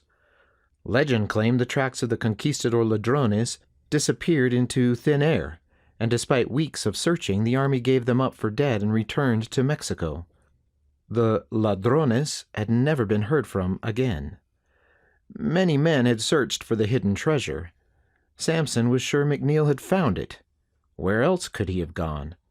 After the MacNeils up and left in the night, Sampson had them followed. Their tracks also disappeared high up in the mountains. They were presumed lost or dead, until word came that George MacNeil was in St. Elmo buying sheep and supplies. That was all Sampson needed to conclude that the MacNeils had found the hidden valley and the cave. And now they were gone. Again.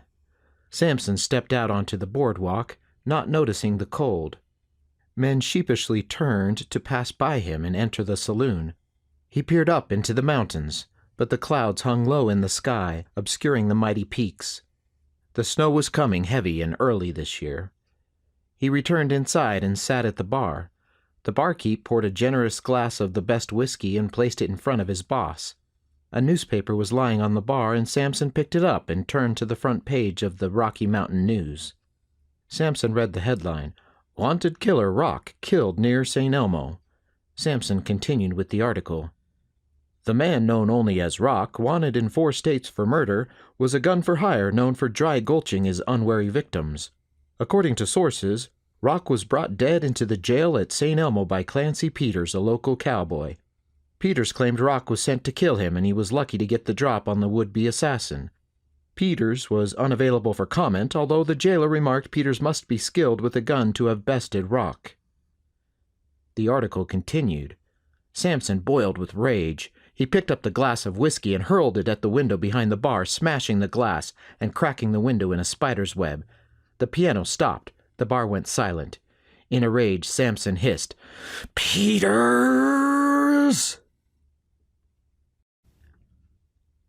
Chapter 47.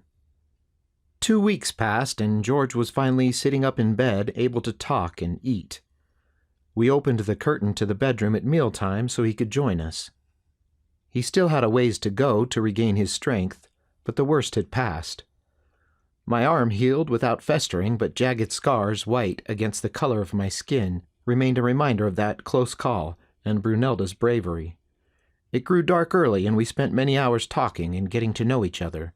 At first I felt like an intruder cutting in on a close-knit family like that, but they accepted me without question.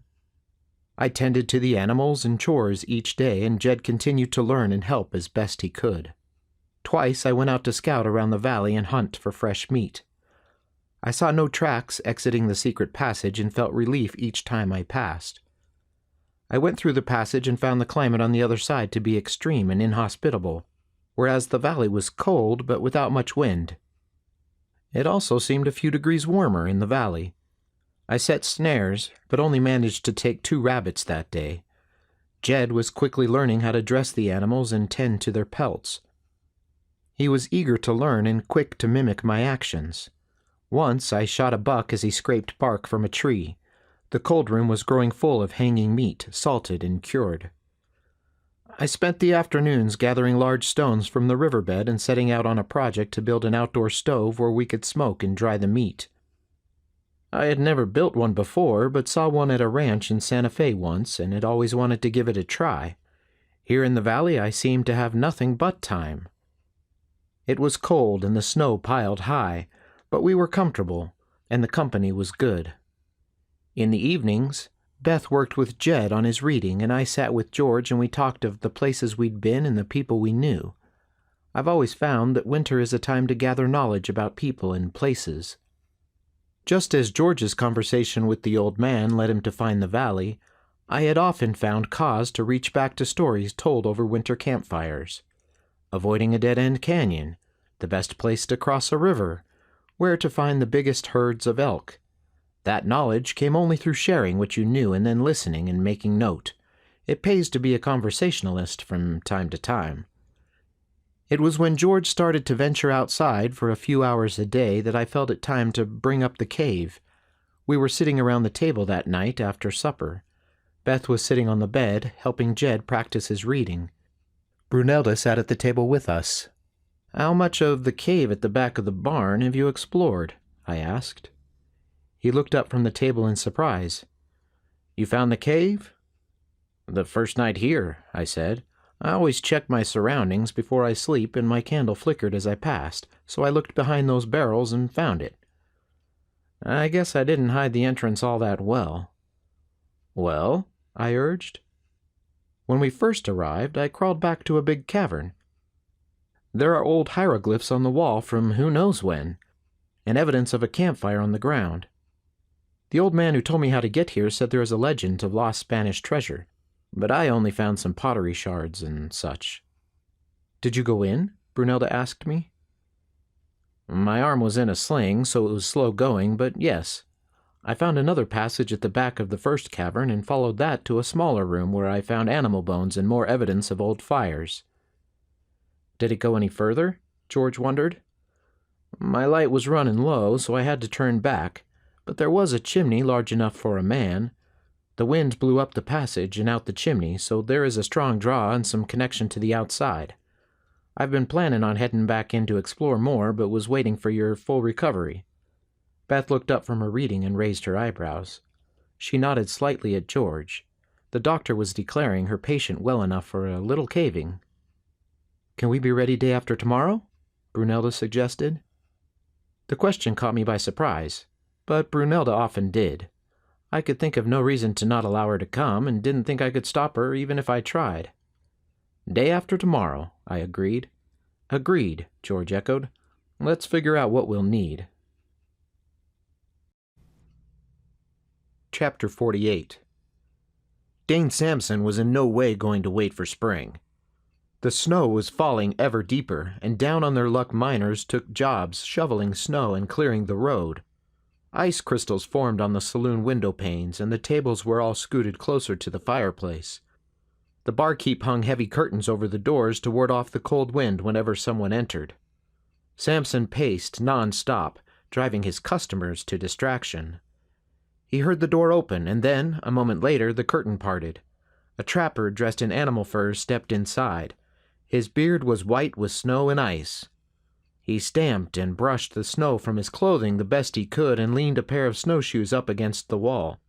Sampson watched him and felt the glint of an idea start to form in his mind. "What can I get you, friend?" the barkeep asked. The trapper eyed him suspiciously. He was wary of any stranger who called him friend. He found they generally wanted something. "Something to warm the belly," the trapper said. Sampson approached and held out his hand. "Dane Sampson, proprietor of this fine establishment." The trapper just grunted and nodded. Sampson's ire rose as his hand was left awkwardly outstretched.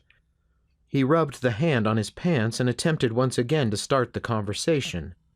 "I also own the general store," he said. "If you need to trade some furs, I'd be happy to look them over. Given they're of top quality, of course." The trapper looked him up and down, but still didn't answer. He took a gulp of his drink. "How them snowshoes workin'? They're of a different design than I've seen previous." They both glanced over at the snowshoes and the puddle of melted snow forming at their base. "Mighty fine," he said. "Traded a Cheyenne for them last winter." "Listen, friend," Sampson said, and put his arm over the shoulder of the trapper. The trapper smoothly twisted so his arm fell. "Can't rightly say we're friends when we just met, I reckon," the man, growing impatient, said. "Just a figure of speech," Sampson replied. He was beginning not to like this uppity trapper walking into his saloon and not minding manners. "I'm looking for a guide who can take us up into the mountains round Mount Princeton Peak, or Chalk Peak if you like. You familiar?" The trapper looked at him with suspicion. "I am," he said slowly. The trapper knew all about the legends of Spanish treasure surrounding the area and had no intention of leading this pompous man on a wild goose chase for Aztec gold. Although he wouldn't admit it to anyone, he once passed a foolish summer searching the area for himself as a younger man. On the other hand, if this man was paying, what harm would it do to take his money and traipse around the mountain? There was nothing there anyhow. "Well, mister, I don't know why you'd want to go up the mountain this time of year. If you think the snow's bad down here, just imagine what it's like further up." "I'm not looking for advice," Sampson said coldly. "I'm just wanting a guide. If you're not interested, well, I'll find me someone who is." "Now just hold on there, friend," the trapper said. "I never said I tweren't interested. Just making sure you knew what you was getting into's all." "I'm well aware." "Well, in that case, what are you offering?" "I'll pay you $50 in gold." "That should cover getting up there," the trapper said. "But it'll be another 50 to bring you back down." "That's robbery," Sampson said heatedly. "It's dangerous up there this time of year. Often your back trail gets covered in snow.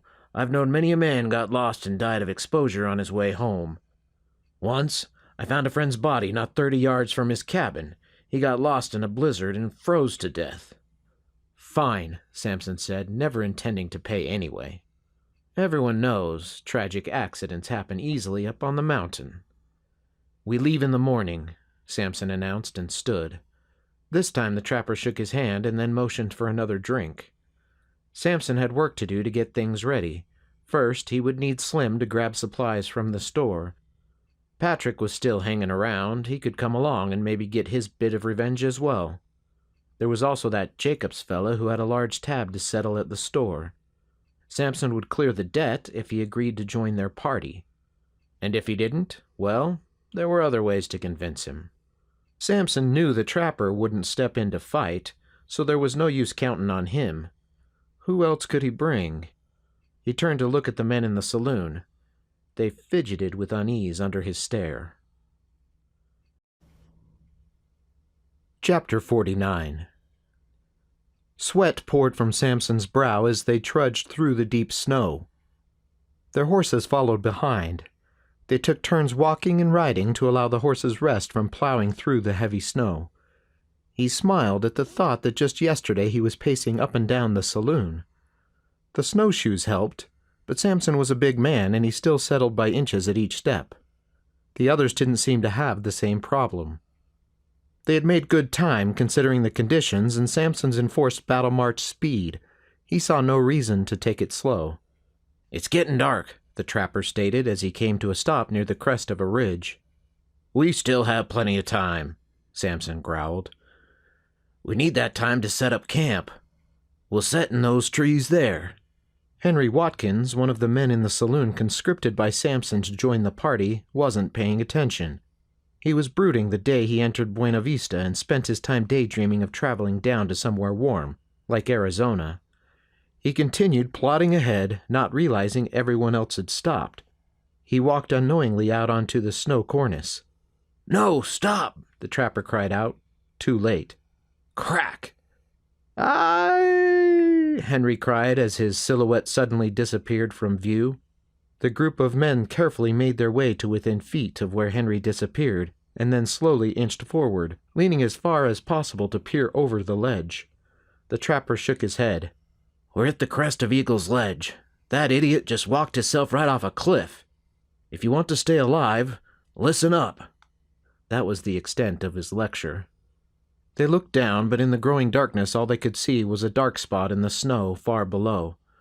"We have to go down there and dig him out," the man Jacobs cried. The trapper shook his head again and walked to the copse of pine trees where he took off his pack. "By the time we make our way down there and try to dig him out, he'll be long dead, even if he survived the fall. Snow down there is a good 10 to 20 feet by now." "Well, we can at least say a prayer or something," Jacobs pleaded. "Suit yourself," Sampson said. He brushed past Jacobs, hitting his shoulder with his pack and knocking him down in the snow. Jacob struggled to get up and brushed himself off. "Our Father, which art in heaven," he began, while the men behind him noisily and callously began setting up camp for the night. Chapter 50. The deeper we crawled into the cave, the warmer it seemed to get. I recalled feeling cool when I entered in the summer and realized it was just a matter of perspective. The cave temperature remained constant while the outside seasons passed year after year. We stood and stretched when we reached the large first cavern, and I pointed out the hieroglyphs to Brunelda. Fascinated, she walked up close to the wall and traced the ancient drawings with her finger. "I wonder how old these are." "No way to know," I said. "Protected from the weather like these are, they could be hundreds, if not thousands of years old." "Can you imagine?"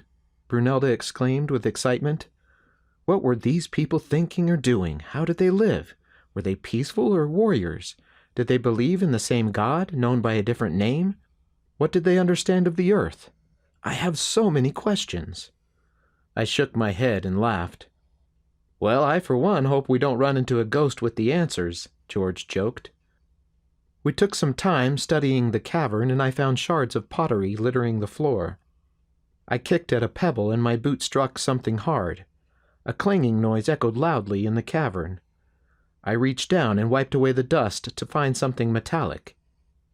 Curious but wary, I took my knife and scraped the hard, packed earth away until I uncovered what looked to be steel in a rounded shape, the top of something buried deeper in the earth. The others knelt beside me and began to dig as well. We dug faster and with more enthusiasm as it became apparent what I had found. Finally reaching the bottom of the item, I used my knife to wedge it free and pulled upwards. The item resisted as I twisted and pulled. In an instant it popped free, causing me to stumble back a step. I wiped it on my pant leg and held up my candle to study the intricate designs carved into the Spanish helmet, left long before by conquistadors. "It's true," George whispered in awe. "That old geezer was telling the truth. The Spanish really did come here." "Does that mean there's treasure?" Brunelda wondered. "Could be," I said. "Or it could be it was found and taken out of here years ago." "Well, there doesn't seem to be much else in this room," George said. "Unless it's buried, like that helmet." I looked into the hole and saw something rounded and white at the bottom. As I stepped closer, dirt slid into the hole, covering it. I knew bone when I saw it. I brushed more dirt into the hole and looked around. No one else had noticed. "Let's go on," I urged. The tunnel at the back of the cavern was narrow and we were limited in what we could carry. I had a rope slung over my shoulder and carried a small pack of extra candles and some jerky. Brunelda carried some additional candles and her medical kit. George carried another rope and some small tools, a hammer, some steel railroad spikes, and tinder, in case we needed to start a fire. We were just able to fit one by one into the tunnel. I went first, since I had been through the tunnel before. Brunelda followed, and George entered last. It was much easier going with the use of 2 arms, and I made good time. I reached the next room and then scooted to the far wall to allow room for the others. Brunelda poked her head into the room to look around.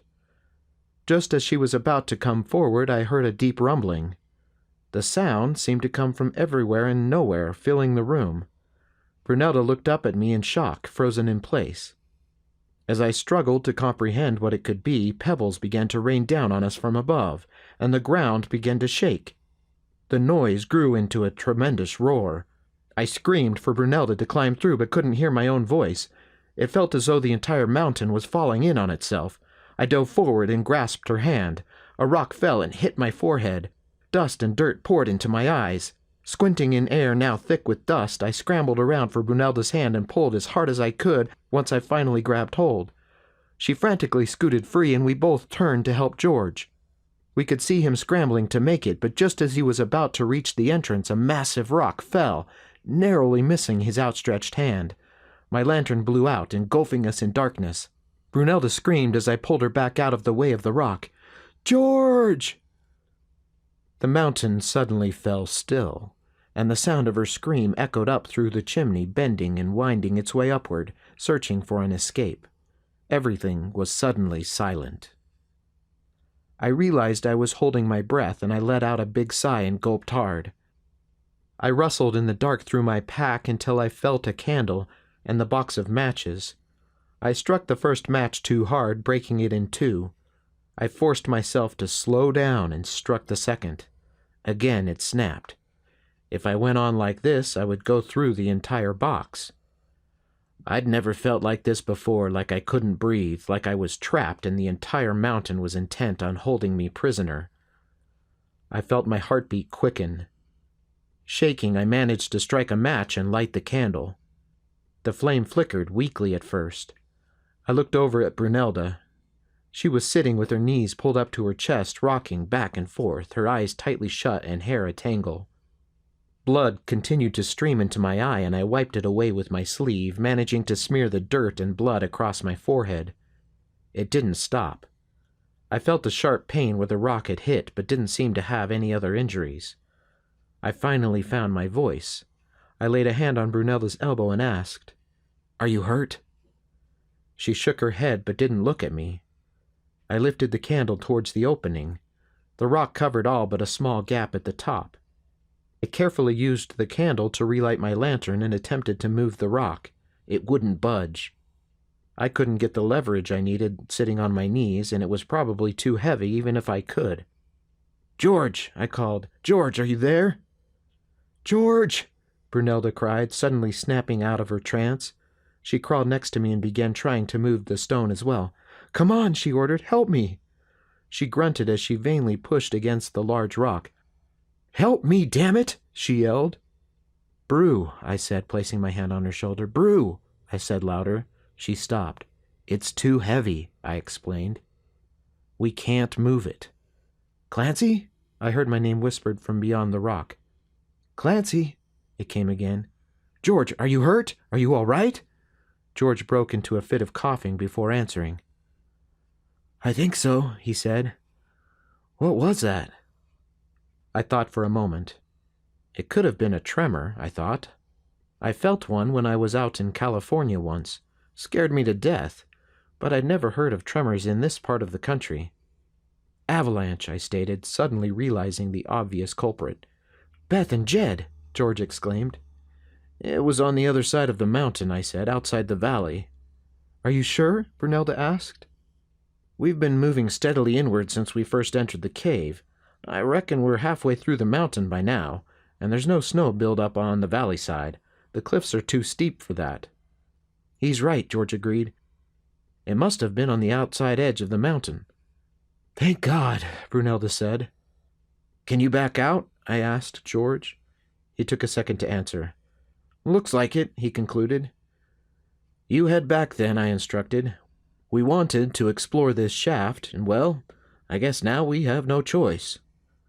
I'll gather some tools and come back to break up this rock, said George. He took the small tools he had in his pack and pushed them through the small gap between the rock and the ceiling. I managed to pinch the end of the small hammer and wriggled it as he pushed until I could grab hold and pull it through. Don't forget us, Brunelda said. George bade us goodbye and then moved awkwardly back down the tunnel, bumping into fallen stones. I took a moment to inspect the room and hold the lantern up to the spot from where the rock was dislodged. The wall sparkled in the light as I moved in closer. It appeared to be that vein of quartz I had seen before. It was a big one, so if it carried gold, we wouldn't be needing any Spanish treasure. I marveled at its beauty and pointed it out to Brunelda. The space left by the rock allowed us to almost stand in the small cavern.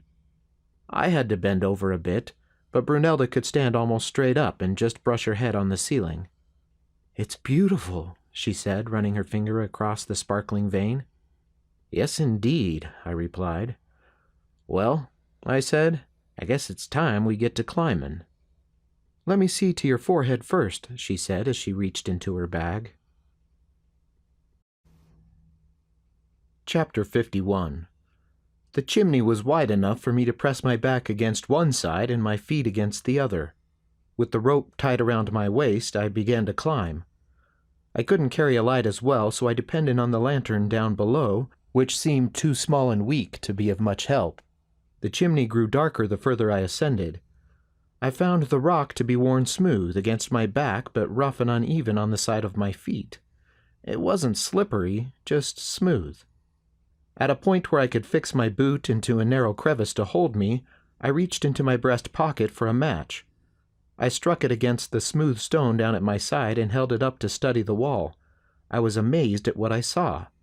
In the rock, where my feet were pressing, were hand and footholds cut into the rock. They were clearly man-made, as they bore a regular pattern, left, right, about a foot up from the one below. The handholds were carved large enough for a boot and with a rounded ledge for a better grip. Balanced as I was, I couldn't shift my position to continue upwards with the ladder, but I yelled down to Brunelda. "There's a ladder cut into the rocks," I shouted. "A what?" "A ladder of sorts you can easily climb." "I don't see anything," she replied. She held up the lantern to try and see better. "They are camouflaged from below," I said, looking upward myself and noticing the steps disappeared as soon as I looked above eye level. The flame of the match reached my finger and I let it go. It flamed out as it fell down the shaft. "Hold on," I said. "I think I'm almost to the top." I kept climbing the hard way. The chimney narrowed until my knees were bunched up against my chest. This allowed me to reach across and grab onto one of the handholds, and so I pulled my torso up one hold at a time until I was upright. I continued to climb a few more feet in the dark until I felt, rather than saw, that I had reached the top. The air, instead of traveling upward, seemed to swirl around my face. I reached out and felt a ledge. Hoping it was large enough, I pulled myself up and over. I blindly reached into my pack and brought out a candle.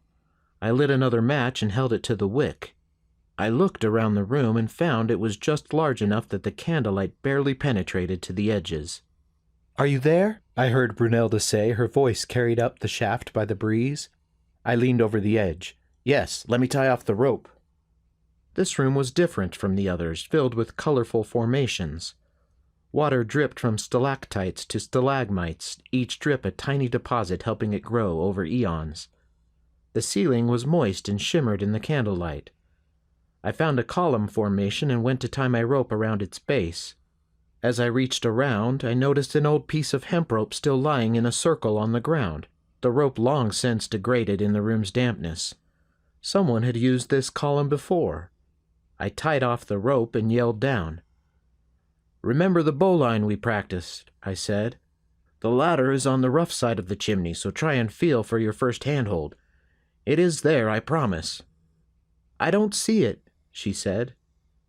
"Have faith," I encouraged. "Just reach." "Aha!" she exclaimed as her fingers found the first grip and she began her ascent. I held the rope behind my back and with both hands, and maintained tension in case she lost her footing. Each time I felt her move upwards, I pulled the rope taut again, hopefully helping relieve some of the strain of climbing. Having the ladder at her disposal, it wasn't long before I saw one hand and then the top of her head enter the circle of my candle's light. "Almost there," I said. She continued upwards, and when she reached the top, I held out a hand and pulled her over the ledge. She looked around as I had done and gasped in surprise. "It's beautiful." "More like a cave," I said. "I once heard these formations take thousands of years to form." She reached out and brushed her finger down the side of a stalactite. She looked at the water droplet on her finger. "Is there a way out?" she asked, hopefully. "I haven't looked," I said. Together we ducked and weaved around formations as we made our way around the edge of the room. The room narrowed to a point at one end, and there was a crack in the rock about the width of my chest, stretching the height of the room. I held my lantern out into the crack and saw it went deeper than my light penetrated. I sidestepped forward. The crack appeared to be some sort of fault between two major sections of rock. As I inched forward, I saw evidence of past humans using the narrow corridor. The wall at my back was worn smooth right where my body pressed against it. A dark smudge ran the length at just the place I reached out my hand for balance. "This is it," I reported. I scooted back to the room to gather the rope and other supplies before we ventured on. Chapter 52. George emerged from the cave and out of the barn to find the sun was setting behind the mountain peak. He couldn't believe how long he had been inside. "Mama, Mama, Pa's back!" Jed yelled. The boy dropped the bucket of slop and raced to hug his dad. Beth stepped out of the cabin and rounded the corner, wiping her hands on her apron. Her smile dropped when she realized George was alone. "Where's Brew and Mr. Peters?" she asked, looking behind George and hoping they would emerge from the barn door behind him. "Did you hear it?" George asked. "The avalanche?" Beth replied. "Of course, it was on the other side of the mountain." She paused in thought. "Oh, no," she said, bringing her hand over her mouth. "What, Ma?" Jed asked. Frantically, she grabbed at George's shirt. Seeing it was caked in dust and mud, she took a towel from her apron pocket and wiped his dirty face as he spoke. "The avalanche caused a tremor in the caves," he explained. "A giant rock fell, separating us. But don't worry, they are both fine," he continued. "Thank God the rock missed hitting any of us, but I need to get back in there and start chipping away at that rock. We don't know if there is any other way out." "I'll get your hammer and pick," Jed volunteered and ran to the barn. "How long will that take?" Beth asked once Jed was gone. George looked defeated. "It's pretty big, Beth, and in a confined space it could take days to get through it." "Oh, no. But we have to try," she stated.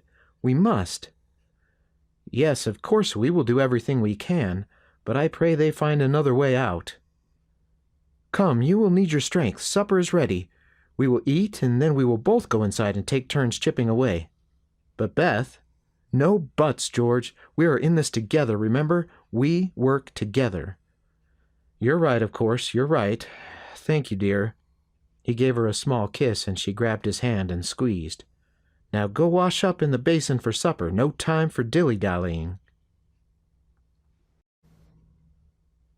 Chapter 53.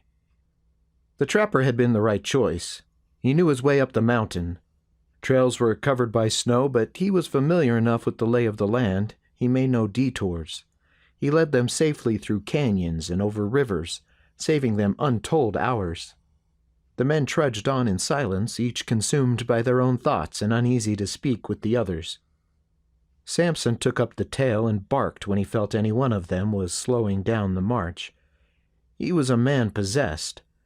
They came to a meadow and Patrick looked around in surprise. "Hey, this is where—" He stopped abruptly. "Where what?" Sampson urged, daring him to continue. "Where we camped one night," Patrick mumbled weakly. Sampson grunted. "We are about a day's hike from the falls and the end of the trail," the trapper said. "The end of the trail?" Jacobs asked. "That's right," the trapper said, offering no explanation. Chapter 54. The narrow corridor continued on for at least 50 paces, at times narrowing enough that I had to empty my lungs to pass through. Brunelda never complained, but I heard her behind me grunting and at times struggling to regain her breath after a tight spot.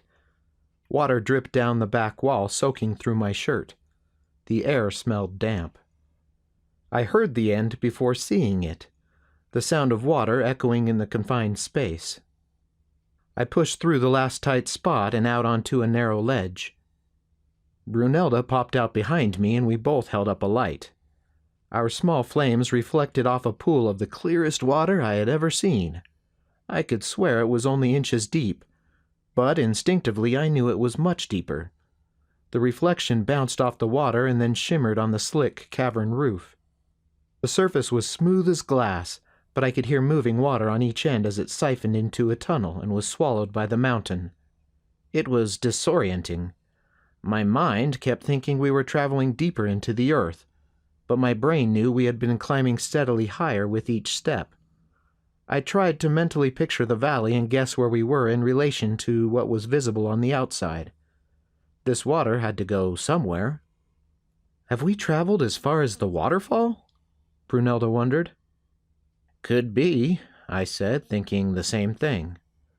"If this leads to the waterfall in the valley, which then travels through the valley to the secret opening, that means we have almost reached the far side opposite the cabin."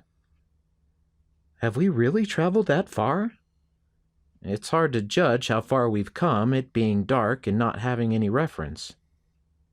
"So how do we cross?"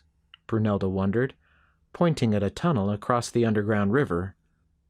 I looked around the ledge and saw an old board leaning up against the wall. I walked over to look it over. It had clearly been in this room for many years.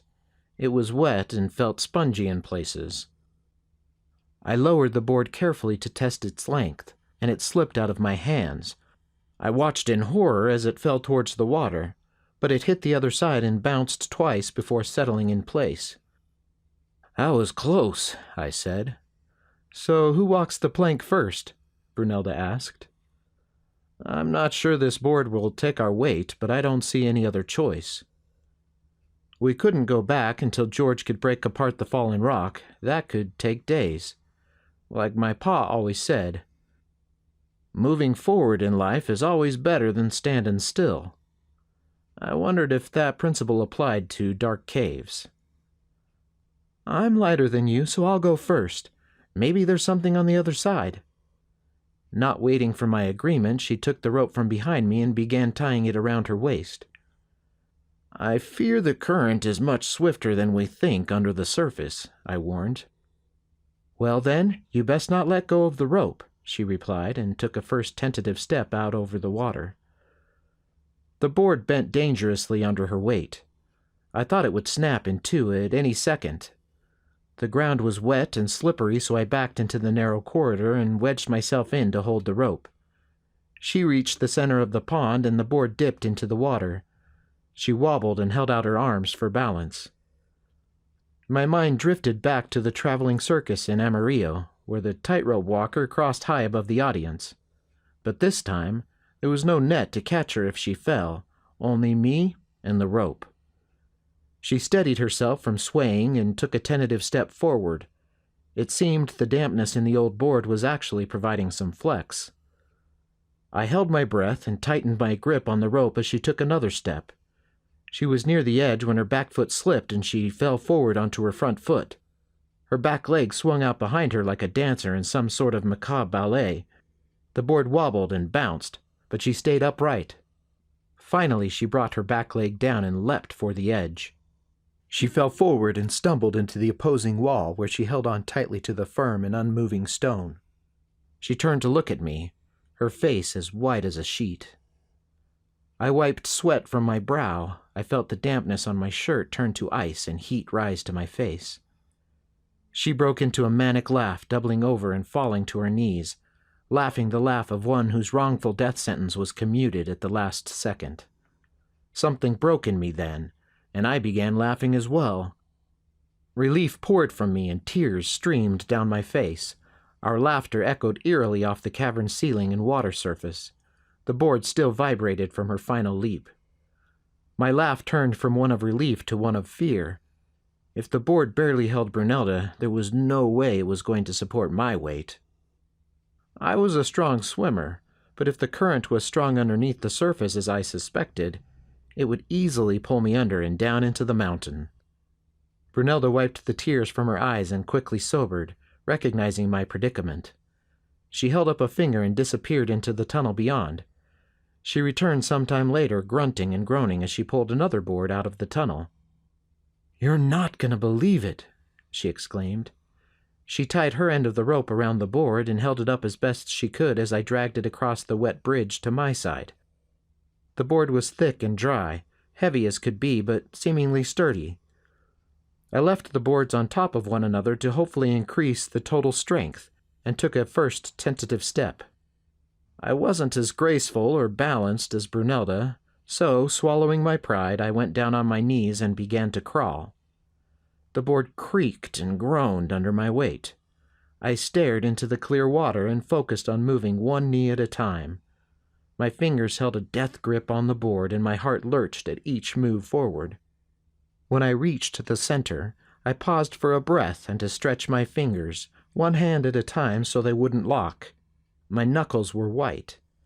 I shifted my weight and suddenly felt the board shift as well. I tried to right myself, but that was the wrong move, and with that move the top board began sliding out from under me until it fell completely off of the softer bottom board. Thunk! Brunelda screamed and tugged on the rope. My knees slipped and I fell forward.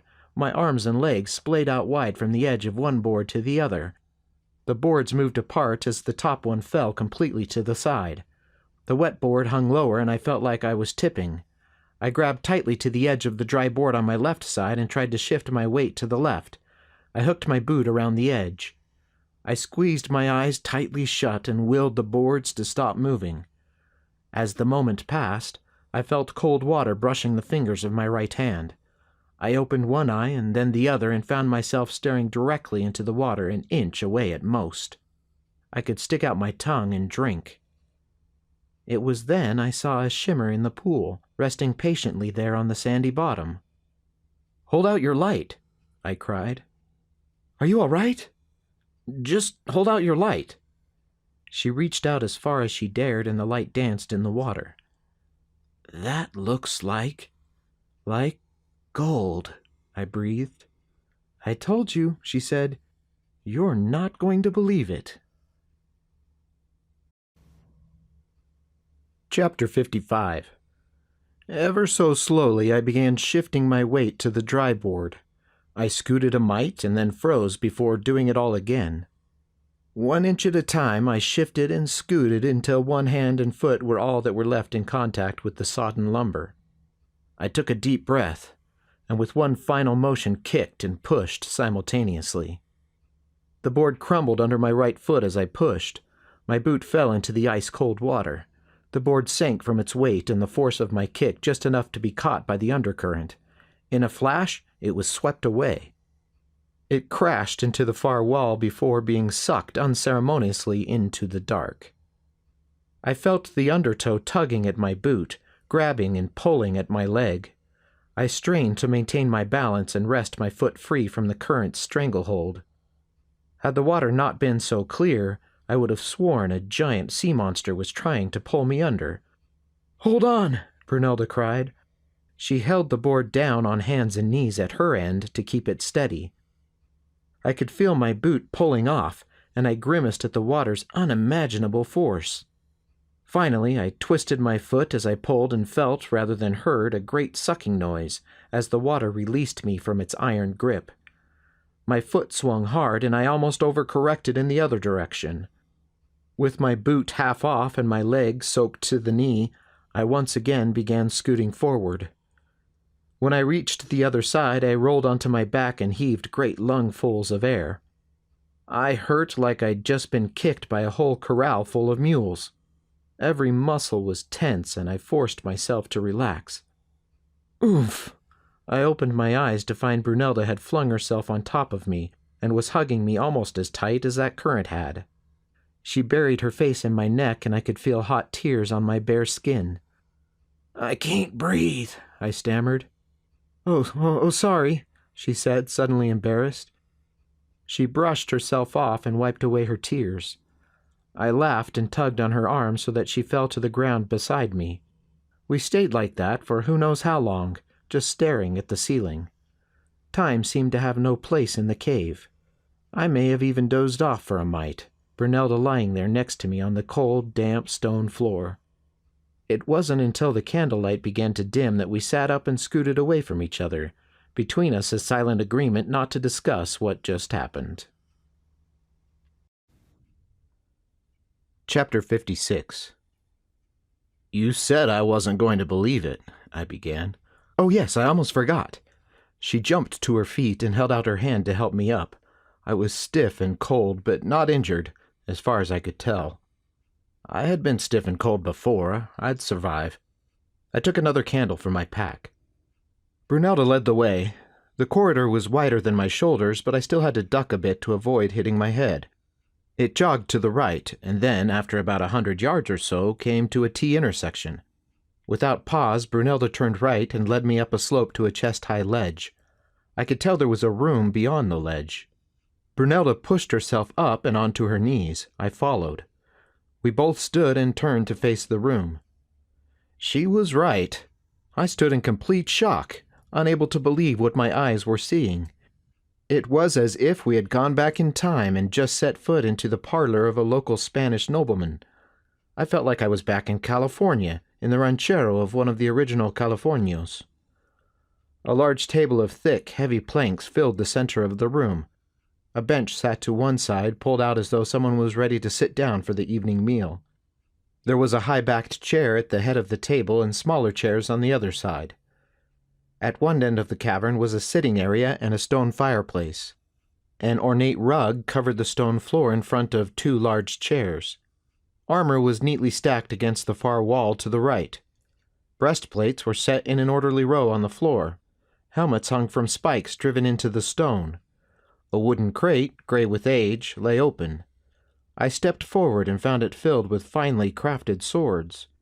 Arm and leg greaves sat stacked in orderly piles, along with steel skirts and neck gorgets.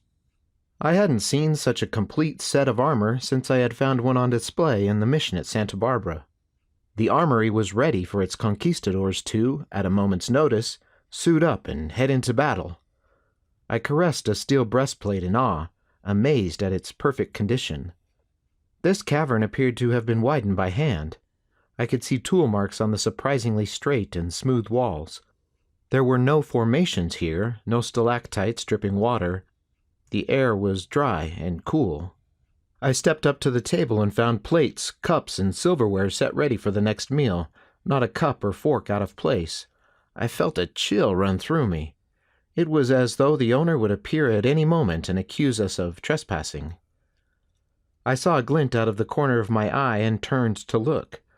A gold chalice sat in the center of the table. I was certain my eyes had deceived me, but light glinted again off of an inset ruby, and I looked around for the source. I held the candle, and Brunelda had the lantern, but she was on the other side of the room. I held my light behind me, enveloping the table in darkness, except it wasn't. I looked up to investigate the source of light. To my amazement, I found myself staring at hundreds of crystals protruding from the ceiling. Light seemed to burst in every direction. It suddenly grew in intensity, lighting the entire room as if we were in daylight. Seconds later, the light dimmed to an almost imperceptible level. "What was that?" Brunelda asked in amazement. Well, I think there's a vein of crystal leading up to the surface." "And the sun just came out from behind a cloud?" "Right, I think that's it. As long as the sun is shining on the crystal, the light somehow bounces down to this room." "So does that mean we're close to getting out of here?" "There's got to be another way out," I said. "How else did they get all of this up here?" I motioned to all of the large, heavy furniture in the room, as growing light once again granted us the privilege of this magnificent sight. Chapter 57. They worked together all through the night. Their hands were blistered and bleeding, and their backs ached from the awkward angle they had to crouch at in the tunnel to be able to hammer at the rock. The work was slow and tedious. George or Beth hammered away, while the other rested in the large cavern. Jed scurried back and forth, emptying the tunnel of the shards of rock they were able to break off.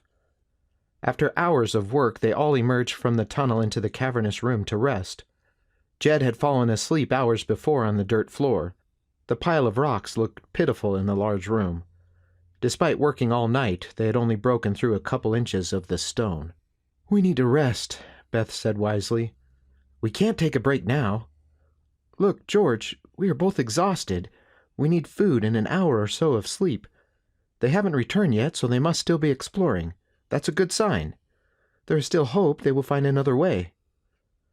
"Or they are hurt and desperate for rescue," George added. "Now, George, honey, we can't think that way. They are going to be all right. We pushed food and a note through the cracks, so if they return, they will know we will be back. Let's go. Just an hour or two." "You're right. I am exhausted." "Leave the tools here." Beth bent to put her hand on Jed's shoulder. "Jed, honey, wake up, Jed." "Ma?" he said sleepily and yawned. "Are Aunt Brew and Mr. Peters out?" "Not yet, honey. Come on, wake up. It's time to go get some breakfast." "Okay, Ma." He stood and walked to the tunnel entrance. He bent over and cupped his hands around his mouth. "We'll be back soon. Don't worry, Aunt Brew." George smiled at his boy's faith and tousled his hair. "Let's go get some grub, son." Chapter 58. I wanted to study every inch of the room, but reminded myself we still needed to find a way out. There was a wooden door somehow built into the rock next to the sitting area. I turned the knob and pushed. The door stuck, but had some give. I put my shoulder into it and hit once, and then twice, before it creaked open on long, unused hinges. I found myself in another room, half as big as the first. 4 bunk beds filled the space. Clearly, these were the men's sleeping quarters. Animal hides and woven wool blankets lay hanging over the ends of the beds. The air in this room was dank and musty. I imagined it had been sealed off for centuries by the well-constructed door. I coughed and covered my nose with my arm. There was an old, dank, rotten smell, the worst of it long since past, but a hint of it still lingering. Holding the lantern aloft, I stepped further into the room, and when I bent down to look more closely at the beds, I stumbled back in shock. I must have gasped out loud because I heard Brunelda behind me say, "What is it? What's wrong?"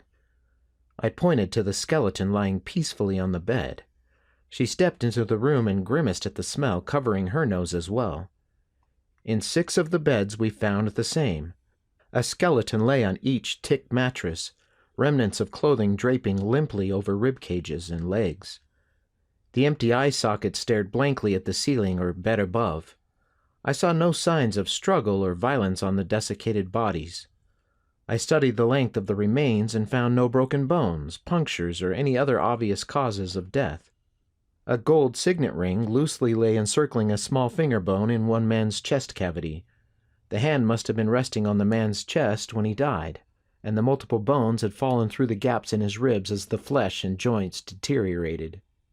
Carefully, I reached into the cavity under the rib cage and pinched the ring with 2 fingers, pulling it out. I held it up to the light. The ring bore a familiar emblem of a cross. It matched the fine etching on the breastplates in the other room. "What happened?" Brunelda wondered. "They look like they were all just a-sleepin', peacefully, too." I heard a creak and the room began to grow dark. I turned to see the door slowly swinging shut. I raced to the door and stuck out my foot, barely catching it just before it clicked back into its stone frame. I reached down for the handle to push the door back open and found the handle, on the inside, was broken off. We would have been trapped with the ghosts of these men. "That was a mite too close," I said. Brunelda ran her hand over the broken lock and then over the rest of the door. "But there's nothing here. No sign they tried to break it down or get out," she said. "That doesn't make any sense." I hustled over to the stack of armor and dragged back a leg greave to use to prop open the door. "I think I'd rather shut this door from the outside and forget about it," she said. "As do I. But if we can figure out what happened here, it may help us avoid a similar fate." At the far end of the room there was a small stone fireplace. The coals were obviously cold, but I felt them anyway. I'm not sure why. The whole room reminded me of a nightmare I had as a child, where I woke up to find a whole mess of spiders crawling all over me. It took me weeks to stop sensing those little legs crawling over my bare skin. I shivered at the resurfaced memory. I had an idea and reached up into the flue. Something was there. I grabbed hold and pulled out what turned out to be a rag. It was black with soot and crumbled in my hand. This was murder, I concluded. What? Someone blocked the flue while these men were sleeping, and then closed the door from the outside. They died in their sleep, never even knowing what happened. You mean they never even woke up? Just stopped breathing. I saw it once out in Kansas. A poor family lived in a dugout, and the top of the chimney caved in on itself during the night. No one must have heard it, and they all died in their sleep from the smoke. I came upon it a few days on. It weren't a pretty sight. That's horrible. Yes, it was. Chapter 59. Beth rubbed ointment on their hands and wrapped them in a clean bandage. They left Jed at the house to finish caring for the animals, with strict instructions to be a lookout. "What am I looking out for?" he had asked. "What am I looking out for?" he had asked. "You watch up there along the cliffs," George instructed. "If you see a glint of light, movement, anything, you come running. You understand?" "Yes, Pa." George had also handed Jed his prized looking-glass. "You take good care of this looking-glass. If you see something, you can look through it. It might just be a mountain goat. But don't go playing around with the glass. See here. If you are looking into the looking-glass, you may be able to see closer, but you can only see one small area, so you'll miss everything else, see?" "I get it." "Good boy." George had then grabbed his gloves from the table, not forgetting this time, and followed Beth to the stables and tunnel beyond. Confident that Jed could handle himself, George drew a purposeful breath, rolled his sore shoulders, and stretched his neck. It was time to get back to work. Chapter 60. "I don't see any doors or tunnels on this side," I said. "I wonder what's down the other direction." "I found the board just down that tunnel, so I didn't go any further." "Well, ready?" "Let's go." We dropped down from the ledge into the tunnel and followed it to the T-intersection. We continued straight. I counted 30 paces before we passed the first side tunnel. 5 paces along, we came to a side tunnel on the other side. The main tunnel began twisting and turning every which way, so that soon I lost my sense of where we were. I stopped. "We need to mark our trail somehow," I said. "We could get lost in this maze." "What do you suggest?" "Do you still have the railroad spikes in your bag?" "Yes." "Let me see one." Brunelda took the pack from her shoulders and fumbled inside for one of the spikes. She handed it to me. I took the spike and scraped it against the rock wall. The spike made a deep, clear scratch in the rock. I finished by scratching the point of an arrow in the direction we were walking. We'll use arrows for the main trail here and then different signs if we go into a side tunnel. That way, we know when we're back on the right path. We continued on, and every 10 paces I stopped and scratched an arrow in the wall. The tunnel wound craftily around the inside of the mountain. I shone the light into some of the offshoots and saw evidence of tool marks, possibly even some mining activity, if that's what you would call it. Starting to fear we might be going slowly to nowhere, we found ourselves at an intersection. Stepping into the crossing, I looked at the wall and saw one of my etchings. The tunnel had backed around on itself. I reckon we just start going down these side tunnels one by one, I said. Let's start back at the first and work our way down. We walked back to the first side tunnel and this time chose an arrow with 2 points to differentiate it. After only 20 paces, the tunnel dead-ended in a faintly foul-smelling cul-de-sac. I plugged my nose and backed away. This must have been their outhouse, I said. I can't believe it still smells after all this time. We went to the next, this time using 3 points. Each tunnel led to a dead end but had clearly been used for some purpose. One had makeshift shelves. Another held a board slid into 2 notches in the wall. A rusted hammer and bits of steel remained untouched on the board. Another held hooks fastened into the ceiling where they must have hung meat to cure. I was fascinated by their use of space and organization. How long had they stayed here, and why? The legend says the posse chasing the thieves lost them when they went up into the mountains. Even if they were chased as far as the hidden valley, why would they stay here so long? And why, after so much time passed, did 1 or 2 of them kill the others? It makes no sense. Maybe they thought they were still being pursued and had to wait it out, I guessed. And when one wanted to leave and the other said no, he killed them in their sleep, Brunelda finished. It's possible, I stated, still puzzled. I doubt we'll ever know. In the 5th tunnel I found more evidence of an attempt at mining. These were soldiers, men of fortune, not miners, and it showed. It appeared as though they cut into the rock wherever they saw something shiny or sparkling. There was no pattern or reason to their work. If they had arrived here with treasure, what was the point of mining for more? Greed? Boredom? The 6th tunnel finally led somewhere. We used a teardrop-shaped mark on the wall, with the point showing the direction of our travel. As we neared the end of Tunnel 6, we felt a breeze pulling air from the cavern, very similar to the original chimney we climbed. Sure enough, we looked up and saw another chimney at the base of which sat a puddle of water. The water trickled down the side of the tunnel until it disappeared into the rock. "This may be it," I exclaimed. Chapter 61. I reached up and felt around, and just as I had hoped, found a fingerhold carved into the rock. "I'll give you a boost," I said, intertwining my fingers into a cup shape. Brunelda placed her hands on my shoulder and stepped into my hands. I lifted upwards until she had a firm grasp of the first stone rung. "Step on my shoulders," I ordered, and braced myself. She pulled herself up onto my shoulders, and from there she was able to reach her toe into the first nook. "Got it," she said. She moved steadily upward. I pulled myself up by my fingers, straining my back. I could feel the scars on my arms stretch. I let go of one rung and lunged upward for the next. Slowly I worked my way up until, at last, I too was able to find a toehold. My arms were shaking, and I put my weight on my legs and rested for a moment. "Are you coming?" Brunelda asked. I groaned in affirmation. The stone rungs were ingenious, and we made good time up through the chimney. At the top, we climbed out into a circular hole or indentation in the earth. I turned my head skyward and relished the light on my face. We could stand fully upright and still be hidden from view as rocks and boulders surrounded the depression.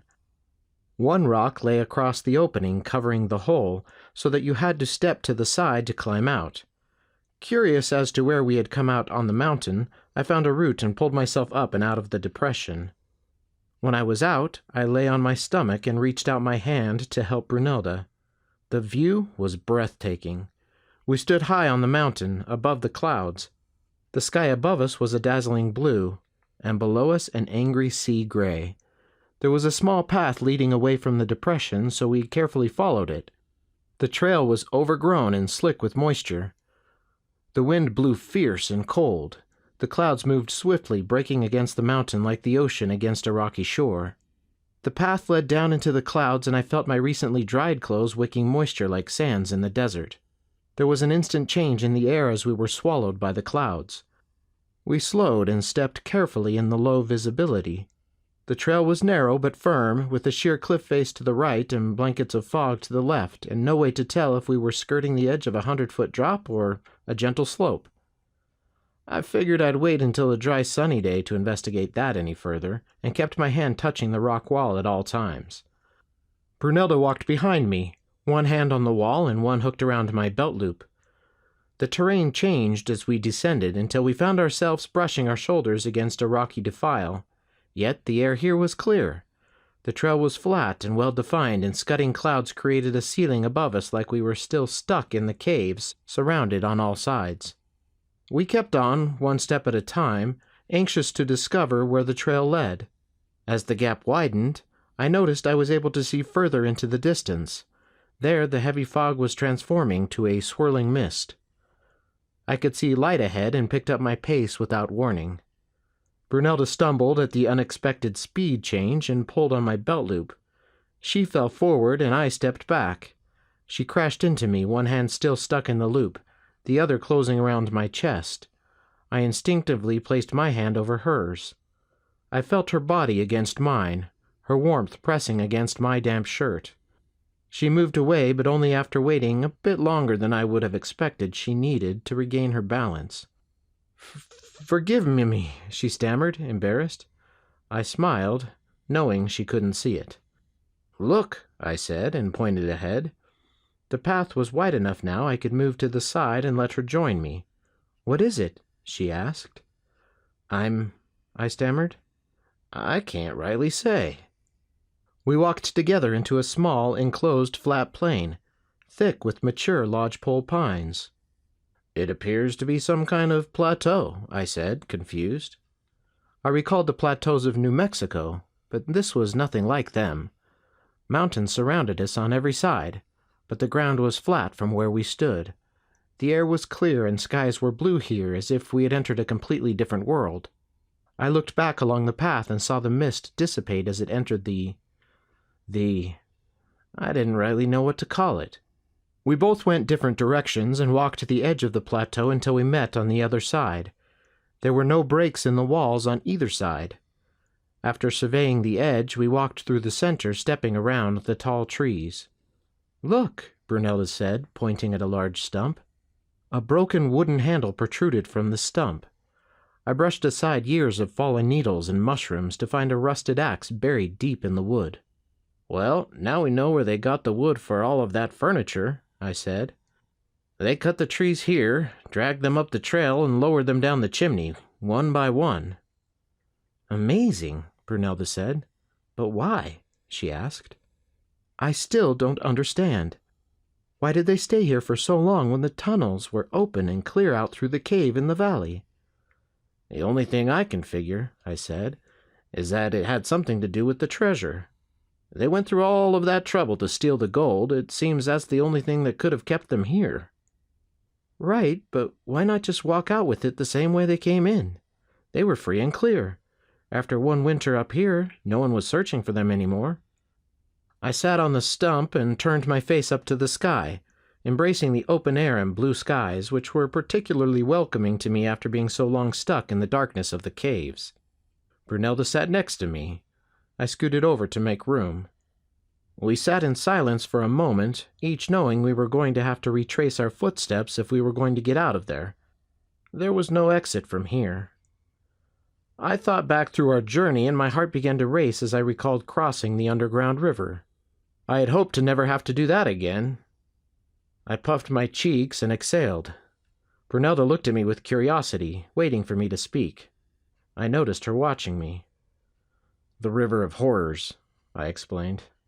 "Ah," she said, understanding. We sat again in silence. Suddenly, Brunelda sat up straight and gasped. "The river!" she exclaimed. What about it? I demanded. The gold. I sat, blankly staring at her. The gold, she said again, as if I would suddenly understand. How did the gold get to the bottom of the river, remember? I recall seeing the gold sitting on the bottom just before the board slipped and I almost died, I replied. I'm not following what you're trying to say. What if, she began, the gold you saw is just the start of it? Uh-huh, I grunted, still not grasping her point. What if the treasure fell into the water when they were crossing, just like you almost did? What if they never left because they were trying to figure out how to get the treasure out of the water? They weren't trapped by anything but greed. It was my turn to sit up straight. I finally understood. By golly, you're a genius. That's it. One or two of them.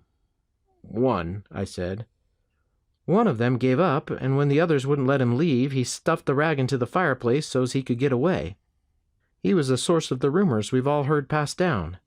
It was his story George heard from the old man. She paused. Wait, why did you say one? Remember the helmet in the first chamber? Yes. I saw the remnant of its owner at the bottom of the hole we dug. I didn't want to scare everyone off before we started the expedition, but maybe if I had, we wouldn't be in this predicament. Chapter 62. Here we are, the trapper announced. The ragtag group of men pulled up short at the river, jetting wildly from the hole in the rock and then settling into its path down the mountain. The sheer mountain walls stretched in each direction without a break.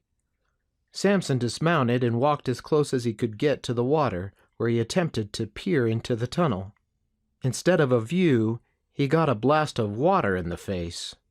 He snorted and took a kerchief from his pocket and wiped down water from his eyes. He couldn't wipe away the scowl. "What do you mean, here we are?" Sampson growled, grabbing onto the reins of the trapper's horse.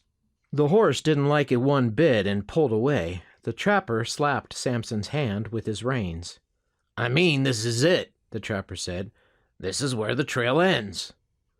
"Boys, you two scout off that way and you over there," Sampson ordered.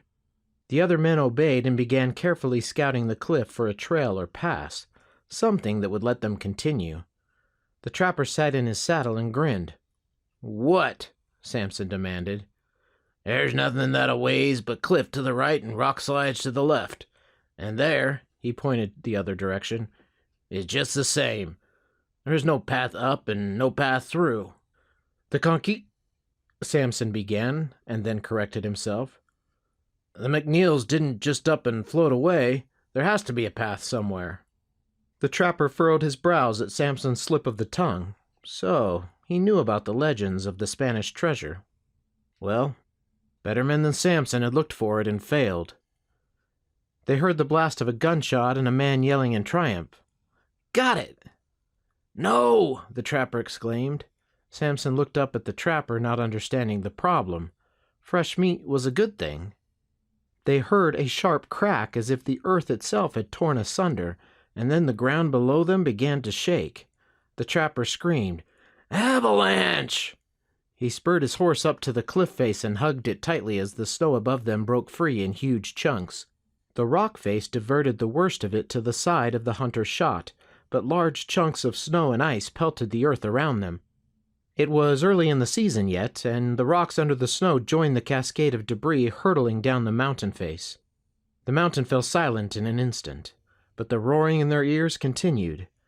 Sampson stepped out from the shadows of the cliff as a trailing ball of snow fell, hitting the brim of his hat and exploding into a puff of white. Chapter 63. George froze, his hammer mid-swing, when the rumbling began. This time felt different. The vibrations coming from a different direction, maybe. It was hard to tell from inside the tunnel. Everything seemed to shake and rumble. "What was that?" Beth asked. "Felt like another avalanche," George said, "but further away than the first. Not as bad, at least." "Jed," she called down the tunnel. "Jed, are you all right?" "Fine, Ma," he responded. "What was that noise?" "Nothing, dear. Everything is fine," she reassured him. "Why don't you run back outside and keep watch for a while?" "But, Ma," he complained. "Jed, Do as I say. We need someone watching and waiting if they find another way out. Can you do that for me, son?" "Oh, all right," Jed acquiesced. "Beth!" George exclaimed. "Beth, come see." She turned her attention from Jed and inched further up the tunnel. George squeezed to one side to give her a better view. "What is it, George?" "Look!" He pointed at the fallen stone and the point where they had been chipping away. It took a moment in the dim light to see what he was pointing at, but she finally saw the large crack running the length of the stone. "That last tremor cracked the stone clean through." George began hammering the chisel with renewed vigor. They just might make it. Chapter 64. "Well, I guess we're heading that-a-way," Sampson said, pointing off to the east, opposite the avalanche and rockslide. "What about the men?" Jacobs asked. "What about them?" Sampson challenged. Jacobs began to speak and then thought better of it. "Oh, nothing," he finally said.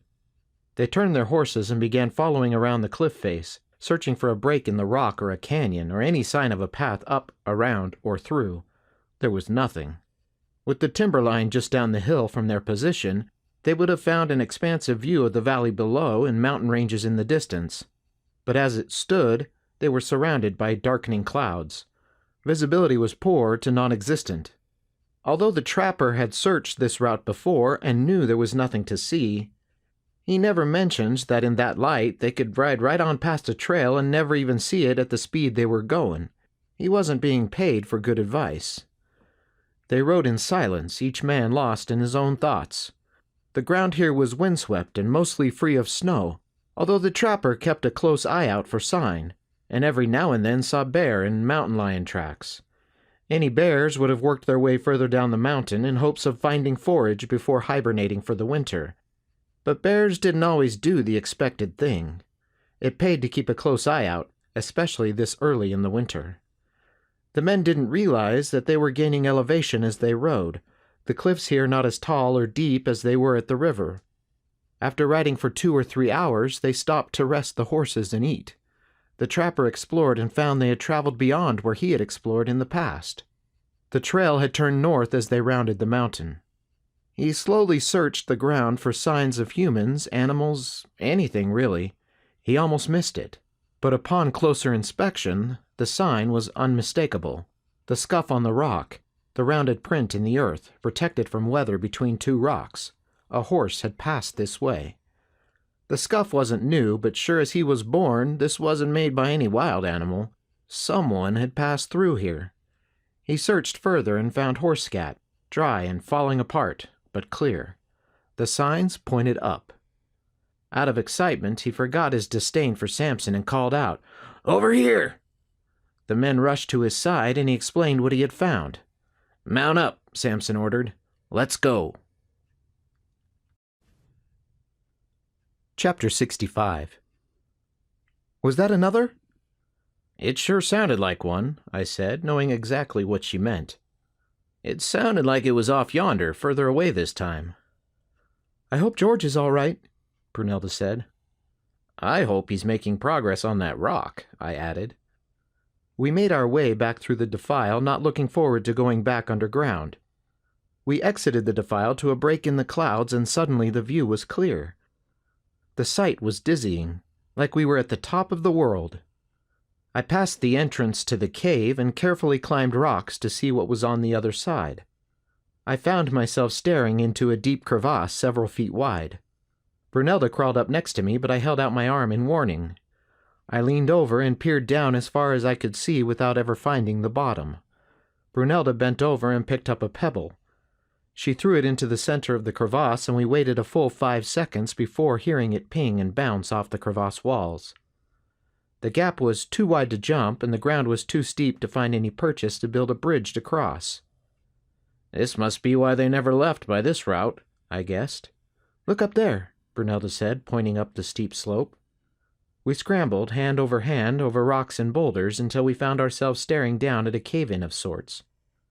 A large boulder had broken from the crevasse cliff face and fell, wedging itself against the opposite side, forming a natural bridge. "Do you think it's sturdy?" Brunelda asked. "It looks to be wedged in there pretty tight," I replied. Looks like it fell recently given the coloring of that stone over there. Brunelda climbed down to a narrow ledge and tested her weight on the bridge with one foot. It held strong. She took another step and then bounced up and down, finding no movement. I followed her, and we clambered over to the other side. I pulled myself up and over the ledge and stood to examine our surroundings. I stopped abruptly when I recognized the terrain. When was it? Less than a year ago? It seemed like ages, but there, at the top of the crest, was the gnarled old windswept tree where the Bay and I had stopped to look down into the hidden valley. I couldn't believe the caves had taken us all the way around the valley to almost the opposite end from where the cabin stood. Eager to look down into the valley, I began to crawl and scramble up the steep slope. I marveled that we had made it. That bay mare was a keeper. Brunelda followed behind and was breathing hard when she caught up just as I stood at the crest. There in the distance was the view I remembered seeing from astride the bay, although this time the scene was a world powdered in white. A strong wind blew up the slope at our backs and down into the valley. We stood there, bordering a giant glacier. Snow and ice stretched along the ridge for as far as we could see. The way was steep and treacherous, and I knew there was no exit in that direction without ice picks and other proper alpine gear, all of which we didn't have. I had no expertise in using them anyways. Smoke rose from the chimney of the cabin off in the distance. I squinted in the sunlight and saw movement. There, coming out of the barn, the cave. The figure looked small. "It's Jed," I exclaimed, pointing down at the figure. "Do you think he can see us?" she asked. I fumbled in my pockets for something to use as a signal. Anything. My knife would have to do. I unsheathed the knife and rubbed it on my trousers. I then held it up to try and catch the sunlight off its thin metal blade. As I turned the blade, I squinted at the bright glint of sunlight in my eyes. I slowly turned the blade until the angle was right, and I saw the reflection of light flash towards the cabin. Jed stopped in the space between the barn and the cabin, and I thought for a moment he had seen me. But then I felt the crush of disappointment as he ran into the cabin. He was too far away to see any detail. We stood there, hoping and willing him to come back and look up. Just look up. Smoke from the cabin trailed lazily into the sky. We waited. The cabin door opened and Jed re-emerged, this time with something in his hand I couldn't make out. He stopped again in the clearing, and I once again moved the knife back and forth, praying.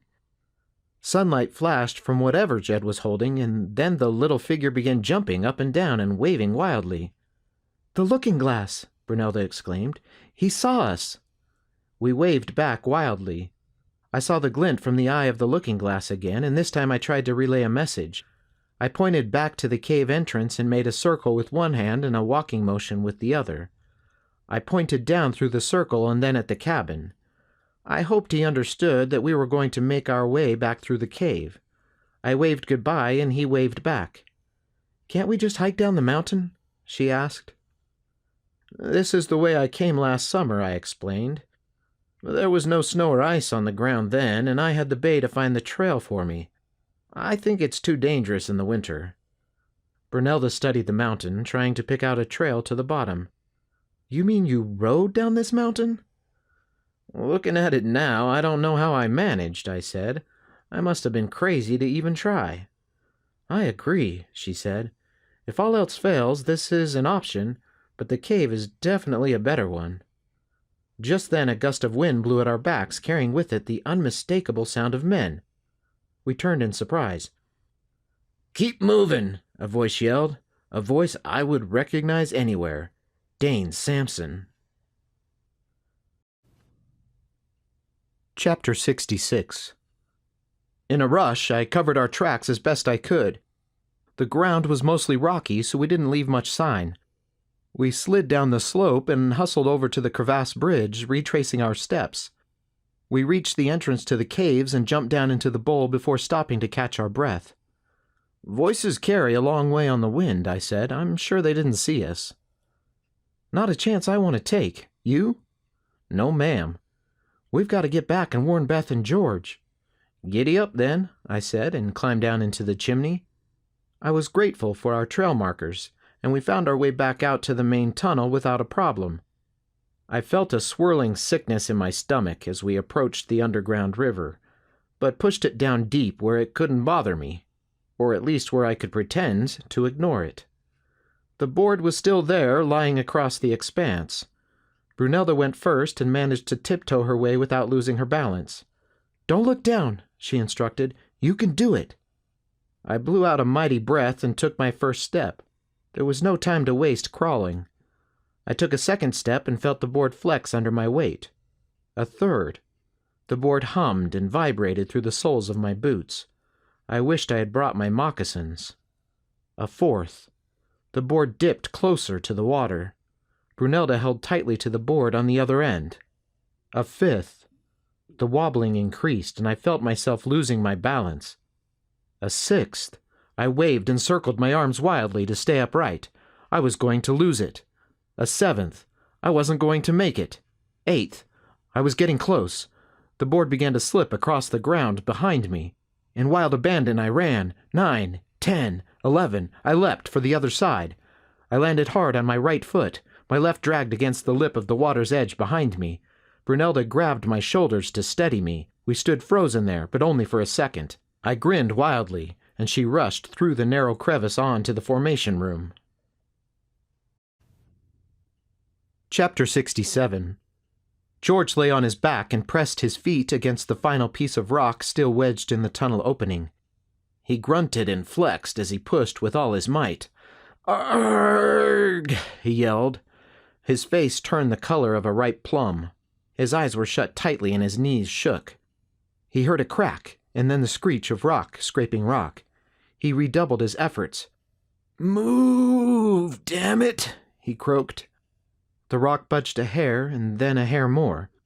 He continued to push as the heavy object left its resting place and began to slide on the loose grit.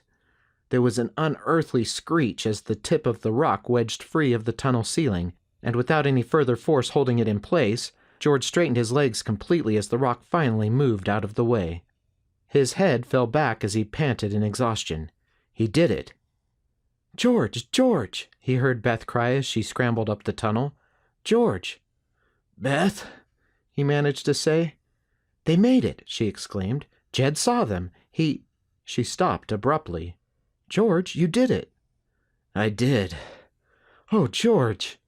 She leaned over his supine form. Loose tendrils of hair hung down and tickled his face as she leaned in and kissed him hard on the lips. She laughed as she realized his face was masked in sweat and dust. She wiped his lips with her fingers and leaned in for another kiss. "What do you mean they made it?" George asked, not wanting the kisses to stop. "Oh, yes. Jed saw a reflection up on the peak across from the cabin. He took the looking glass and saw Clancy and Brew waving at him up there on the peak." "But there's no way down from there," George said. "Clancy signed that they were going to come back down through the caves, but they're alive, and they're coming." Chapter 68. We reached the formation room, and I was about to secure my rope to the same column when I remembered the steps cut into the wall. We slid over to the hole, and I helped Brunelda find her footing on the rungs and begin to climb down. As we descended, we called out, "George!" "Beth, we're coming!" At first we heard and saw nothing, but then faintly, and growing with each step downward, we began to hear voices. "We're here!" a voice cried out. "Keep coming!" another prodded. Chapter 69. The trapper almost turned back multiple times. It was a poor excuse for a trail, and one only an experienced mountain horse should try.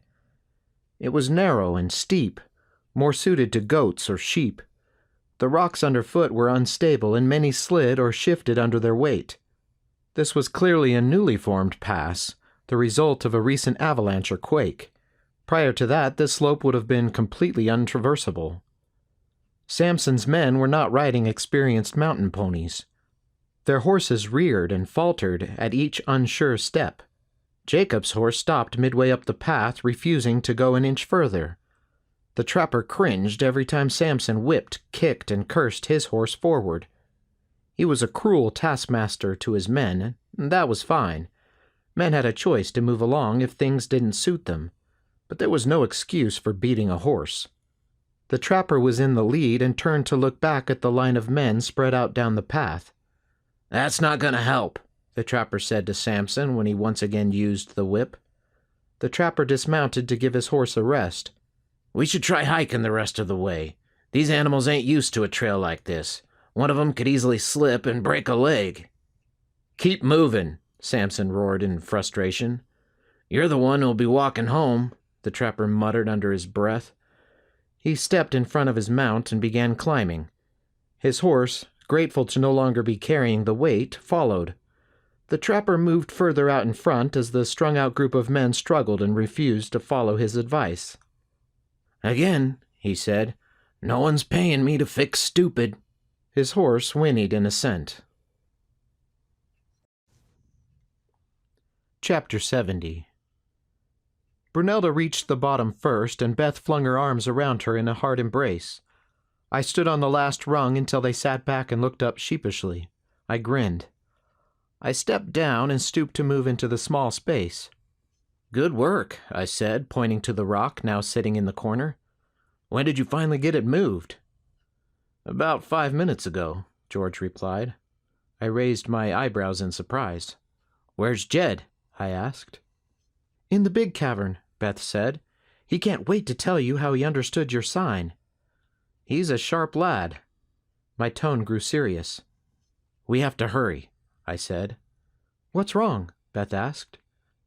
"Sampson, when we were up on the peak, we heard voices coming up the mountain on the wind." "Sampson's voice." "Are you sure?" "I'd recognize that voice anywhere." "But I thought that the cliffs were impassable," George said. "There's at least one path up to the top. I know because I made it last year. Granted, it wasn't wintertime and my horse is an experienced climber, but if I could make it, it's possible they can too." "Then you're right. We need to hurry." We got down on hands and knees one after another and crawled through the tunnel. On the other end, Jed greeted us with enthusiasm, and I praised him for understanding and passing along my message. We walked to the edge of the barn entrance and peeked out at the peak across the valley. We couldn't see any movement. "Do you still have the looking glass?" I asked Jed. He pulled a brass cylinder from his pocket and extended the piece to its full length. "Good boy." I stayed back in the shadows and scanned the ridge. Nothing yet. "Go," I said. We ran single file to the front of the cabin and closed the door behind us. My gear was in my stall in the barn, but I went and helped them pack their things.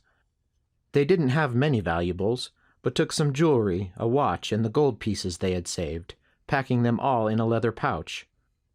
Beth stuffed our packs with food, and George and I readied the firearms and ammunition. My slingshot was in the barn, and I made a note to retrieve it as we passed through. We were still limited in what we could bring by the size of the tunnels, so we thought long and hard about what was necessary and what would be nice to have. "We can hide some things in the barn in the first cavern," I reminded them. I took a handful of gear and got ready to step outside when George stopped me. I watched as he pulled at a knot in the log wall and wriggled it free. The knot turned out to be a knob that pulled out a section of wall, opening a small square rifle port. The cabin had no windows. It was too expensive and foolhardy to carry glass up the mountain, and too cold in the winter to leave an opening.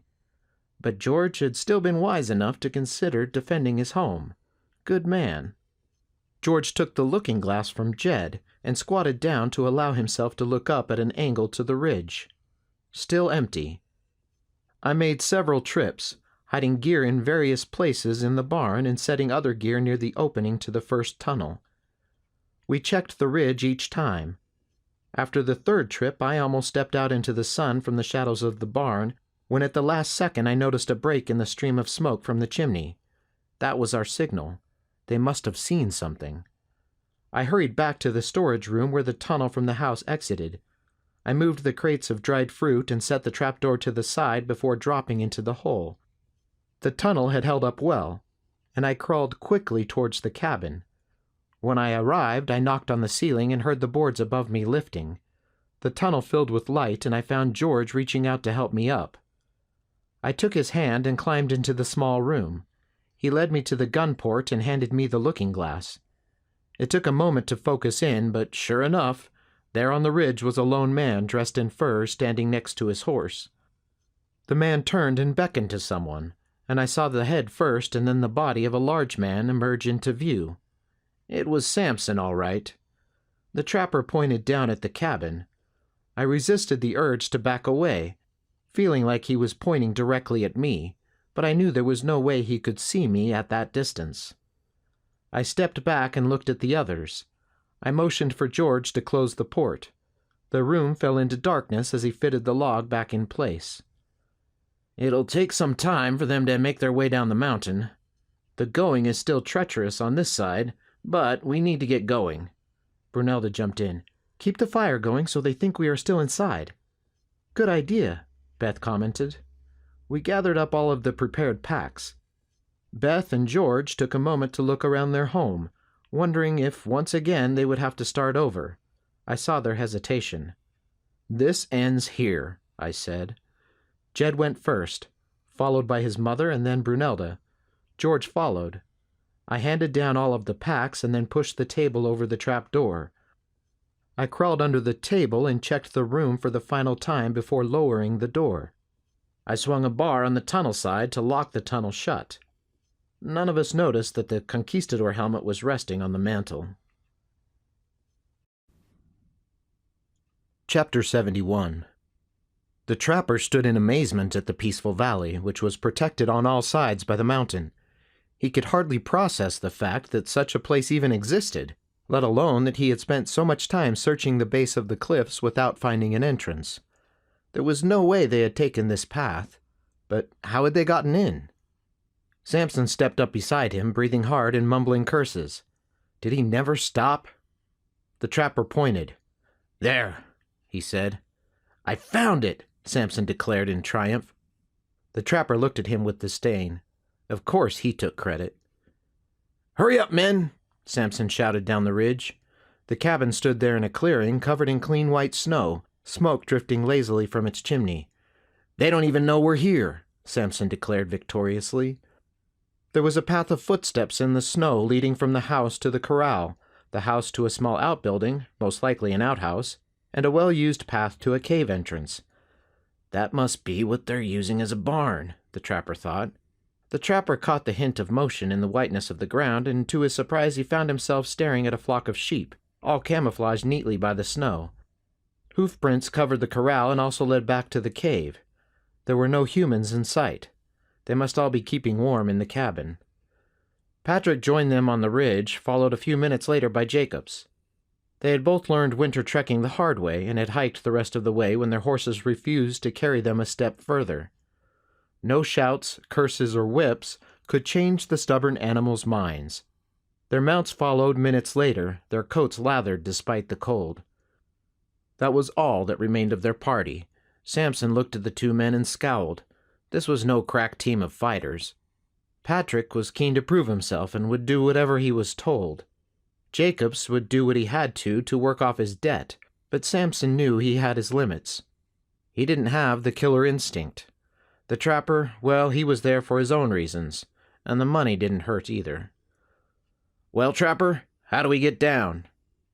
The trapper scanned the steep incline below them and began to map out a route. It wouldn't be easy. "Follow me," he said, swinging himself onto his horse. The horse was as sure-footed as any he had ever rode, but she slipped and skittered her way down the wet and icy mountainside. They paused for rest whenever they reached a stable spot, and then moved on. There was no going back up that slope, so down they went. They dislodged stones that rolled down the hillside, gathering momentum as other pebbles and twigs followed. They zigzagged at steep angles, making little apparent downward progress. The trapper was on edge, ready to leap free at the slightest indication his horse was losing her footing. He didn't like it, not one bit. Jacobs mumbled the entire way down, repeating the Lord's Prayer over and over. Sampson didn't even yell at him to stop. Maybe a part of him was hoping the prayer would work for him, too. Chapter 72. We exited the tunnel and covered the trapdoors with boxes. The doors to the barn were closed, and I dropped a crossbeam across the doors to lock them in place. They were tightly fitted into the rock entrance. I checked on the horses and wished there was a way to bring them along. The stallion stamped at my approach, and Brunelda whispered into his ear, calming him. We ensured the troughs were full with feed. Who knew when we would make it back? "I'll be back for you, girl," I whispered as I brushed the bay's snout. She nuzzled my neck as if wishing me a safe journey. We made our way back through the other rooms. I stepped into my little stall and stuffed the sling and pouch into my pack, as well as some extra ammunition and my moccasins. "Ready?" Beth prodded. "Let's go," I replied. We got to the back tunnel and each grabbed an armful of gear to transport into the large cavern. "Do you have any dynamite?" I asked George.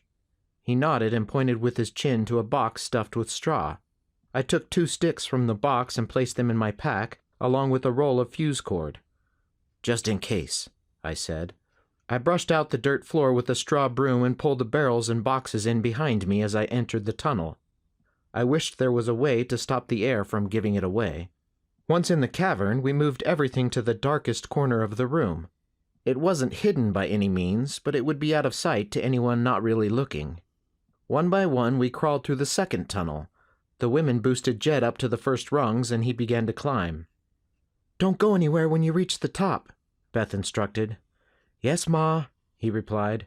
"And be careful." She followed right behind. When the women were all up the ladder, George and I attempted to move the fallen rock back to block the entrance.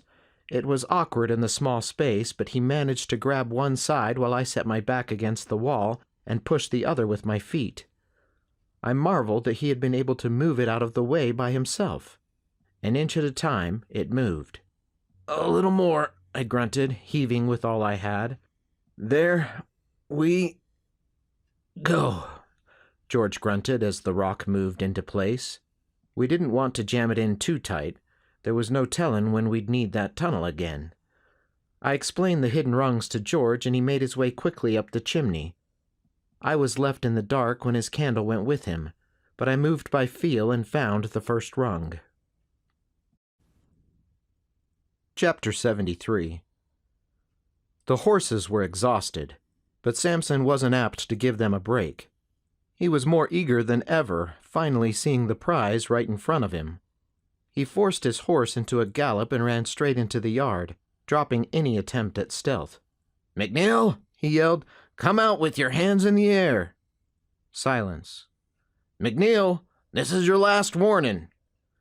Sampson motioned Patrick and Jacobs to circle round the back of the cabin. They returned a moment later. "No other doors or windows," Patrick reported. "There's no way out, MacNeil," Sampson yelled. "Come out now and I'll let you live. Hide in there like the yeller-bellied coward you are, and you'll burn right along with that pathetic little hut you call home." Silence. "Go," Sampson ordered and pointed to the door. The 2 men approached with caution, expecting at any moment to be gunned down.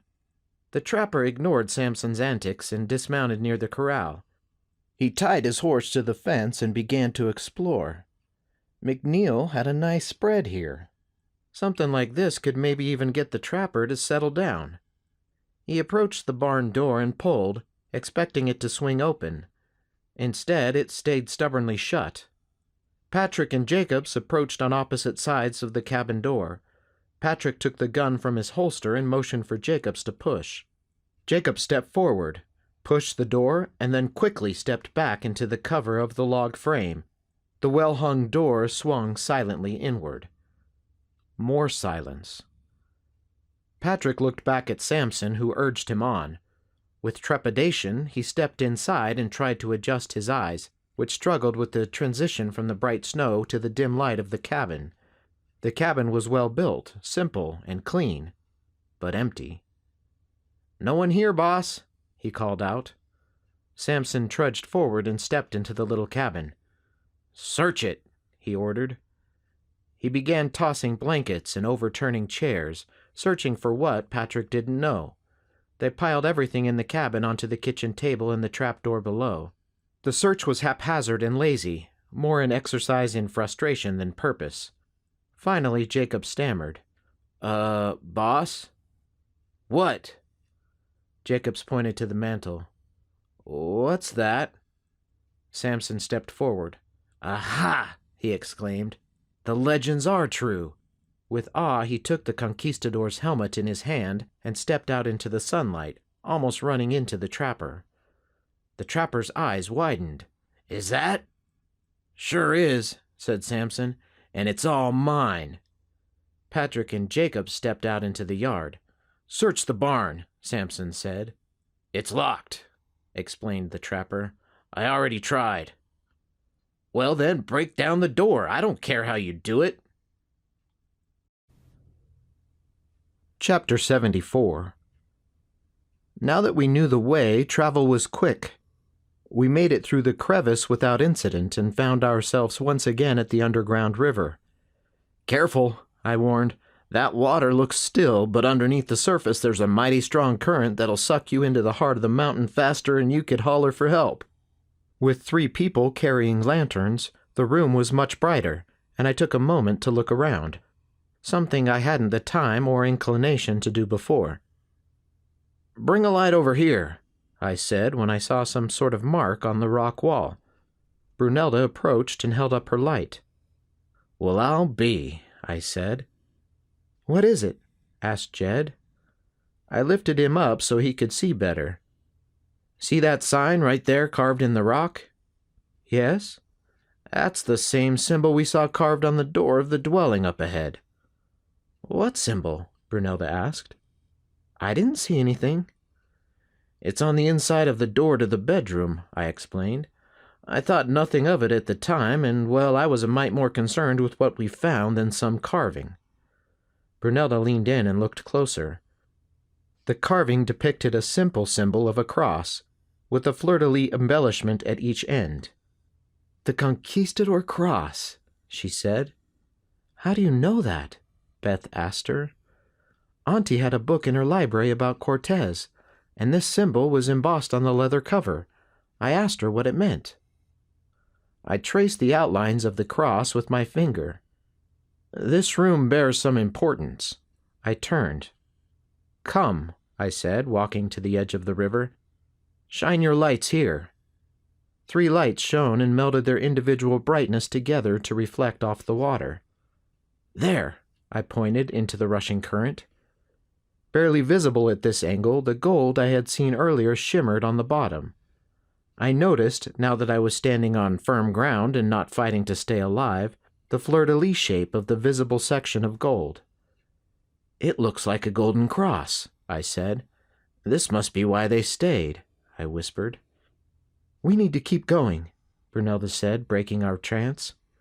She crossed first, experienced now. She took one end of a rope and placed it on the ground. I'll be right back, she said, and walked up the corridor. She returned minutes later, hefting one of the heavy wooden chairs from the dining table. Without explanation, she tied the rope to the chair and sat, adding her weight.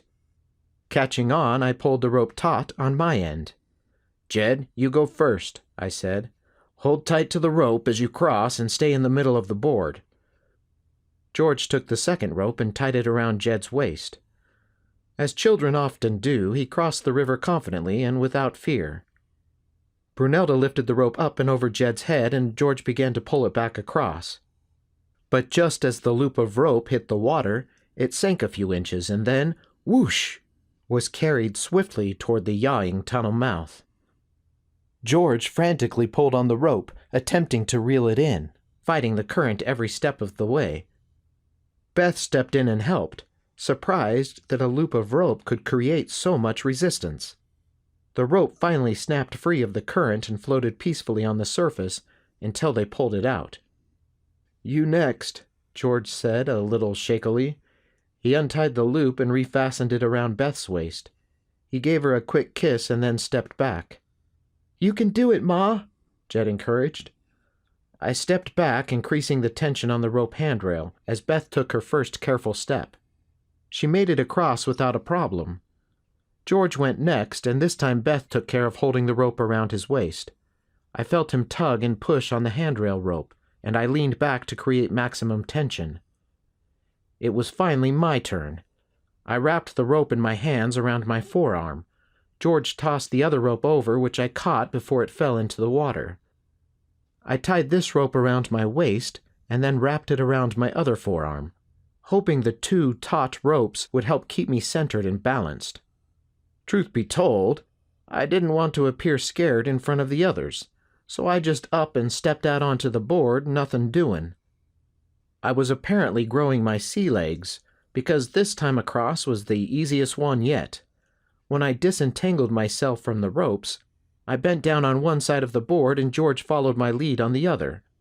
We lifted the board hand over hand, straining to keep the far end aloft and out of the water as we pulled it back to our side. The leverage was all wrong, so we strained to keep the long end in the air. Brunelda jumped in and pushed down on the short end to create a counterweight. When we finally reached the midpoint of the board, the balance shifted and we were able to easily pull it across. "Should we hide it?" Brunelda wondered. I thought for a moment. "No, let's leave it here in the open as bait. So close, but just out of reach." Brunelda nodded. "Let's go." When we reached the intersection, we decided to go right and show the others what we had found in the living quarters.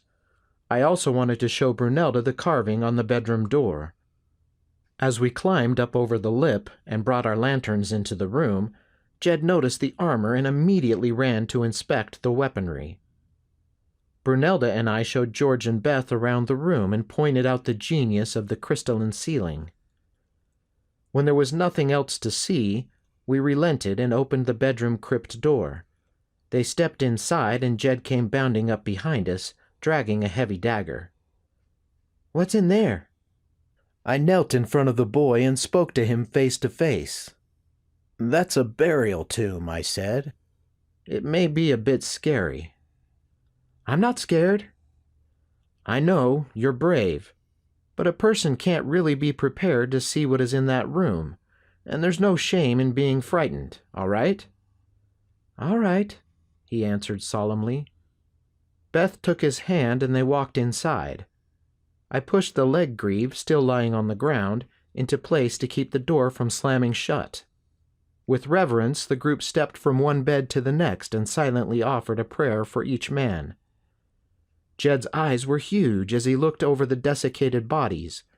He didn't speak, and I could see he was forcing himself to stand resolutely next to his mother and not run screaming out of the room. I smiled to myself at his determination. Good lad. "What happened?" George asked.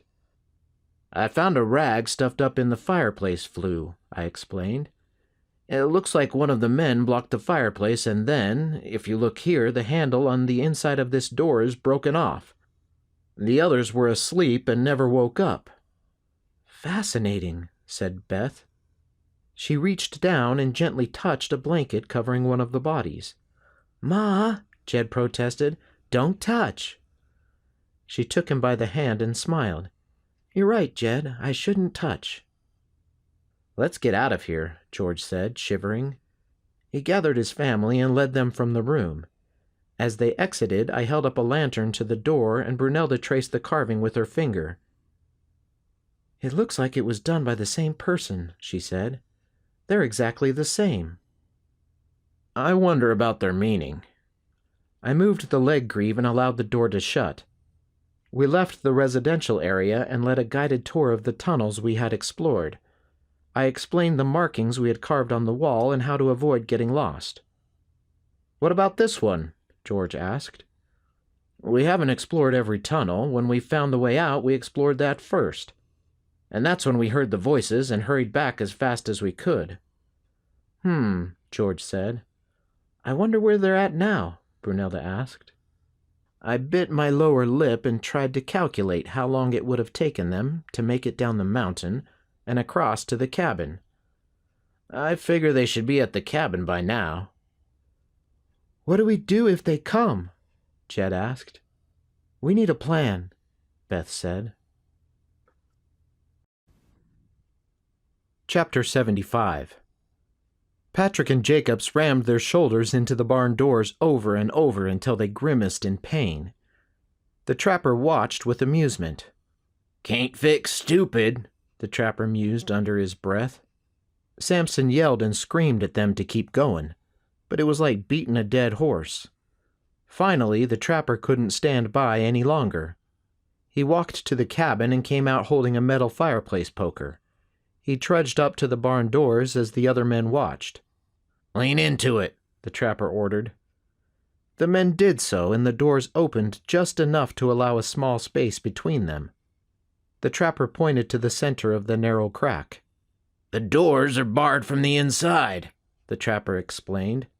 "Bouncing your shoulders off it ain't gonna do nothing." The trapper fitted the metal poker into the space and pushed up on the bar. It was wedged tight from the force of the doors being pushed open, and the trapper strained as he tried to pull upwards. "Help me out," he said to Sampson. Sampson approached the door, and the trapper moved in close to make room on the end of the poker for Sampson. "Up!" They both strained to no avail. "Bring the doors back a mite," the trapper said to the men. They eased up, and the tension on the bar began to relax. "Again!" The trapper and Sampson lifted again and finally felt something give. "It's moving," Sampson declared. At that, the bar popped free and bounced on the hard-packed floor inside. The doors swung open. Sampson joined the men this time as they searched through the rooms for the MacNeils. "Nobody's here, boss," Patrick said, stating the obvious. The trapper followed behind the men and felt his admiration grow for MacNeil. He had done a mighty fine job of turning this cavern into a working barn. They had stables, cold storage, a meat locker, and anything else they would need. "Hey, what's this?" Jacob said from the other room. The trapper hurried to see what they had found. The men were gathered around one of the stalls. A bed of straw was neatly packed on one side, and a man's kit and saddlebags were pressed into the corners. "Peters," Sampson concluded. "I'll bet this is Peters." "Why, that," Patrick fumed and kicked at the straw, flinging it up into the air. "They're here somewhere," Sampson said. "They gotta be." He began a second search of the cave system, this time turning over crates and pushing aside barrels. Chapter 76. "Our first line of defense is the river," I said. We were sitting around the heavy plank table in the living quarters. The bedroom door remained shut. "Like a drawbridge in a castle?" Jed asked. "Exactly," I said, "like a drawbridge." Beth had just finished reading with him Ivanhoe during their evening schooling. "It's also a weakness," Beth said. "They could keep us trapped here, too."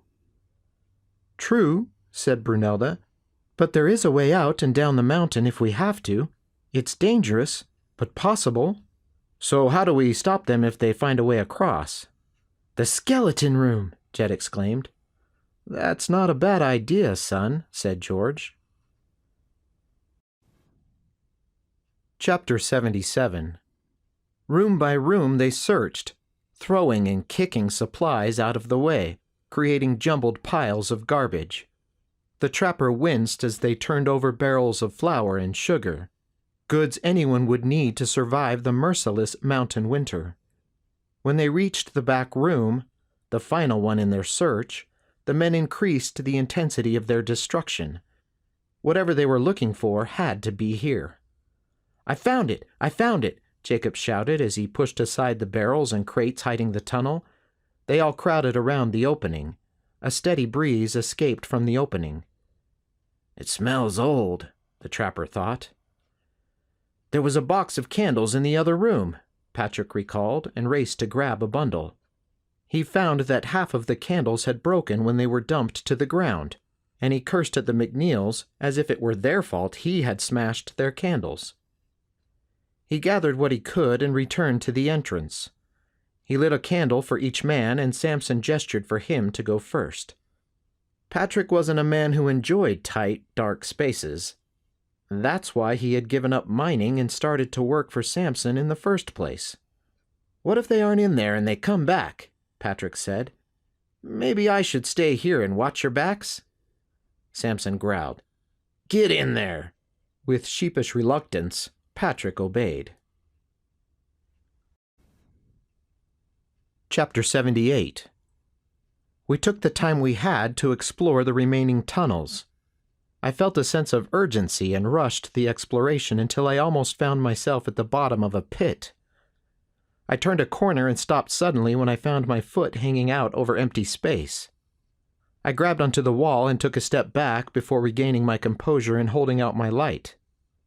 It appeared as though the tunnel had collapsed.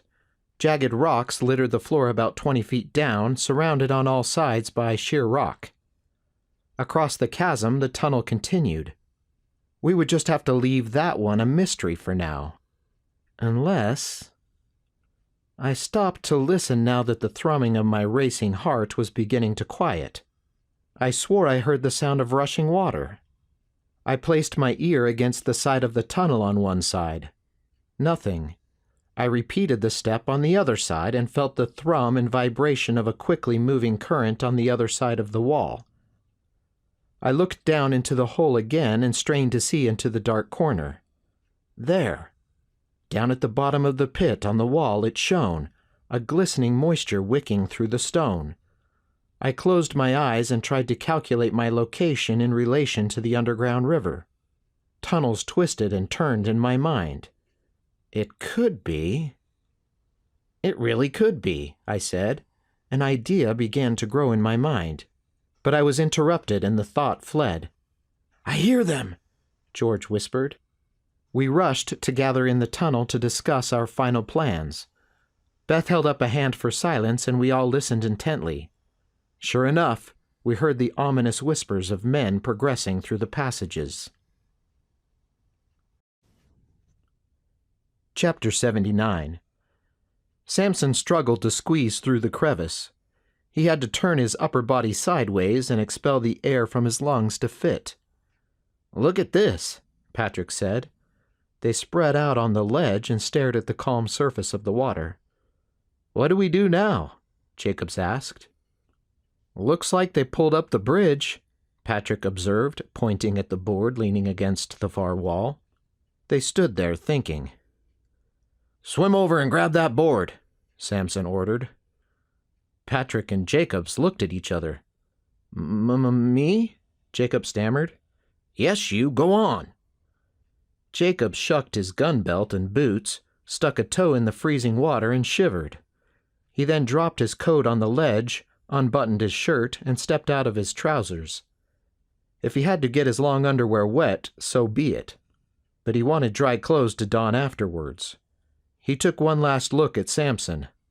"I don't swim so good," he said, attempting a last-minute reprieve. "You don't mind so good neither," Sampson said, and pushed. Jacobs tottered back on his heels, his arms swinging in the air for balance. He finally fell, feet first, into the water and clung to the edge. The current near the wall was strong, but much less than in the middle. Jacobs never even had time to shout. He pushed away from the wall and reached out his arms to stroke, and whoosh!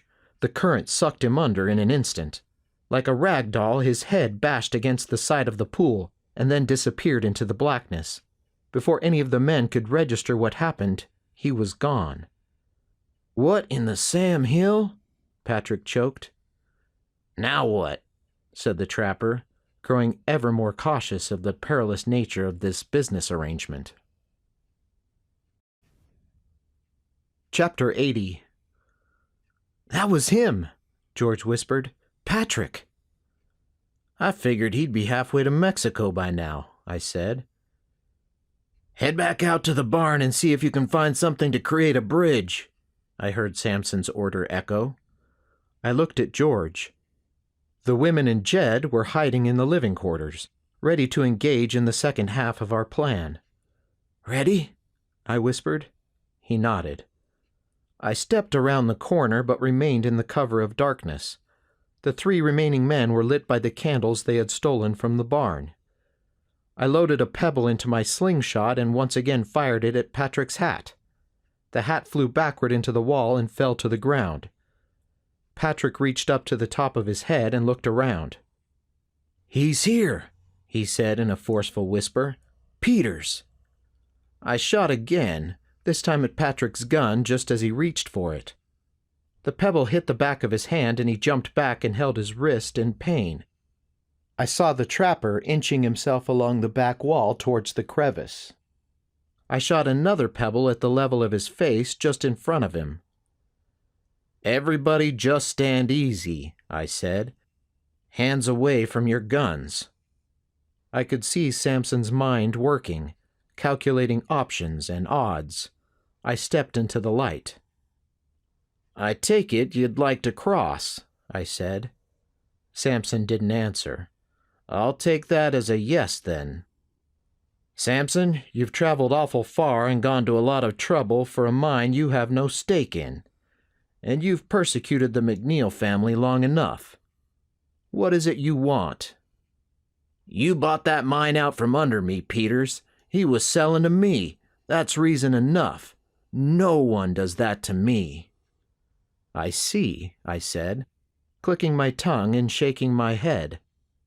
"Sounds a bit like a child whining when the last licorice stick was bought just before he entered the general store. I figure you think you're owed something you ain't earned." I was pushing his buttons right good, and it showed. Even in the candlelight I could see he was turning purple with rage. "What about the MacNeils, then? They minded their own business and you, what, decided to kill their sheep? Explain that, if you don't mind." "I don't have to explain nothing to you, Clancy Peters," he growled. "And now what? You looking to try and steal their claim up here as well? Think somehow you own this valley too? Sampson, you're just a big fat no-account bully, no different than a schoolyard child." I spat into the river. Sampson trembled with fury. I feared his heart would explode out of that barrel of a chest he had. "Easy for you to say from over there," he said.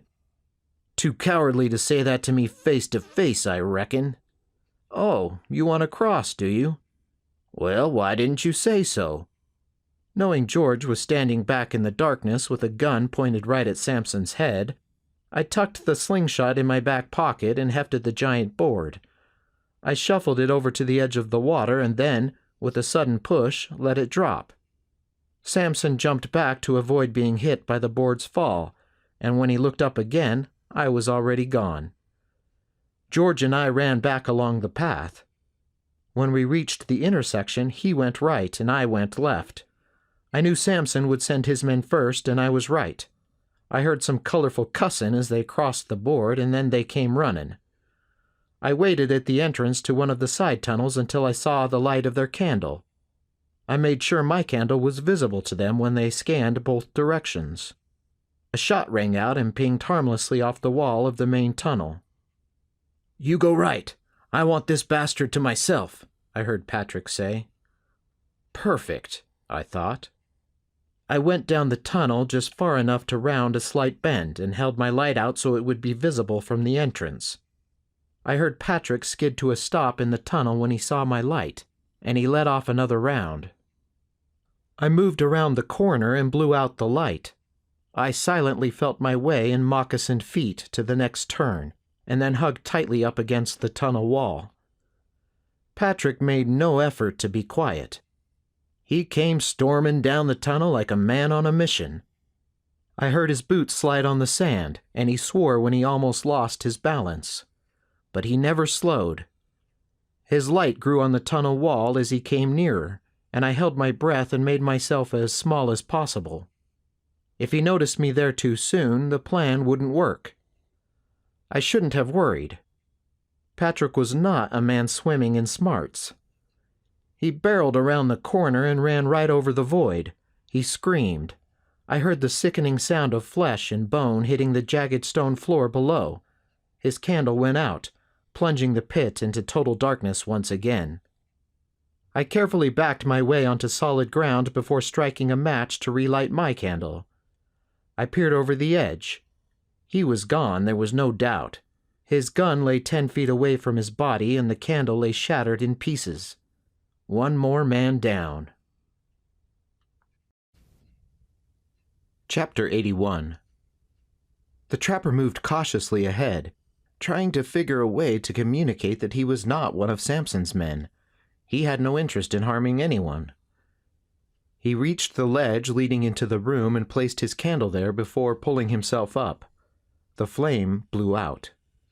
"I'm not going to hurt any of y'all," he said. "I'm just a guide." He heard movement off to his left and carefully stepped that way. "I have no weapon," he said, a lie. He always had a sheath knife at his back and was skilled in its use, but he didn't have a gun with him then and there. "What the man Peters said is true," he continued. "Sampson's a bully." He looked behind him to ensure Sampson wasn't there. "I'm most interested in the history here," he said. "And the treasure?" a woman's voice said from behind him. The trapper whipped around in the dimly lit room. "He'd likely skin us without a second thought for the treasure," another woman's voice chimed in from off to the right. He heard another creaking noise on his left. "You mean it's true? You found the lost treasure?" He couldn't contain the excitement, or the greed, in his voice. "Where is it?" he asked. "Can I see it?" "Thou shalt not covet," whispered the disembodied voice behind him and to the right. He took another step left around a table and chairs. His mind registered that there was furniture deep inside the mountain, but he was so intent on the treasure, it didn't occur to him what that might mean. His mind didn't register that somehow he was able to see without candlelight. He took another step. "Greed, the third deadly sin," said the second voice, sounding closer. His heart began to race. He heard a shot from down the tunnel. He took another careful step. "Greed," the first woman echoed. "Sin," this time a man's voice. From down the tunnel, a scream. He took another step. Just then the room filled with a brilliant light, the ceiling bursting with color. He squinted in the sudden brightness and then, without warning, he felt hands collide with his body and shove. He tried to hold firm and push them away, but there were hands everywhere, small hands, large hands. He screamed. What was this monster? He tripped over his own feet and stumbled. He fell to the ground just as the beam of light dimmed. He thought he saw the face of a ghost, a conquistador, just before the door slammed. He found himself in utter darkness. Chapter 82. I ran out to the main tunnel just in time to hear the trapper scream and the door slam shut. Sampson's light came into view and he peered with suspicion down each hallway. I ran, not bothering to hide my steps, hoping to draw him away from the others. I found the exit tunnel and sprinted to the end. I threw my candle down at the last second before I leapt into the air. My fingers found a stone rung and I swung my feet wildly to catch the next with my other hand. Hand over hand I went, climbing as fast as I could. I was faster than Sampson, but I was also a sitting duck in the chimney. He could empty his gun right where it would be most embarrassing. The chimney jogged to the left, and I allowed myself a brief rest, knowing I was out of immediate danger. I heard Sampson at the bottom of the ladder grunting to pull himself up. He was a big man, so his ability to hoist his frame up the chimney was a chilling testament to his strength. "Let's settle this," I yelled and continued climbing. I reached the top, sprung out of the depression, and took off down the trail. The sun was out, and I saw clouds blowing away from the peak off into the distance.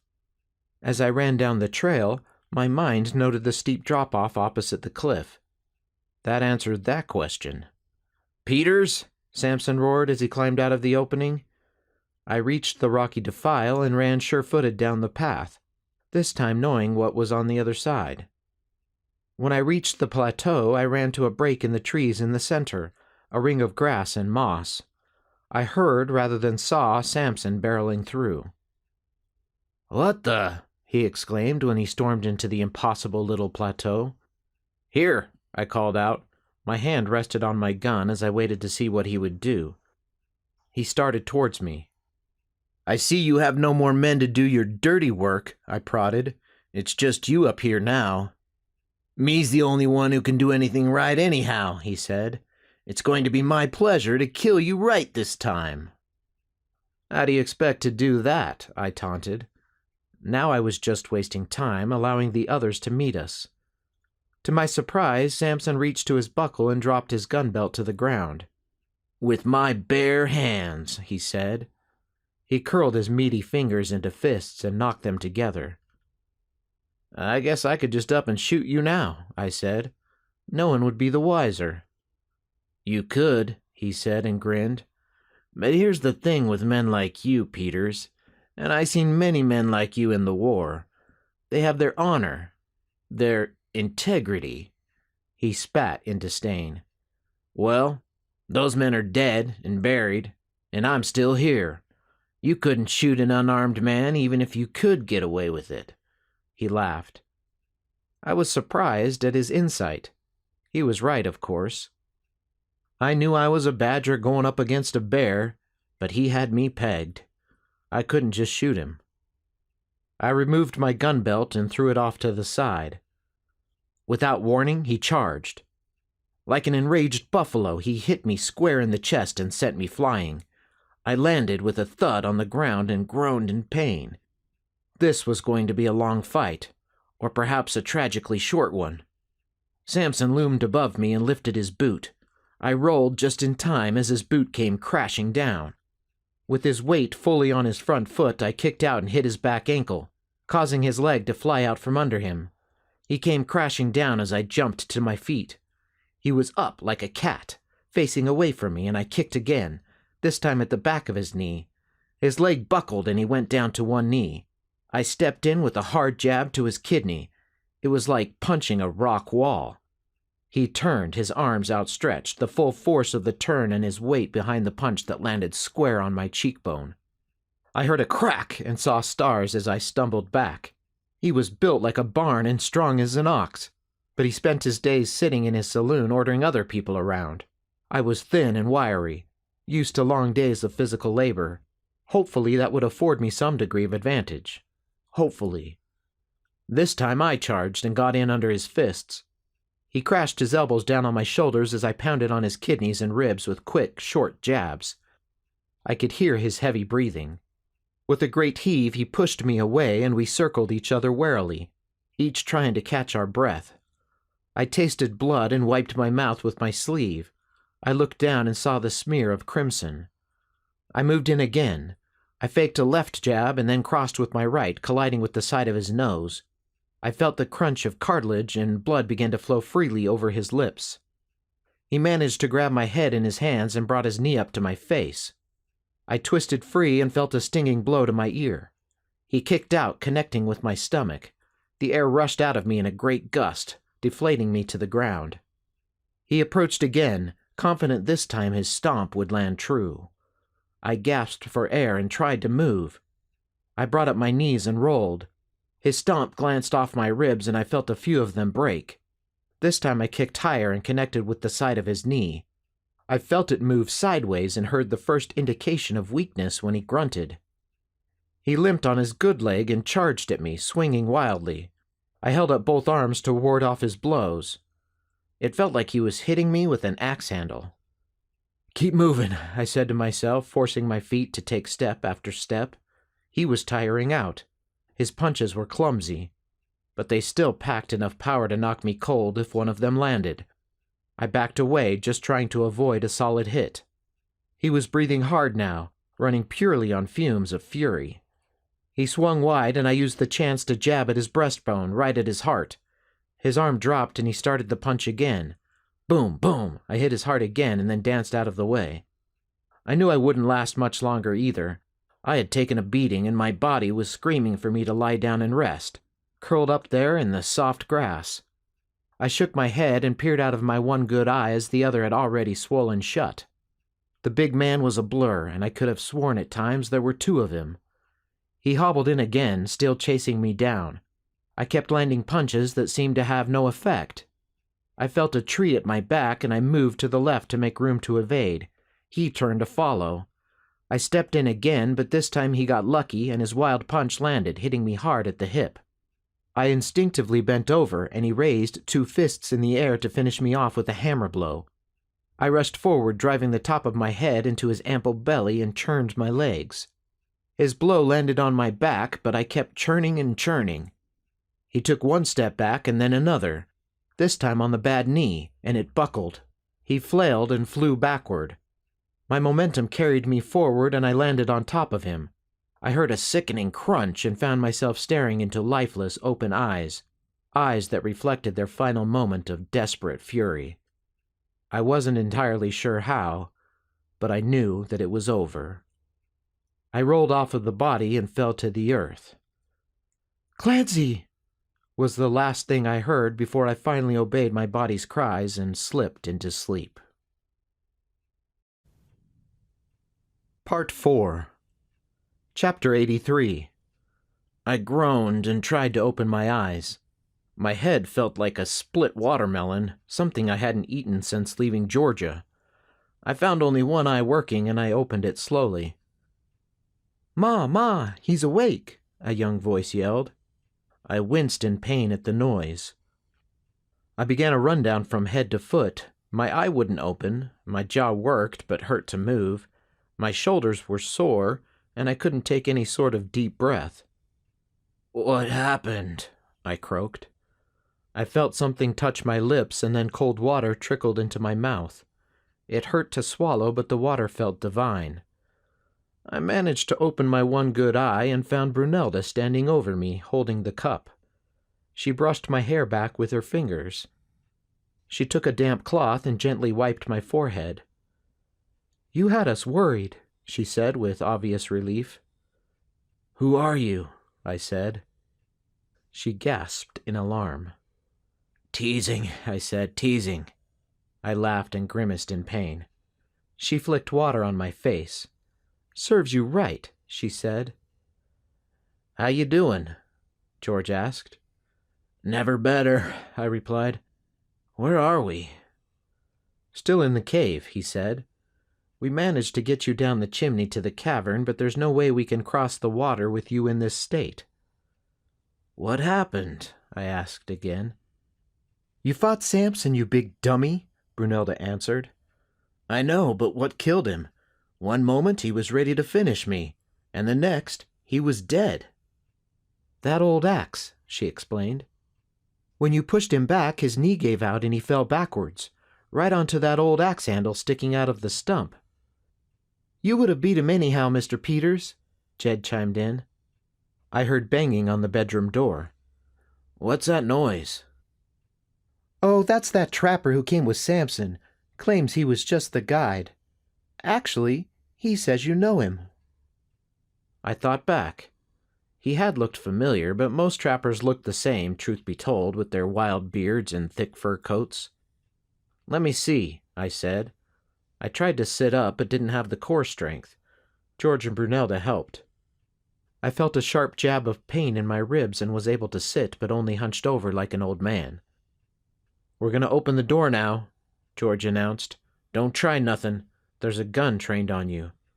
"I won't. Just let me out of here," the voice cried. George pushed open the door and the man scrambled out, a ghastly look on his face. "Maybe a day sitting with ghosts will get you to tell the truth," Beth said. "Ma'am, there's nothing I want more than to get off of this mountain and never come back." "Come closer," I said. He crawled over to the table and then pulled himself up to his feet. He took off his fur hat and stood in front of me. It took me a moment. I thought back to the war. I remembered after a battle that a man in our company was babbling and crying like nothing I'd ever heard. Our company commander chewed him a new one and promised to put him on the front lines the next day. When the next morning came, he was gone. A call went out to search for the deserter, but the battle raged on and soon he was forgotten. What was his name again? Private Sorensen? He looked ashamed. "Soren. Yes, sir." "I'm no sir," I said. "Well, I'll be. We figured the search dogs must have got you." "No, I hid in ditches and under bridges during the day and walked at night until I came to these here mountains. I never stopped looking over my shoulder." I turned to the others. "He deserted from our unit at Grand Gulf," I explained, not trying to hide my disgust. "What should we do with him?" "He knows about the cave in the valley now," George said. "We can't let him leave." "If I could stay on with you and stop looking over my back, I would be happy right here in the valley for all my days," he said. I had a hard time believing him. "What would we want with a coward?" I said. "I'm a fine trapper," he said. "But we still can't trust him," argued Brunelda. "Well, we're not going to murder him, and we can't give him any secrets, so I don't see many options." "Put him back," I said. "No, no, please, no. Just shoot me." He began to cry. "Fine. Tie him to the chair until we figure out what else we can do." George pushed him into a chair and began to tie him up. "He has a knife," George called out as he held up a needle-sharp bowie knife he had drawn from the trapper's back. "Search him for more before you tie him up," I said. I was exhausted and lay back down on the table. I stared up at the crystalline ceiling, amazed at the beauty and magnificence of the natural light. Brunelda held the cup of water to me, and I drank greedily. I was exhausted from the short conversation. Chapter 84. I awoke again to feel the warmth of a fire burning in the 100-year-old hearth. The ceiling was dark. I groaned and twisted my body until my legs fell from the table and swung me upright. I felt a little better. "What time is it?" I asked. The others turned from where they were sitting in front of the fire. Brunelda stood and came to my side. "Water?" She took a cup and handed it to me. My lips were cracked and dry, and the water felt glorious. I realized I was famished. "Did you mean, what day is it?" "All right, what day is it?" "You've been asleep for 2 days," she said. 2 days?" "Yes, sir. You must be hungry," she said. "Starving." I looked down and realized my shirt was off and a bandage was wrapped tightly around my rib cage. I was covered in black and blue bruises. "Can you stand?" she asked. Gingerly, I put weight on my feet and found my legs would hold. I felt a dizziness overcome me, and I reached out for Brunelda's shoulder. "Just take your time." With my hand still on her shoulder, I shuffled over to the fire and sat in a chair. Beth handed me a bowl of stew, which I ate greedily. I grimaced at the first swallow, but found the hunger won out over the pain. The others watched as I consumed 3 bowls of stew. I felt the strength returning. "What's the plan?" I asked. "We've been discussing what we can do about the water. The gold cross is still there at the bottom of the river, but that must mean there's more." "It isn't worth dying over," Beth said. I could tell they'd had this argument before. "We could block the river, use the dynamite," George said. "This river is the waterfall that feeds the stream in the valley that you need to live," I said. "How do you know?" George asked. "It has to be," Beth said. "It's just gold. We are all here, alive, and that's enough." "What if we could do both?" I asked. I had a nagging thought. "What do you mean?" Brunelda asked. I held up a finger as I tried to think. What was it? The others waited. The hole where Patrick fell. What about it? What was it about that caved-in section? I pressed down on the arms of the chair and struggled to stand. "We need to go to the tunnel with the sinkhole," I said. "Why?" Brunelda asked. "I don't remember," I said, "but there was something there." Brunelda helped me get my arms into my shirt and did up the buttons for me. I moved slowly, but it felt good to stretch my muscles and move my joints. I shuffled down the main tunnel as the others followed. I turned and continued down the path and around the bend. I stopped short of the ledge and held out my hand for a light. One was placed in my hand, and I peered over the edge. The body was gone. My heart skipped a beat. "We took him out while you slept," George explained. I saw the gun was still lying there on the ground. I tried to remember. The others began talking and guessing what it could be. "Shh," I said and held up a hand, a thought forming in my mind. The others fell silent. There it was. I moved closer to the left wall. It all started coming back. I placed my ear against the wall and heard the faint sound of rushing water. The others mimicked me and leaned against the wall. "What?" asked Jed. "I hear it," George said. He became excited. "When I was down in the hole retrieving the body, I remember hearing a noise and wondering what it was. It is so much louder down there." Everything was coming back. "The sinkhole wall must border the underground river," I said. "If we could open that up and divert the river for a time, that might work." "Won't that just flood the tunnels?" I said. "What if we enlarge the hole and create some sort of underground lake here? As the lake fills, the river downstream should dry up." "What about the tunnel?" Brunelda said. We all looked across the void. She was right. It made no sense to take drastic action here until we knew what we were dealing with upstream. Chapter 85. George and Beth ran back to gather supplies, ropes, candles, and food. Brunelda placed her hand on my cheek. "Are you sure you're up to this?" "I can do it," I said, even if unconvincingly. "I know you can," she said, "but should you?"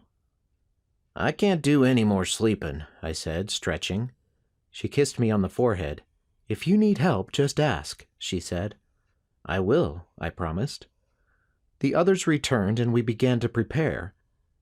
We attached one rope to a jagged rock on this side and rappelled down to the bottom. I tried to avoid the blood stains on the rocks and stepped cautiously. At the other end, George went first and began searching for handholds. The fall was uneven, so there were plenty to use.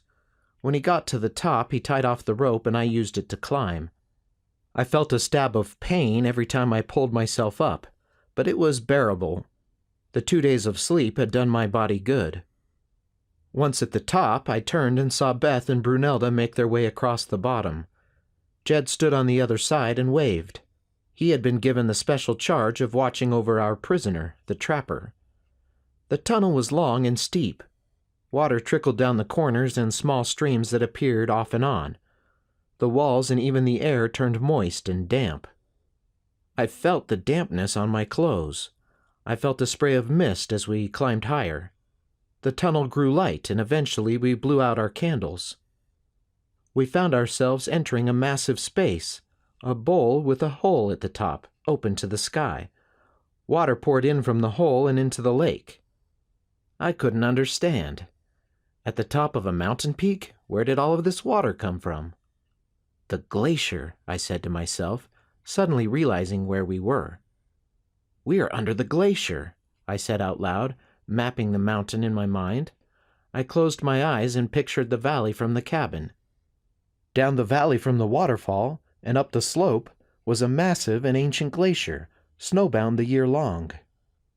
I remembered seeing it from our perch on the peak when we looked down at the cabin. "Incredible," Brunelda said. "The snow from the glacier is slowly melting and flowing into this lake, where it runs through the mountain and out through the waterfall." The base of the bowl was filled with water. Based on the location of the tunnel, I walked to the edge of the water and found where the lake was being siphoned underground. The hole was surprisingly smaller than I expected, and explained why the water was moving so quickly. "Imagine what this looks like during the summer when the snow is really melting," Beth said. "This will only work now when it's cold," George added. "There would be too much water in the summer."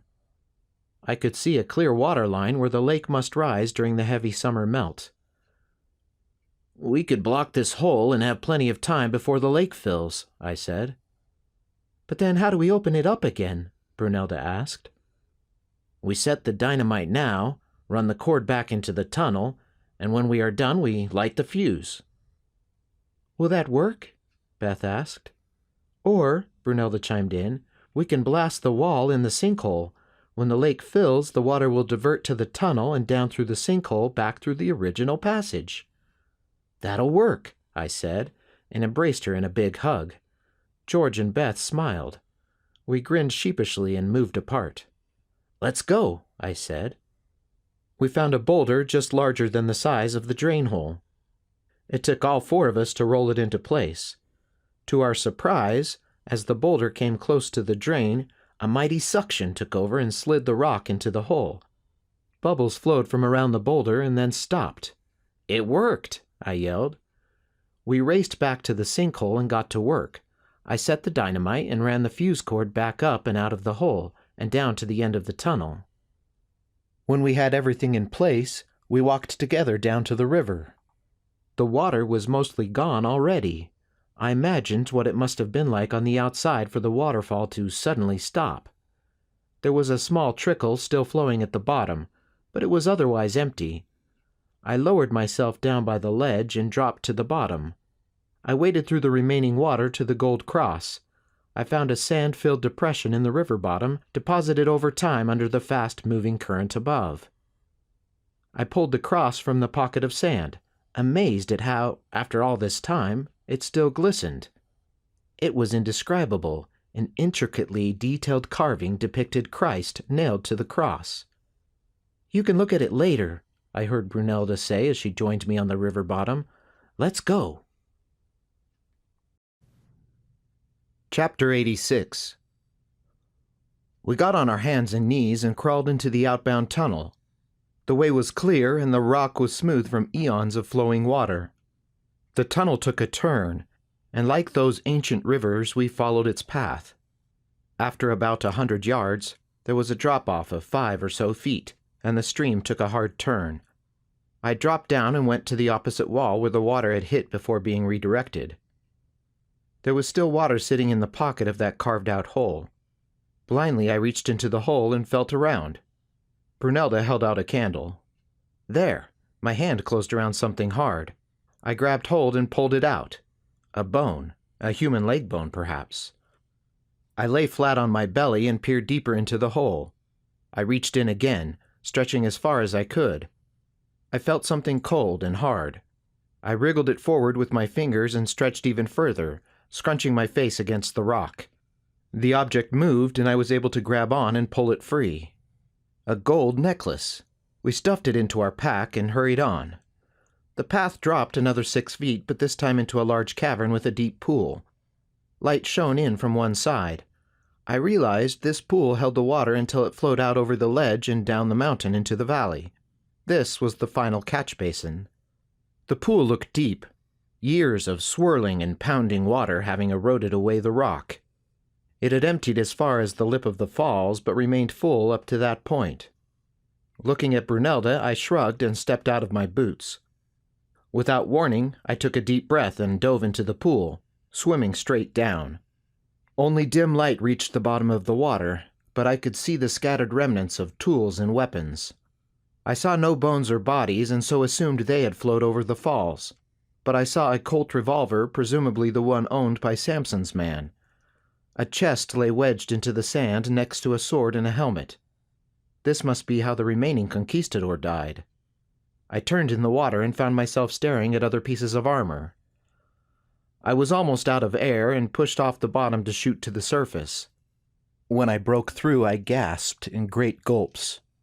The water was frigid and my bones hurt where they were bruised. "It's down there," I said. "A chest." Brunelda shrugged out of her pack and boots and dove in. We both kicked our way to the bottom and I guided her to the chest. She grabbed one side and I grabbed the other. We strained mightily to lift the heavy object from the bottom. The thick silt kept a firm hold. I pushed my feet against the bottom and strained. Brunelda followed my example and I heard her muffled scream as she gave it a final heave. The chest broke free and we kicked furiously to the surface. It weighed us down, so we struggled to stay afloat. I grabbed onto the sidewall and counted to 3. We heaved it over the lip and then pulled ourselves out of the water. We were shivering with cold. We heard a voice yell down through the tunnel. "Hurry!" it said. The chest was made of heavy wood strapped in iron. The wood had begun to deteriorate, but the iron held everything firmly in place. It had been submerged so long in the water, without exposure to air, that it remained in perfect condition. It was even heavier on land and difficult to push.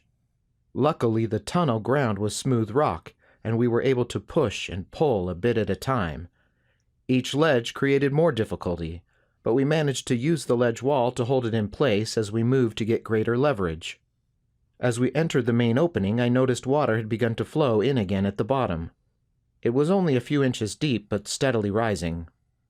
The ledge here was too deep for lifting. "The water is starting to flow down the main tunnel," George said. "We need to blow the wall to divert it." He threw down both ropes, and I secured the load through the iron rungs and around its base. George and Beth pulled on the ropes as we heaved from below. Inch by inch, the chest rose. When it hit the limits of my reach, George and Beth were able to work down the rope and grab it by the handles. George quickly untied the ropes and threw them down to us. He was now kneeling in an inch of water. I worried the fuse wouldn't work. We scampered out of the hole, and all four of us carried the chest to the Spaniard's living quarters. The trapper's eyes bulged when he saw our find. I placed the golden cross on the table, and he leaned over to inspect it with greedy eyes. I raced away to light the fuse, not aware of what was happening back at the table. Brunelda told me later that the trapper had worked his hands free and was just waiting for his opportunity. While they were focused on the chest, he snatched up the cross and the necklace and raced out of the room. He dropped to the riverbed and sloshed through the growing stream of water just as the explosion rocked through the tunnels. I felt the blast shake my bones, but strangely enough, I mostly remembered the tinkling sound of the crystals. The blast knocked me on my back, and a tide of water flushed me tumbling down the tunnel. Then there was a great sucking noise as a hole in the wall opened wide, and the water rushed into the gap and down its familiar path. We guessed the trapper had made it halfway up the far side when the wall of water hit him and swept him away. The golden cross and the necklace were lying untouched on the other side where he had placed them as he climbed. As the water found its new path, we sat in front of the fire and warmed ourselves against the chill. George struck open the latch of the box. We crowded around and anxiously peered inside, unable to guess at the riches we would find. Inside the chest, surrounded in wet and matted straw, lay the stone figure of a man, squatting on his haunches, his arms crossed and resting on his knees. He wore a headdress of some type, carved with circular figures and what looked like the beak of an eagle. His lips were carved in a grin. I tore the matted straw from the box. It was otherwise empty. "A lot of men die because of this little statue," I commented, wholly taken aback. I picked it up and found it to be heavier than it looked. "This must have been something mighty special," said George. "Ugly little man," said Beth. "I think it's wonderful," Brunelda added, her voice reflecting a subtle amusement. Chapter 87. The mysterious little stone man found a prominent place on the mantel in the cabin. We wondered over him and made up stories about his life and meaning. He just squatted there with that grin on his face. Jed loved to tell us what the little man was thinking, and would spell it out in a sing-song voice and made-up accent that had us all splitting our bellies in laughter. The little man would tell us to do our chores, go to bed, or say please and thank you at the dinner table. It took a couple of days to get everything fixed and back in place. We were able to save much of the food, and we fed what we couldn't use to the livestock. I spent many days fixing crates and boxes back in the barn.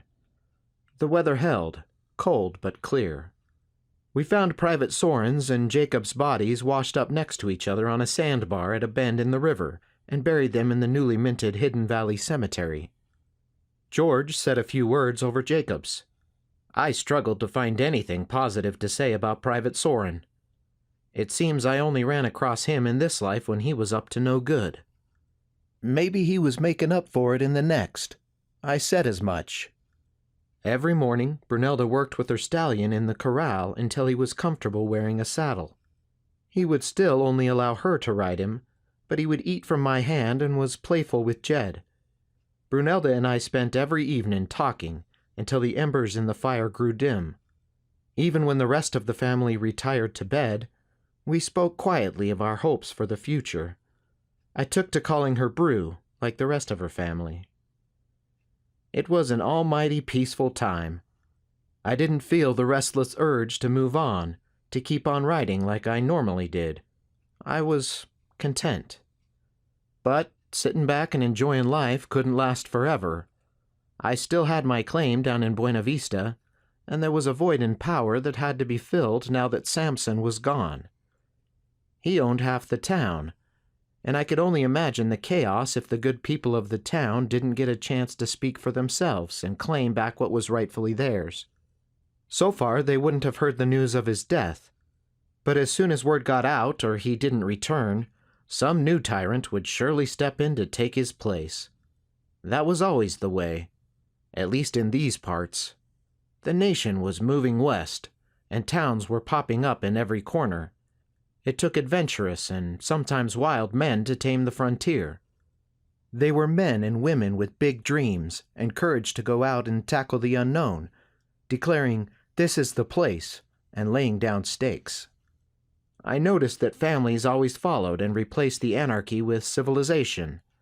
Schools, churches, and neat little homes with picket fences were a decent remedy for rough living. A part of me didn't want to leave. A big part of me, in fact. But I would be back. I just needed to get things arranged. If my claim panned out, well, I could hire someone to work it for me and return to the valley. I could be back as early as the spring thaw, I thought. I hoped. I walked the bay mare out of the barn and checked the saddle. I tightened the latigo, but otherwise Jed had done a fine job getting her ready to ride. Beth stepped out of the cabin, just as she had done the last time I left her, to look for her husband. George rounded the cabin and came up to shake my hand. "Hurry back," he said. "You have a home here." "I will," I replied. "You can count on it." Jed bounded out of the barn and crashed into me with a giant embrace. I laughed and tousled his hair. Brue was nowhere to be seen. I sighed. She was the one I'd missed the most, and here she didn't even see me off. I swung into the saddle and lifted my hat in a wave. I clicked my tongue and the bay set off down the valley toward the hidden entrance. I was disappointed. Here I thought Brue held the same feelings for me as I did for her. It surely seemed that way during those long nights, talking and sharing our dreams. I'd been wrong guessing at a woman's thoughts before, so I guessed this time was no different. I spurred the horse to a lope, eager now to get down the mountain and move on. At the rock wall, I pulled up short and dismounted. I felt my way along the stone until my hand fell through. Even though I knew and anticipated it happening, the illusion got to me every time. The unsettling feeling your arm was suddenly missing. I walked through the camouflaged opening, and the mare followed, the clip-clop of her hooves echoing off the walls. I stopped short before exiting to ensure no one was out on the other side. I checked my tack again and then mounted up.